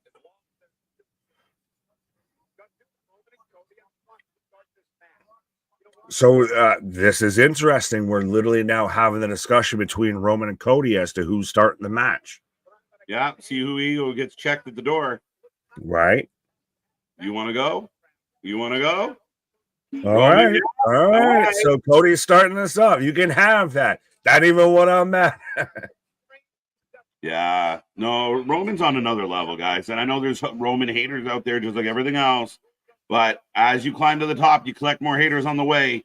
And Roman's at the fucking top. So hate all you want. It's undeniable. It's a testament, and it's not glazing or anything like that. When John Cena, arguably the greatest of all time, is out there saying Roman's the greatest of all time. And while he's still active, Roman has delivered on everything that WWE thought he was going to be, and then more. Rock, paper, scissors would have worked. Dwayne Paper acclaimed. Paper, scissors. As we get Cody, Jacob starting this one off. Makes sense. The two technically less key people in this. This really, I know we've still got the UFC event and after this and everything. I'm sure we might even still watch this, just not for y'all and everything. But this has 100% that made of like that huge fight feel to it. Of you're literally waiting of every moment could be a deciding factor. Yeah. Cody off the ropes, looking for got him. A bit of a disaster kick. Yeah, the disaster kick was a disaster. He just got swatted. And Solo comes in the ring. 69%. But again, you still have. Oh, we got the tag and a Roman. But I was saying we had Jacob and Roman kind of giving each other the Iggy with the eyes there. The crowd goes wild. OTC chants break out. Roman is the biggest person in this match by miles. 100%. 100%, Nick.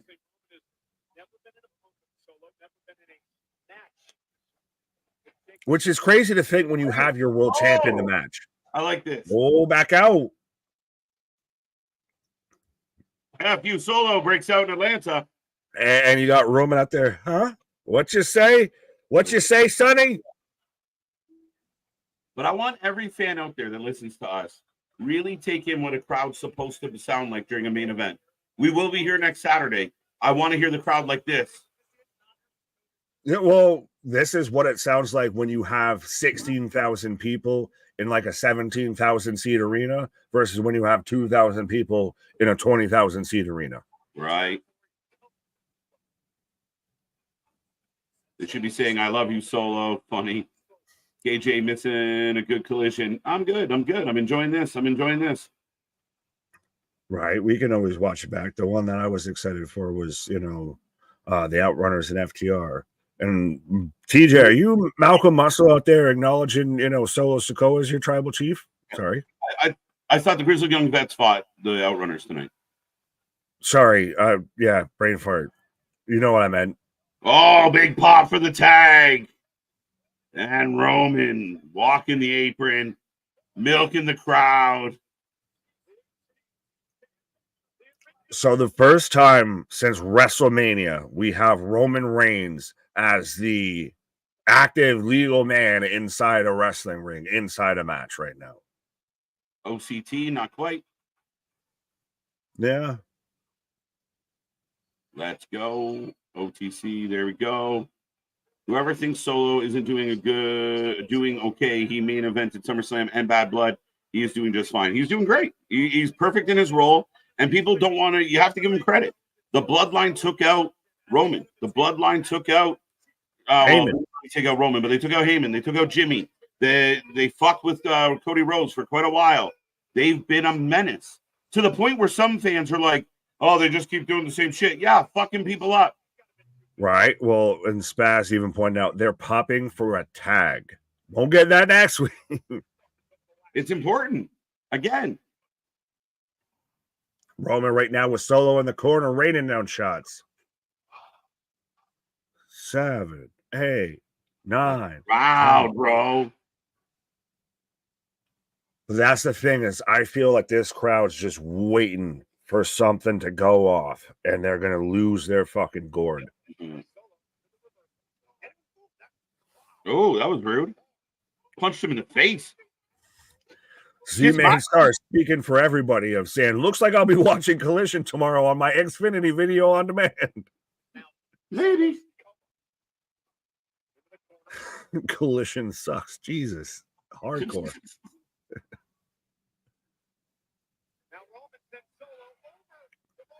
Solo over the top rope here as Roman Reigns just talking. Oh. Jacob and Roman right now, eye to eye in the ring. I still swear that to me is the match. I know storyline wise, everything, but if I'm booking with my heart of hearts and everything, Roman versus Jacob is the top match. Solo jumping Roman. Jacob playing his role perfectly. Right. And even Solo hitting him with the point ahead look smart. Solo's career really turned the corner since he started wearing boots. There you go. Boots help. Boots and knee pads. Is that why Matt Riddle got fired? Right. Just wouldn't wear boots. Well, he wouldn't put his shoes on in the airport. Was the problem. He just started yelling at everybody. Right.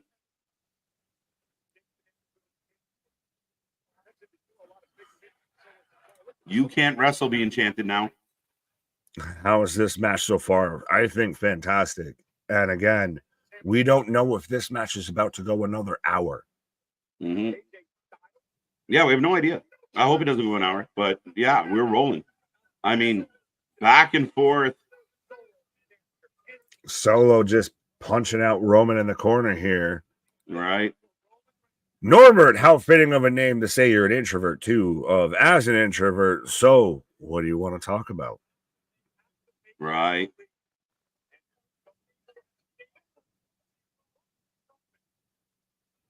The pads and wrist tape. I like it, MTV. I like it, buddy. Tagging to Jacob. Not everyone. Big hips. The intensity. Corey's not going to like all these headbutts. Corey needs to shut up about that. I mean, they're Samoans. They use their heads. That's all there is to it. Yeah, you can't, again, much like we call out Meltzer, Cornette, Jim, if I do say, you can't sit there and be the same one that praises how Samoans in the 80s and everything. You got it over because they're Samoans. They have the hard heads, and that's part of the gimmick. Versus you got 3 Samoans in this goddamn match, and they're selling headbutt. They're doing headbutts and everything. You can't have it both ways. Again, not really interested in anything that's happening on Collision at the moment. Boots to asses, clap, clap, clap. Boots to asses. Let's go. Roman's boots are fire too. There you go. Big fan of the attire. Well, Roman's not even wearing boots. He's wearing Jordans. Man's out there with the kicks. Oh, Roman dodges out of Jacob's way. Dumps Jacob onto the outside. Yeah, Fatu on the floor, but Roman needs a tag. Cody firing it up. And this is how, again, you get people fired up just for a simple tag. Tag to Cody. Here we go. Rolling in, throwing the fist. Well, and this is a matchup, too, we haven't seen, really, of Jacob and Cody going at it. No, not much. Oh. Jacob KO is my money match. I'll take it. I want it soon. Let's go. Well, Eric saying KO's turning heel tonight. I don't know. Oh, we're getting the dusty punches. Here we go. A little juke and jive. Bionic elbow. Now you see when you're out here, when you're Cody Rhodes and you're the son of a plumber's son and everything like that, you're Dusty Rhodes. You got to hit the bionic elbow on the Samoan werewolf there. Cody Cutter from the second row. Let's go. Crowd behind Cody him. Raheem Rhodes.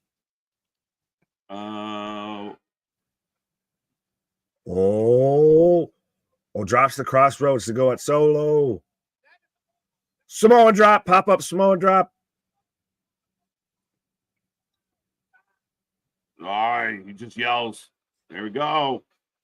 The match rolls on, folks. Roman on the outside. Solo's been knocked off the apron. And right now, Cody Rhodes trying to find some air. Werewolves, huh? Werewolves, huh? It's terrible when you're out there having to have a wrestling match. You're taking on a Samoan werewolf. It's terrible.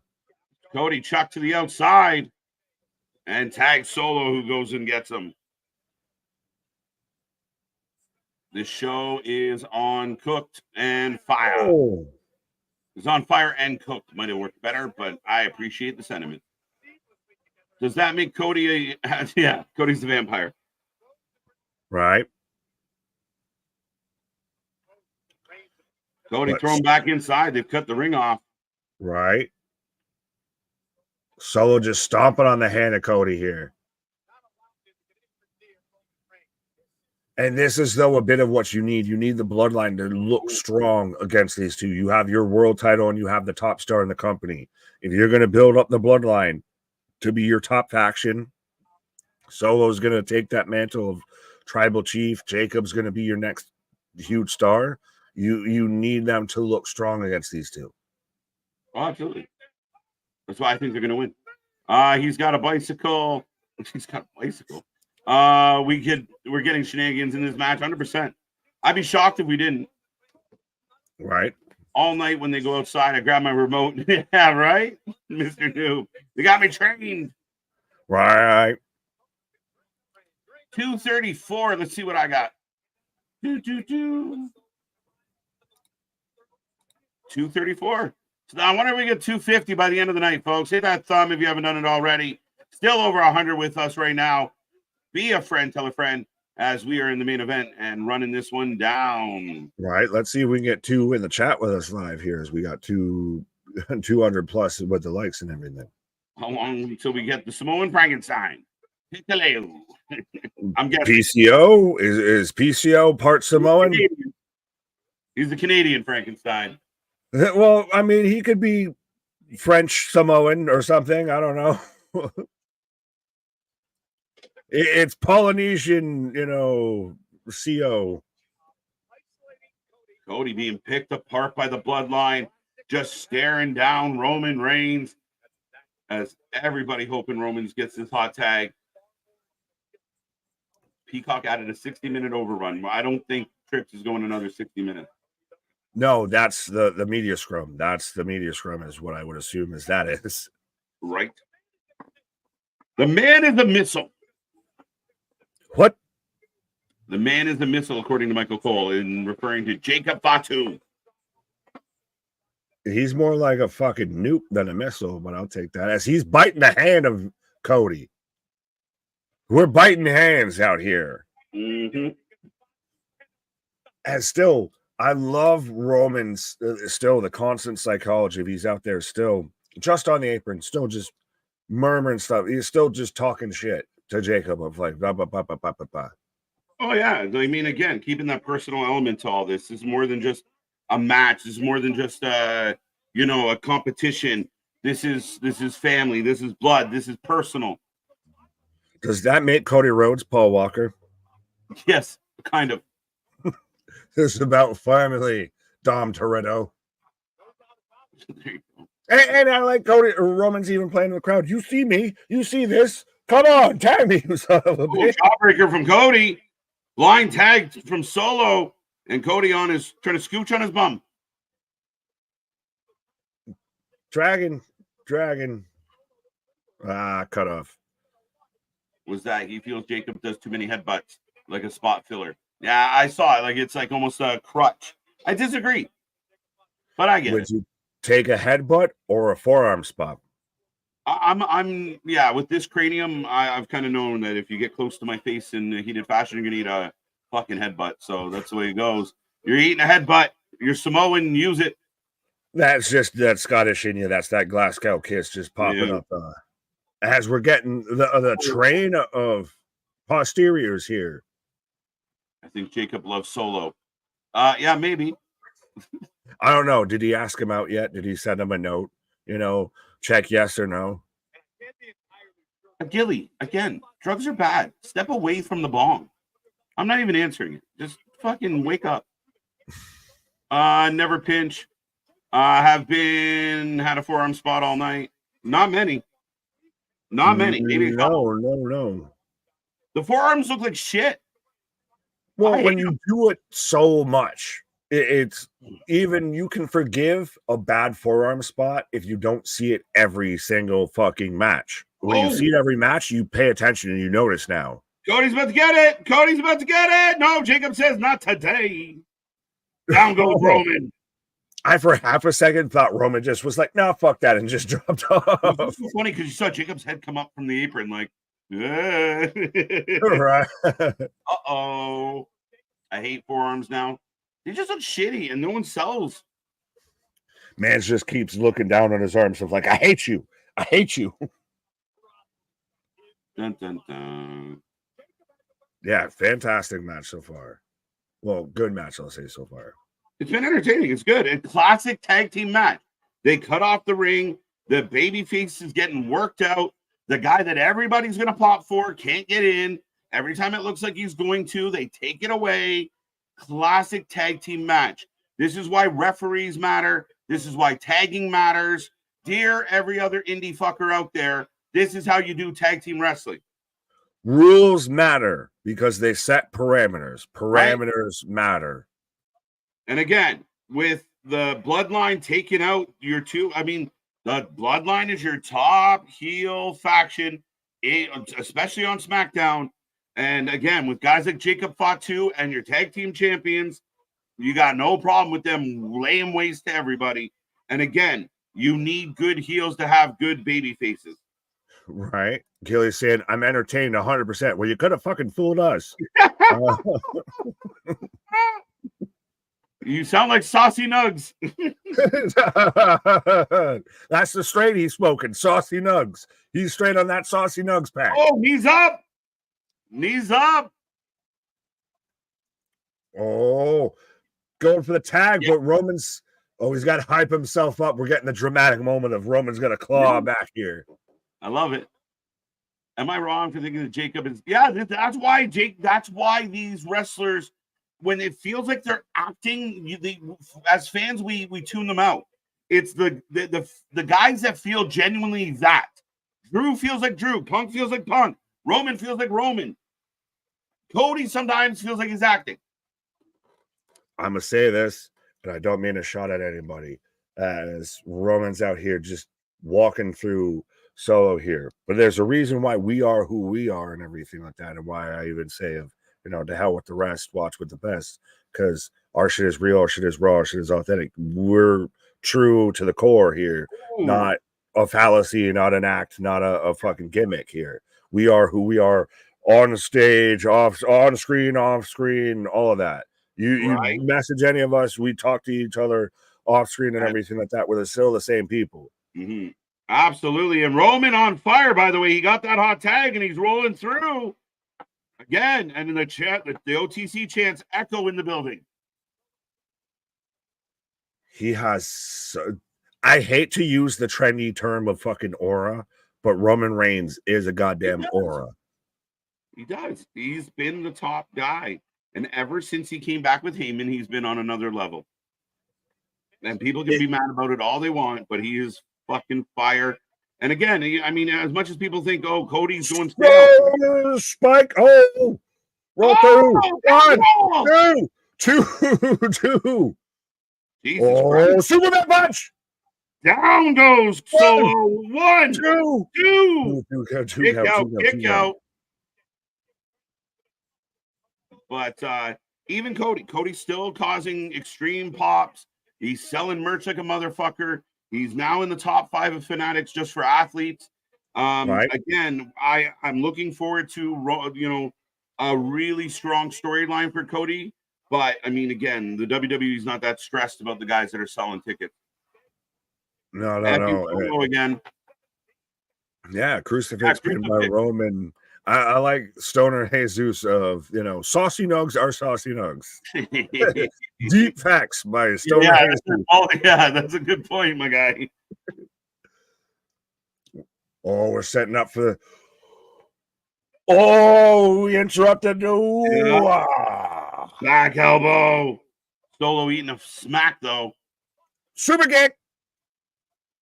Double super kick. Roman gets pancake. Oh, goes prettiest Fatu. Samoan moves ever. Beauty. Solo splash. 1, 2. Cody breaks it up. Hallelujah. Shimana higher, Shimana Honda.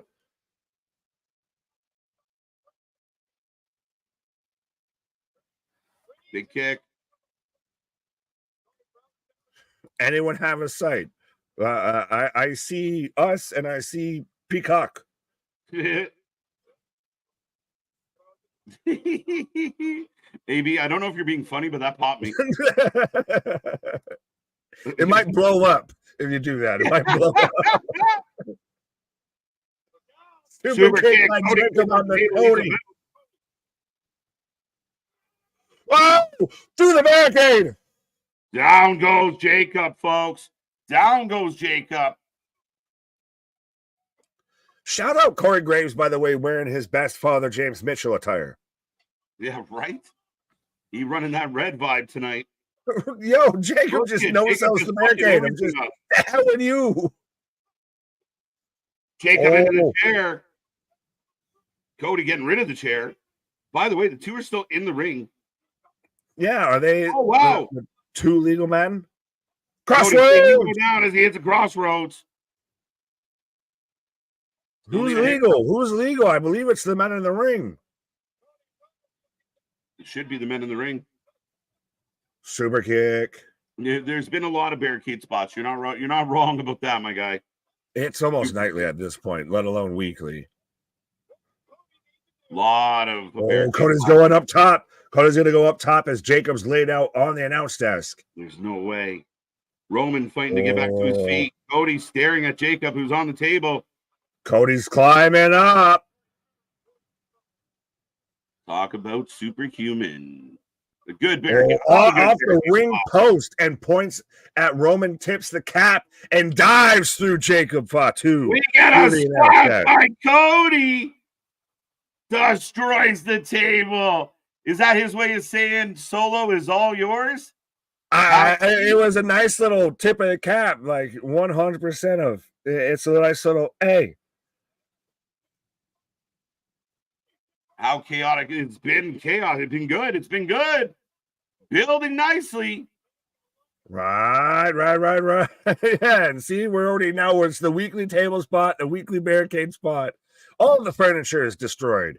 This is awesome, Chance. Blowing up. As we've got Roman and Solo nose to nose. Like Jacob came off the top when he hurt his ankle on Cody. So that is a revenge spot for sure. That's a receipt. Yeah. But Solo and Roman battling back to their feet, folks. Get in this chat. Let's go. Blow it up. And they're doing it great. They're doing the yes, no. They're doing the boo yays with the punches back to their feet. Right.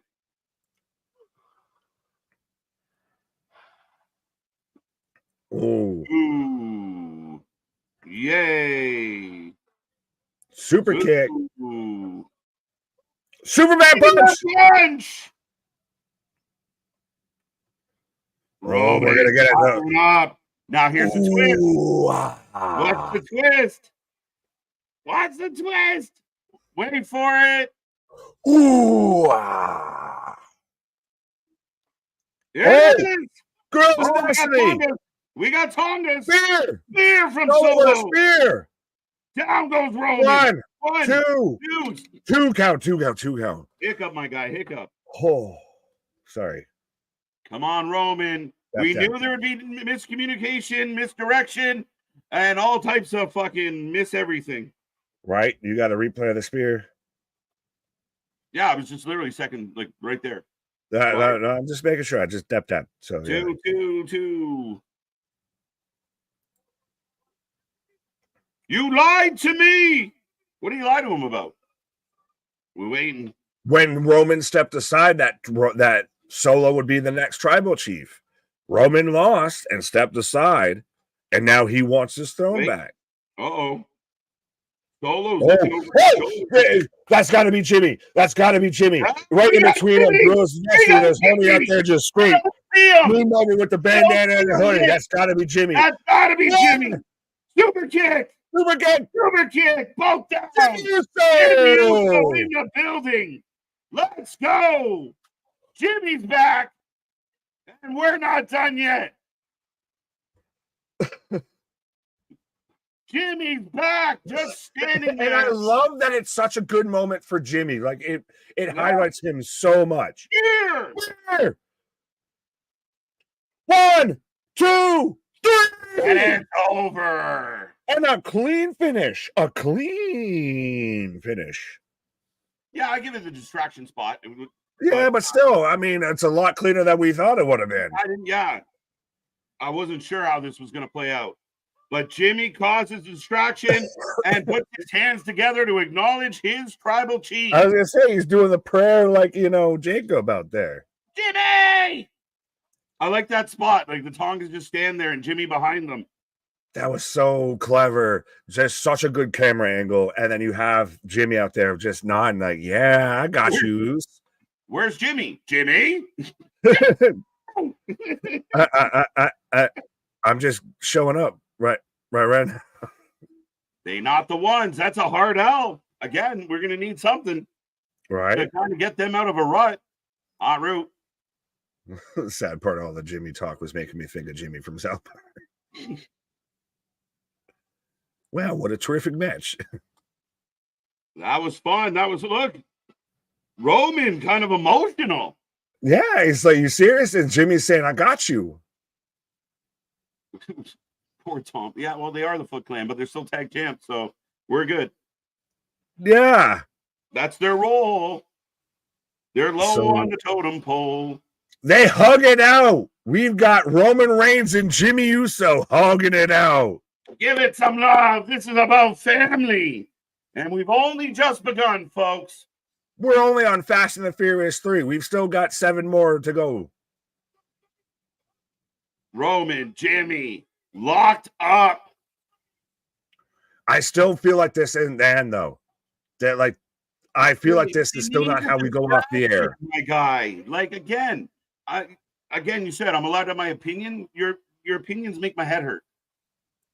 Just stop. We need Jimmy back. Jimmy had to come in and even the odds. Oh, it's down there. Both I and Cody. I don't like story. Cody back to his feet. They're going to break, though. Man. Yeah, at this point, goddamn it, this is pro wrestling. This is that got us all as fans. Yes. It's the story. It's the comeback. It's the revenge. That's what we're tuning in for. Not just the high spots. Not just the pins. The story. I'm going to just leave this here. As we got Roman and Cody seeing each other eye to eye. Now watch, they're going to embrace. That's it, Jason. That's the question. But they acknowledge each other and they walk off. Still fits with like Roman's, you're in my way in life. Mm-hmm. Music off. Looks like we're done. But I won't believe we're done until we're out. Wait for it. But Jimmy is back. There's so much attention paid with this. Watch the ring. Watch Cody. Oh, someone's in there. They're jumping Cody from behind. Yeah, we're not done yet. No, we can't. We definitely can't be as Gorilla's Destiny. The Bloodline's now still jumping. Cody as Jimmy saying, "What are you gonna do?" Now this is gonna pass Roman. Are you with him, or was it just we doing business? One time. Roman says one time. There they go. Oh, There they go. back. Roman can't run. Don't put that evil out there. He Don't didn't. say that. He like speed walked. That's how you tell it. Oh, super kick from Jimmy. Jimmy's fucking mile a minute. Superman He's punch. Hopping. He got spring in those boots. Right? The original bloodline standing tall, says Michael Cole. Sorry. I thought the opposite was going to happen tonight, and I'm not mad that it didn't. Oh, but Roman's got the belt. Brutal. Oh, this is Thanos and Captain America hanging out together. A little bit. Iron Man. Well, he's Captain America. Yeah, I admire your vigor, Tony Stark. Yeah. There goes the Foot Clan. But I mean, again, if you are going to somehow continue this story, the new what a shot though of Roman handing the belt to Cody. Masterful, that storytelling. That's what we want and need out of wrestling. I completely agree with the chat. The yeet line. It smell. What the Rock is cooking? Rock is back. The final boss in the house. And ladies and gentlemen, the shit don't stop. I told you, I wasn't believing it until we were out. And we got all this and everything, and now we've still got, and he's got the People's Championship with him. The Rock is back. Finally. Holy hell. The Rock. The final boss. Now, is this to where he goes at Cody? Is he unsatisfied with Roman because you sat there and you paired with your enemy and everything like that?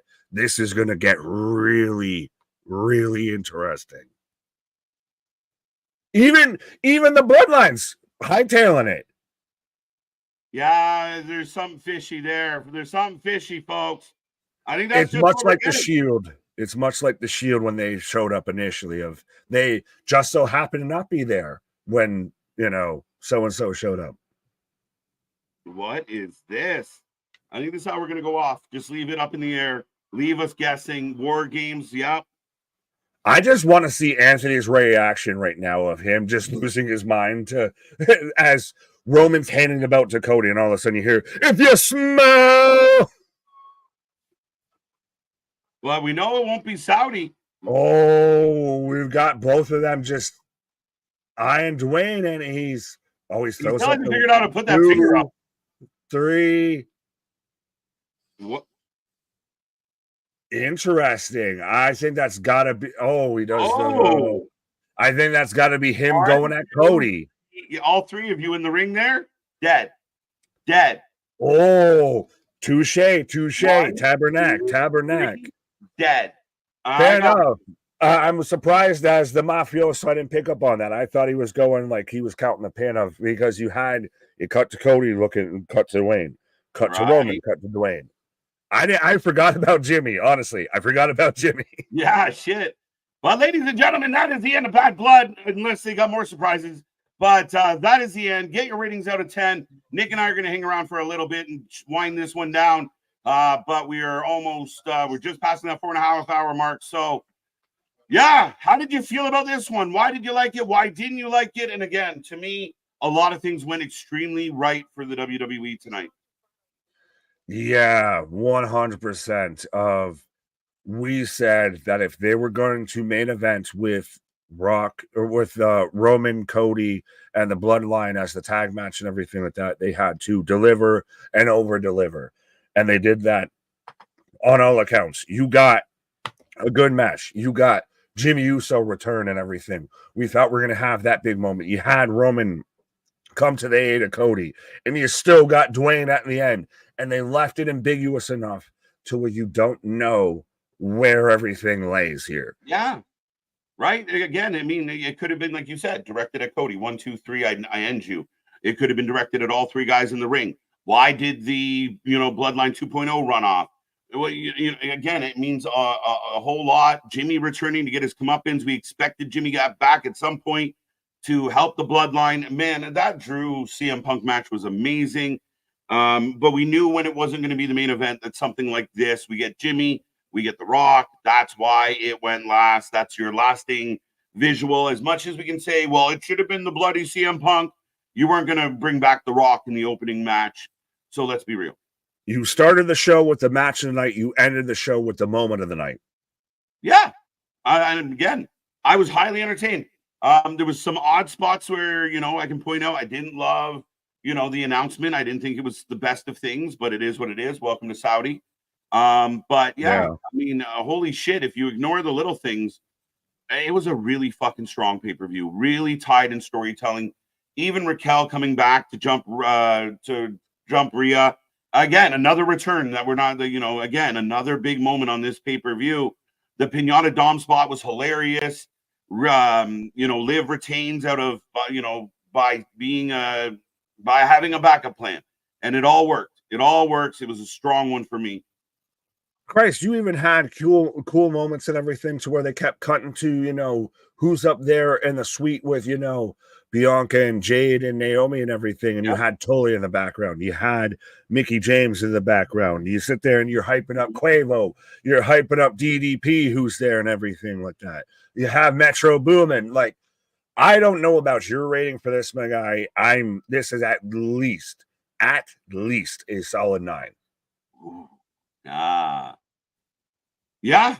I would still take points off because that was a swing and a miss with that announcement. If we can call cons swing and misses, that's a swing and a miss for Hunter. Yeah. So to me, 9.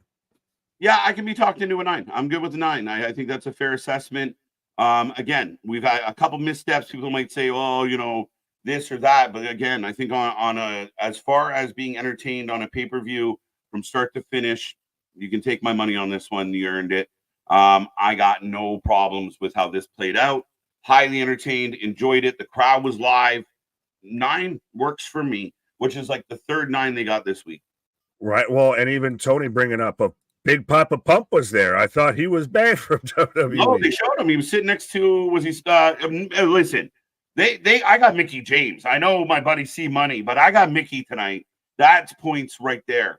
Well, I'm still waiting for them to do Softcore Country. That was when they did. It was Steiner, Mickie, and there was Jacqueline, and then there was someone that was supposed to be between them. You could see the little placard on their seat, and then they had fucked off to the restroom or something at the wrong time. Did I miss my spot? Shit. Right. As we've got Summer Rae. Oh Christ! But we've got the press conference about to kick off, and I don't know, because if you ended it with that, I'm kind of interested with, what this is going to be when the press conference. What are they going to say? Or were they going to mention about how Dwayne just showed up here? Well, I'm wondering if anyone's going to ask about Vince. Oh, God. But, yeah, I mean, again. Well, we're starting off the press conference with Liv. Well, they've been doing it kind of like it's been not very stationary. They've been doing it with like the post-show people as well. They've found a way to mix it up a little bit, but I think overall, I think they've done a good job, and they keep it short and sweet, which I'm happy to do so as well. But The Rock, the final boss, 10 out of 10, 10 out of 10, 9 out of 10.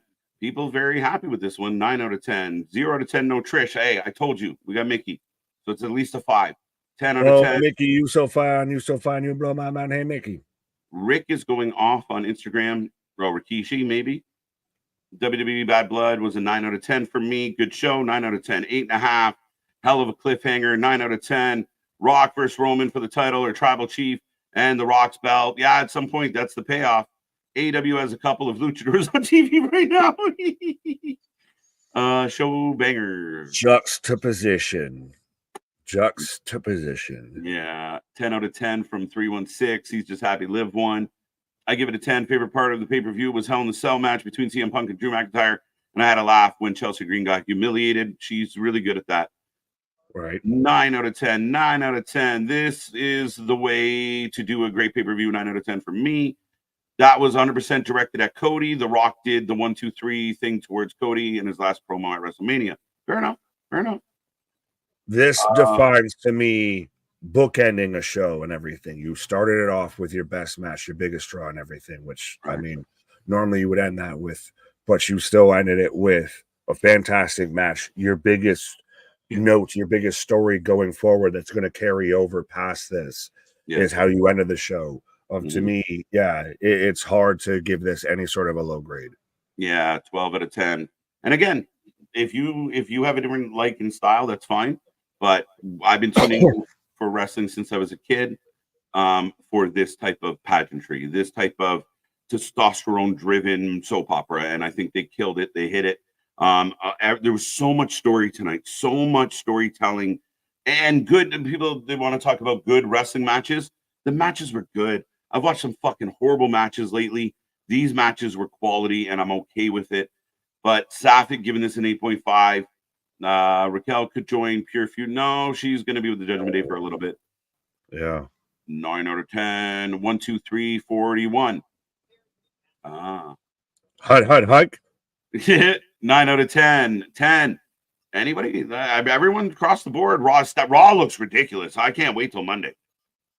This is what happens when you have a company that is hot as hell. It's hotter than the spicy wings we're going to be eating on our trivia show and everything right now. Is WWE out here of literally, they have stacked everything, and this is a good show. This is still, I know we talked about, B pay-per-view, but it's still at this point at minimum an A- and all of that. And you continue to stack into the weekly television. You continue to press forward here with all of this. They are cooking with peanut oil. If this was one of the big fours, some of the matches that we got, like, the triple threat tag match or the Gunther match on Monday would probably be pushed into the major pay-per-view. You save them for TV, but again, a secondary pay-per-view now feels important and now feels like it's worth watching. There were so many throwaway pay-per-views in the Vince era, especially in the end, that again, I like this. And again, special entrances we never got. I mean, it felt like a good, like a quality pay-per-view that they gave a fuck about. Every WWE pay-per-view right now feels like can't miss, while other companies feel kind of like, what's this? Well, Lisa just hits the nail on the head. We're here talking about The Rock and CM Punk, and Hologram picked up a win. There you go. The announcement was mid at best. KJ Nick, I didn't like the announcement. Again, it was a little oversold. I'm glad it wasn't like a selling feature to watch the show, but yeah, it's a little meh. Right. Well, shout out John, who I'm sure is seconding the sentiments of Anthony there, saying you had to be there. Oh my God. I imagine they came unglued. After everything, you have the Juso return, you have Roman and Cody have a match, and then you still get Dwayne shows up. Yeah, Boston saying, Ringsider Anthony saying Boston was wrong about The Rock. There you go. You three are dead. That's what it felt like to me. That was awesome. 10 out of 10 for life. Pie out of 10. I like it. Do you like pie? Are you a big fan of the strudel? Big Papa Pump. Yeah, it's crazy. The Triple H just brings everyone back. Like, Triple H is all kumbaya. It's fucking nuts. He's living right now the whole term of best for business.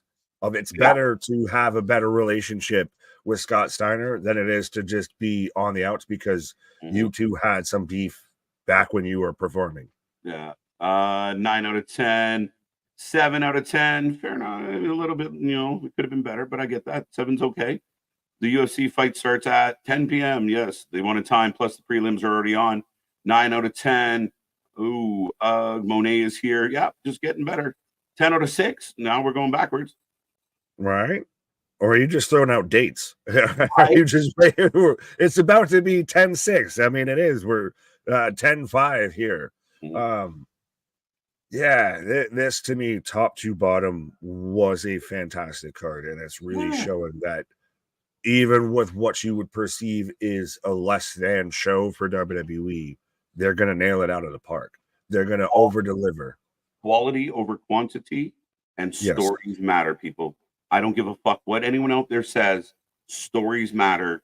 True baby faces and heels still live, and they need to be a part of the stories that you tell, because at the end of the day, that's why that building was full and jumping, 16,000 strong, including friends of this channel that were in that building screaming at the top of their lungs, and we're going to get evidence of that at some point.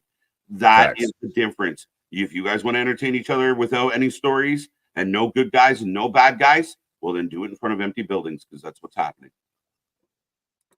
Crying in his white powder. Right. I missed the last match. Won. The baby faces won. Again, I was wrong about that. We were wrong about quite a bit. Right. But that's the thing, is we were wrong a lot, but nothing was bad. I was wrong about the whole Raquel thing. Still enjoyed it. Still makes sense. Still waiting to see what happens with it. Right. Was wrong about the Hell in a Cell match. Still fantastic match. 100%. 100%. Somebody said that the WWE press conference started with a Wyatt 6 thing. Interesting. I didn't see that. Finn recruited Raquel. Yes, he did. 9. And it looks like we're down near the bottom, my guy. My homegirl just asked Priest a question in the presser. There you go. There you go. Shout out. But yeah, man, fun. Start to finish. Your final score is going to be a 9. Yes, sir. I was about to sit there and say, well, help us keep growing and everything like that. And maybe it'll be, you know, Anthony or KJ or myself that's out there asking Priest a question or something like that. Right. Especially when our live numbers are better than your girl. Right. Shout out. No, nothing but love. But ladies and gentlemen, that is Bad Blood. We are back on Monday at 7:30 for Raw. It's going to be a fun one. Only 2 hours of Raw. Tuesday is Title Tuesday, and NXT in St. Louis with Randy Orton. Wrestle Dream is next weekend. We got so much coming your way, so much to get into, so much to talk about. It's going to be a fun one, fun week as always. We thank everybody for being a part of this. We thank you guys for being really quick and answer that one. Pereira. Yeah. Pereira. I'm trying to think. What's the co-main? It's the ladies. Yeah. Anyways, but yeah, I believe it's in Brazil. Pereira. I'll take him. Yeah. But yeah, do we get The Rock on Friday? We don't know. That's the cliffhanger. It's all up in the air. But I imagine there's some follow up to this story, folks. But yeah, follow us on our socials. Go check out our Discord. Go check out all of our stuff. And again, if you haven't seen some of our original content, it is live on the channel as well. But we are the channel that watches more live wrestling than anybody else. We do it on a higher level, and we keep rocking and rolling. We owe so much to you guys. I hope everybody enjoys their weekend out there. Nick, any final thoughts on Bad Blood tonight? It's only getting crazier, folks. It's only getting crazier. But our shit is real. Our shit is raw. Our shit is all authentic. When you're talking about that wrestling, you're able to put that forward life with it. Come back on Monday, folks. It's going to be a fun one. We got so much to get into. See you on the flip side. Good night.